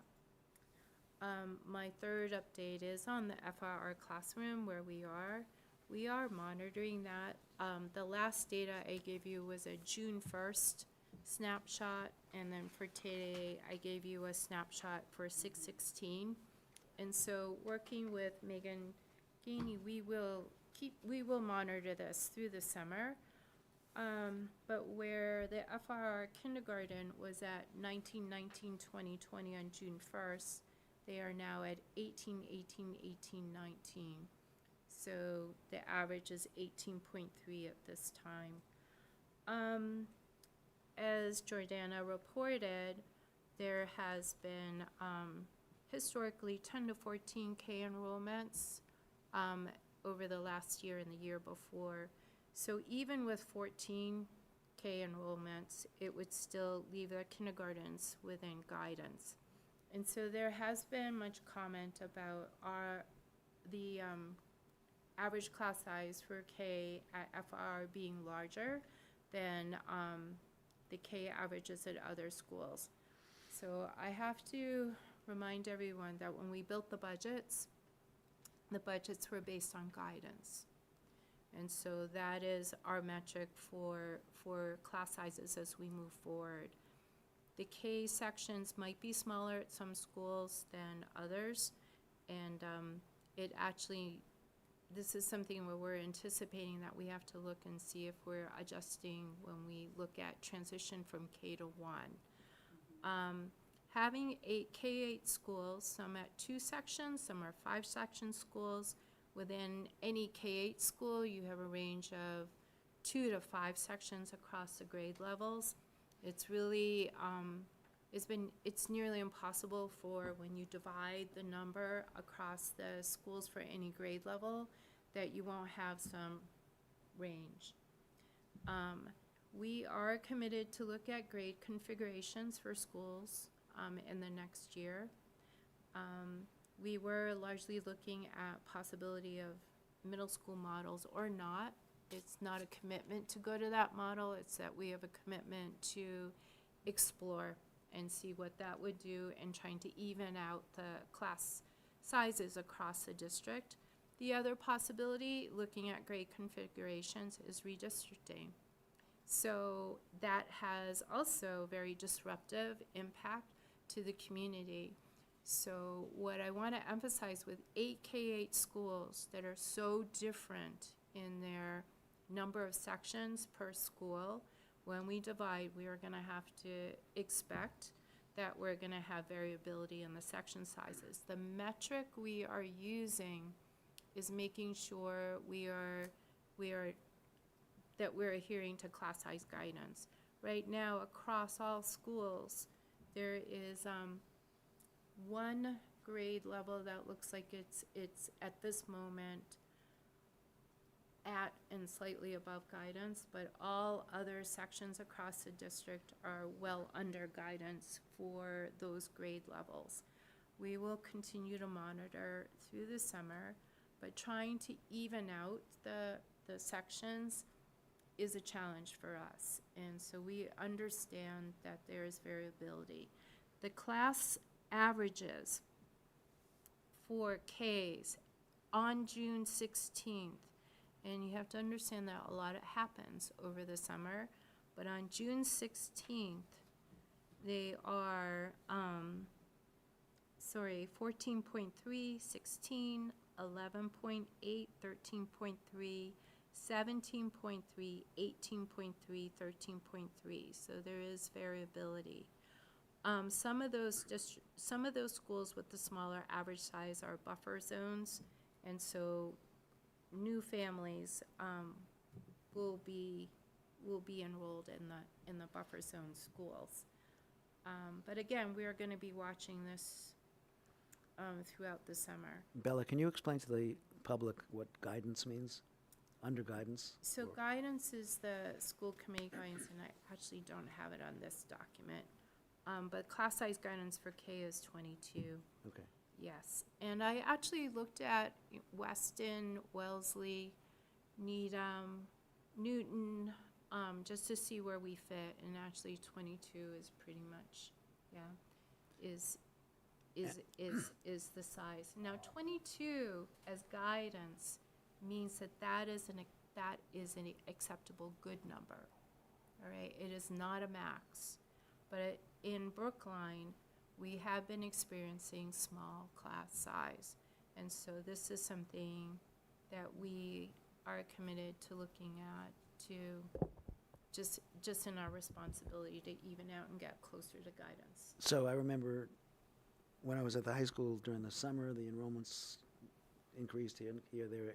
There was always a fund to support super class sizes. So you add a class, add a section here, add a section there. Do we still have that? So we have budgeted 5 sections. We have budgeted 5 sections worth year to year, and we used all of them this year. Already? And we used all of them last year. So we So have for next year- 5 moving forward. We added a grade 5 section to FRR.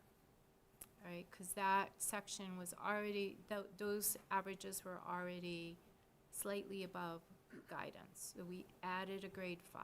We did reduce a K, so it's neutral. We did add a grade 1 section to Runkle because that was already looking at slightly above guidance. So there are 4 sections left. We could add sections when we look at it, but a lot of times those are used for special education as our needs evolve through the year. Sarah? When you are reassigning due to buffer zones, do you intend to change some families who have already started at a school or have siblings at a school? Or are you going to use buffer zones only for families that are new to kindergarten, new to the district for kindergarten? So if we have families that are moving into the buffer zones or to FRR, if they already have siblings in the school and they might have new K students, they would stay at FRR. Families that requested to move to FRR that lived in other parts, in the letters that they got when those were accepted, was language that said that it wasn't guaranteed, right? And also language that if there were other siblings that came in and there wasn't size or capacity in the incoming grade level, that they would be moved, right? So that can happen. That can happen. But that is for families that voluntarily accepted to go to FR with that conditional language in that agreement. That's helpful to understand. What could you went a little bit quickly. At one point, you were saying that the impact of who goes to kindergarten now at FRR will impact first grade later on. Can you explain that thought a little bit more? I'd say it's more across the district. So as many of our speakers highlighted, some of our K sections are small. And so why did we pick FLR and not other schools? So some of the Ks are small at some schools that we actually historically receive higher enrollment, even higher than what was described for FRR, right? And so we're creating capacity for those. The other is if we have a school with 2 sections, that at this time we didn't eliminate a K because that would have them be a 1 section. There are other situations where a school is entirely a 3-section school, and so we decided not to take the K from that school at that time while we evaluate what the future projection is for that school. FRR we did because we had 5, we could go to 4, and we wanted to add the grade 5. So that was part of the consideration. Carolyn? Thank you for all this information. I just want to confirm what you just said, because I was curious coming into this meeting about some of the information that Spitz provided about summer and in-year enrollment. Did you just say that there And I was curious about it for FRR and for every school and the comparison. So did you just say that whatever the numbers Jordana reported for FRR from this past year and the year before, that we have other schools that have higher numbers than that? Like you said something, and I was like, oh, she's answering a question I have, but I didn't quite catch it. So Lawrence typically has a high Okay. change over the summer, high enrollment that comes in. So that one.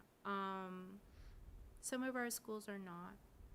Like Baker is not one that experiences big changes in the summer. Yep. Right. But I have to say that, we're monitoring and we're trying to do the Understood. best we can to even it out and also just stay within guidance. But guidance is the most important metric Okay. that we are using. And I have two other quick questions. Right. So thank you for the update from. Like, for example, right now Pierce is at 17.7.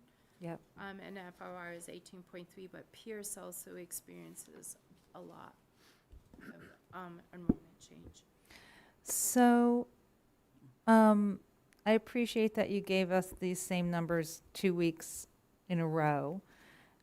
And I can see that. A lot can happen still. Yeah, Yeah. of course. But I just wanted one quick question. So the actuals at 1, 2, 3 schools decreased from June 1st to here. Is that because is the actual that you're showing like a rollover plus what we know, and that some of the assumed rollover actually informed that they're not returning? So what will happen over the summer is that families will disenroll because they're moving. Right. Yeah. So that's moving, what, at this point, that's what those are. Yes, People have and, said, oh, we're not coming back. Right. Okay. So our admin assistants at the different schools, they're Yeah. pretty good. Like if they know a family is moving, then they'll say, hey, Yeah. you need to disenroll. Yeah. Until they actually disenroll, they're still on the books. Yeah. But yes, some of the numbers went down. So FRR, it went down. Yeah. And sorry, I have one more clarifying question. Another thing that you just said about the people can be moved if they requested a school from outside. Do you mean as part of a language program, or like because they moved within Brookline and they wanted to stay at a school? Or you're not talking about buffer zone people? They just made a request to be at that school, and that happens from time to time. But the letter they get is very conditional. So it's non-buffer zone people. It may be buffer zone people. Oh. Yeah. Okay. It happens it doesn't happen that often. So Bella, what would I'm sorry, Kevin. Sorry, yeah. I don't want to put anyone on the spot. I was surprised by Mr. Nagano's comments, because I've never heard that. Somebody being in a buffer zone, a child who has been in a school being told they have to move out of that school So it's a long-standing practice. And the language in the letters that are sent out are very clear. Okay, I'll just say again, I've never heard that. And that was surprising.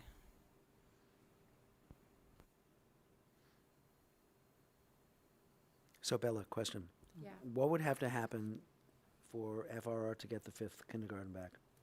We'd have to see the trends shift. Yeah. Okay. Okay, oh my God, look at these questions.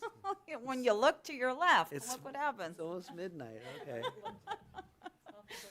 Fiza?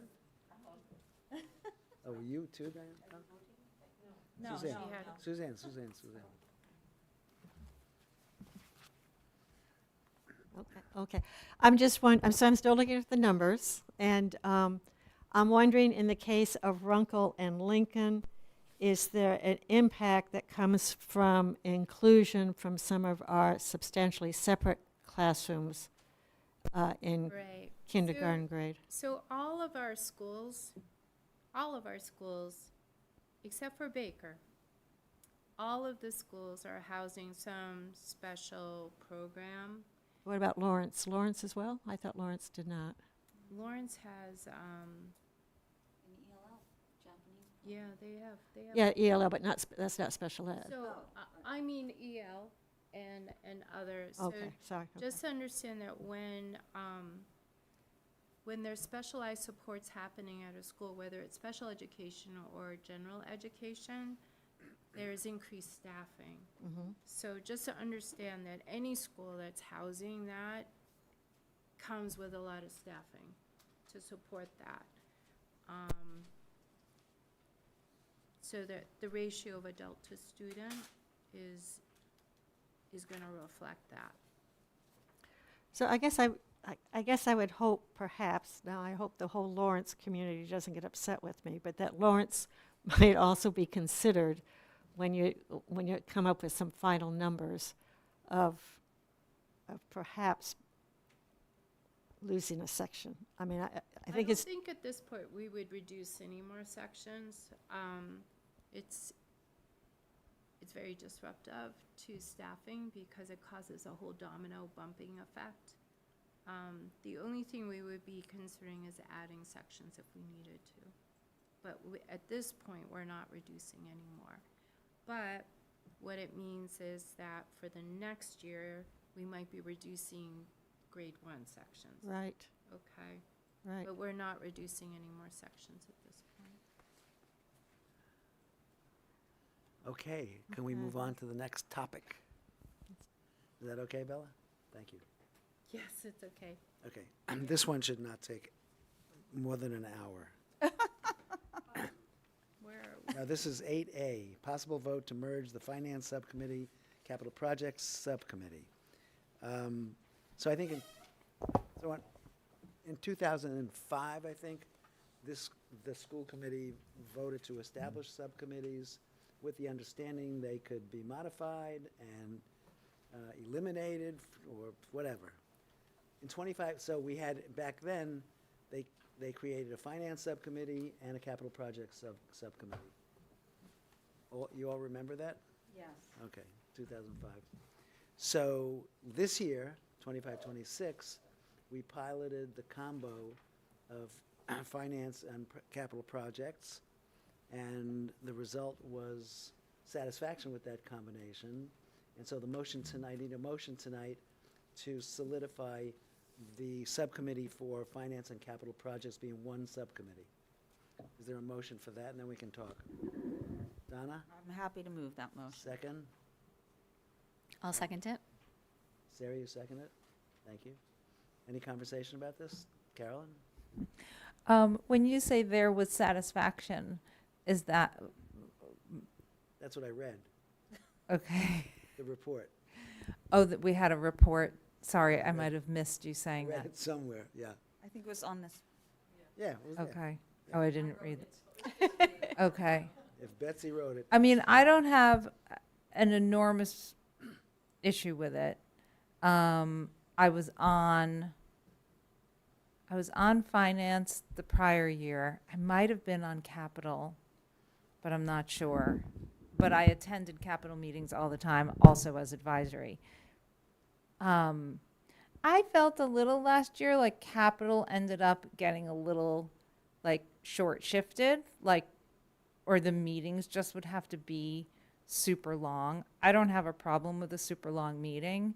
And I don't particularly object to this, but it did seem like I felt like there was just not a lot of attention given to capital, and capital is really important, like how we use our, like we're sort of talking about that here in a way, right? Like how do we use our buildings when we have and maintenance and solar and playgrounds and all of that. So however it works, I would just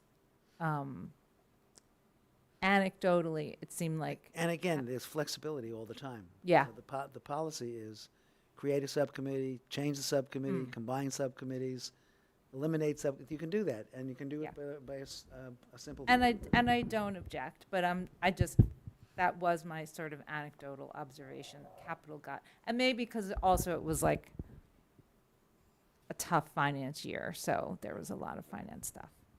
Donna Perry? I have a technical question. So if this motion is approved, does it have to go to policy to update the policy manual? Okay, that was my question. Just wanted to have some record Yes. of the change. Okay, and so will the policy manual be updated so that's removed? No. Okay. That would require. Policy. Okay. We'll have the official record. Oh, that would go to Suzanne, yes. Okay, all in favor? FISA. No, wait. Talking. Who's talking? I had a question. Oh, I'm sorry. That's I raised my hand. apologize. Okay. So there is a lot of work that goes into capital. So Helen was on it for years and did a lot of work. So I'm wondering if we do combine them, if there should not be someone who is kind of the capital person, leader, within the finance committee. I just feel like it's going to get lost a little bit. I think that's a really good idea, and I'm not meaning to. I'm glad you said that because I think that sort of trickled through my mind at some point along the way too. But you're articulating it very well. There's a lot of work. It's a lot of work and a lot of meetings. Not our meetings, other. And we had two people who historically were so well versed and immersed. We had Mariah and we had Helen. Right.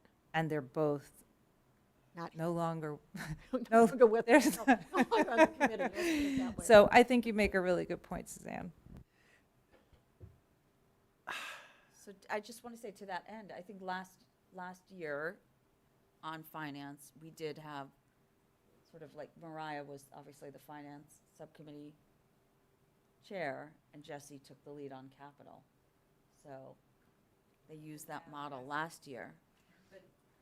So in other words, I don't think it's a bad idea to Is Jesse the chair of finance now? Yeah. Maybe you have to table this. Do you need Jesse here? No. I'd rather not. Okay. I don't mind Just like voting that, on I it. think And it's within the committee, right. It's not like That's we that have to model. formally, but I think Suzanne makes a good point that we could ask Jesse to ponder. We have 4 members on that committee, and I think Val's on that committee. She might do some finance stuff. Okay. Or capital. Let's take a yeah. vote. FISA.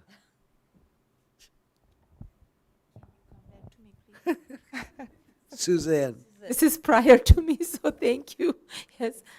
Yes, no, I just, if you can come back to me, I'll appreciate it, thank you. No, that's fine. Suzanne, you want to vote? Yes, so I'll vote yes. Oh, good. And I just want to say that we watch it. If it feels like we need more support on capital, we don't have to wait a whole year. We can, or perhaps it's even temporary. Maybe it's for particular projects. Okay. Okay. Donna. Yes. Carolyn. Yes. Sarah. Yes. Bob. Yes. Val. Not here. FISA. Yes. Yes. Okay. Unanimous. That's good.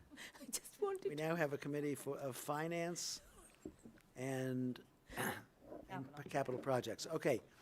Do we have any reports out of curriculum, Carolyn? To do this. We had a curriculum subcommittee meeting yesterday. We had 2 really good presentations from our social studies experts. We had a sort of overview and update from Greg Porter on some funding that can be available from the state for genocide education. And he talked about how that's been done in the past and might be done in the future if we are, again, awarded that money. But anyway, it's always interesting to hear what's going on in the schools.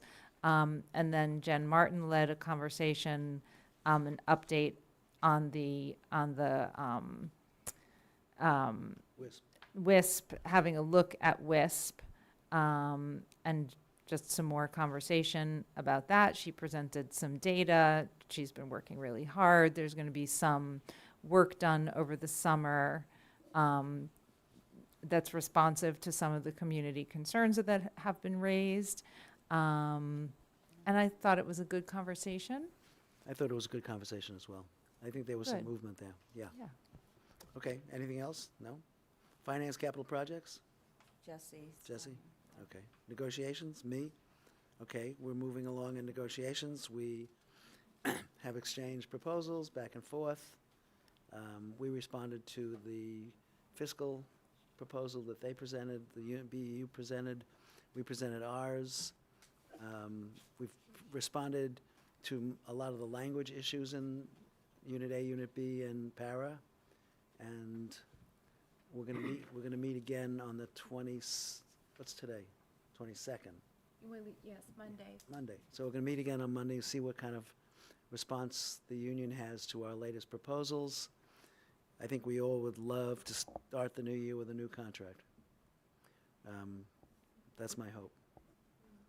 Maybe, Bob, we can just remind folks that they can catch up on negotiations by going to the PSB website, right? And the school committee website, and they To watch can, those, yeah. yeah, they can go on the page for negotiations and actually watch those sessions.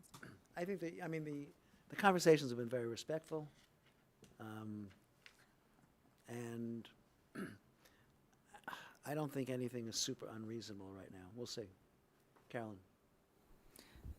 Sorry, I left something off of my report. Oh, no.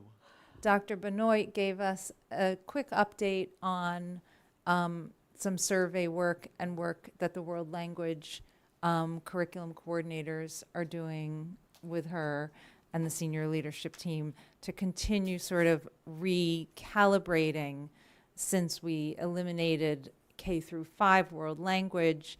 Now the high school, is starting to see kids, in 6th grade is starting to see kids who have not had language yet. So they're doing some work to kind of recalibrate that. Sorry, didn't mean to leave that out. It was actually really interesting and good to hear about. Thank you, Carolyn. Appreciate it. Policy? Who's chair of policy? You are. Suzanne? Thank you. We did meet. We had our first meeting with the new subcommittee, Sarah, Laura, and Val, and myself. I just want to give a shout out to last year's committee. They actually, I don't want to say actually, they passed some significant policies. And so thank you to them, because it's not easy getting policy through. I think I saw a list, Bella, that you had put out about 4 or 5 substantial. I don't remember where that is, but that's okay. But There was civil rights, Yep. financial policy, the restraint. but also the restraint. Yeah. Medical delegation, medicine delegation. Instructional materials. Yes. Yeah, so there are quite a few. Yes. High school graduates, yeah. Okay. So anyway, I just want to say shout out to the team, and Andy, I think, was the chair. So we are going to start, I'm going to meet with Bella to see whether we're going to do some work with MASC. I don't know, we'll see. We had started that work and then stopped because of budgets, but we'll talk about whether we want to do that again. And we're going to start in the students section, the J section, and we're each going to look at it before our next meeting, and we're going to also compare it to some of our other comparable districts, like Lexington, Newton, Wellesley. What's in there, Suzanne? Jay? Student. Oh, that's a Student wide section, open. yeah. Okay. Yeah, a lot of things. So I just will make one comment, and that is we have a very thick policy manual. Yeah. It turns out, as I look at it quickly, that our earlier policies are quite short. Our recent policies are very long. So I don't know what that says about what we're doing these days, but the older ones are actually like a paragraph or two.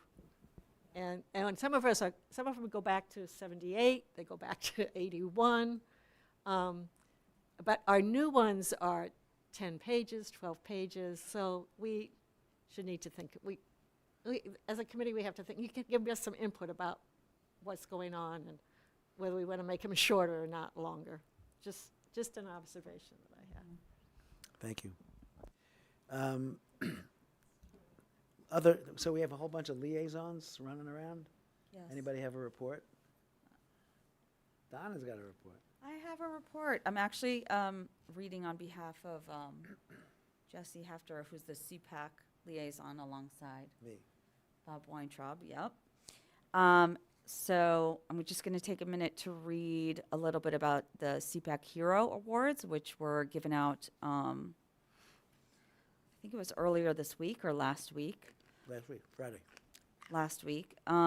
Each year, the Brookline Special Education Parent Advisory Council, also known as CPAC, Brookline CPAC, recognizes the incredible individuals who have made a meaningful difference in the lives of our children.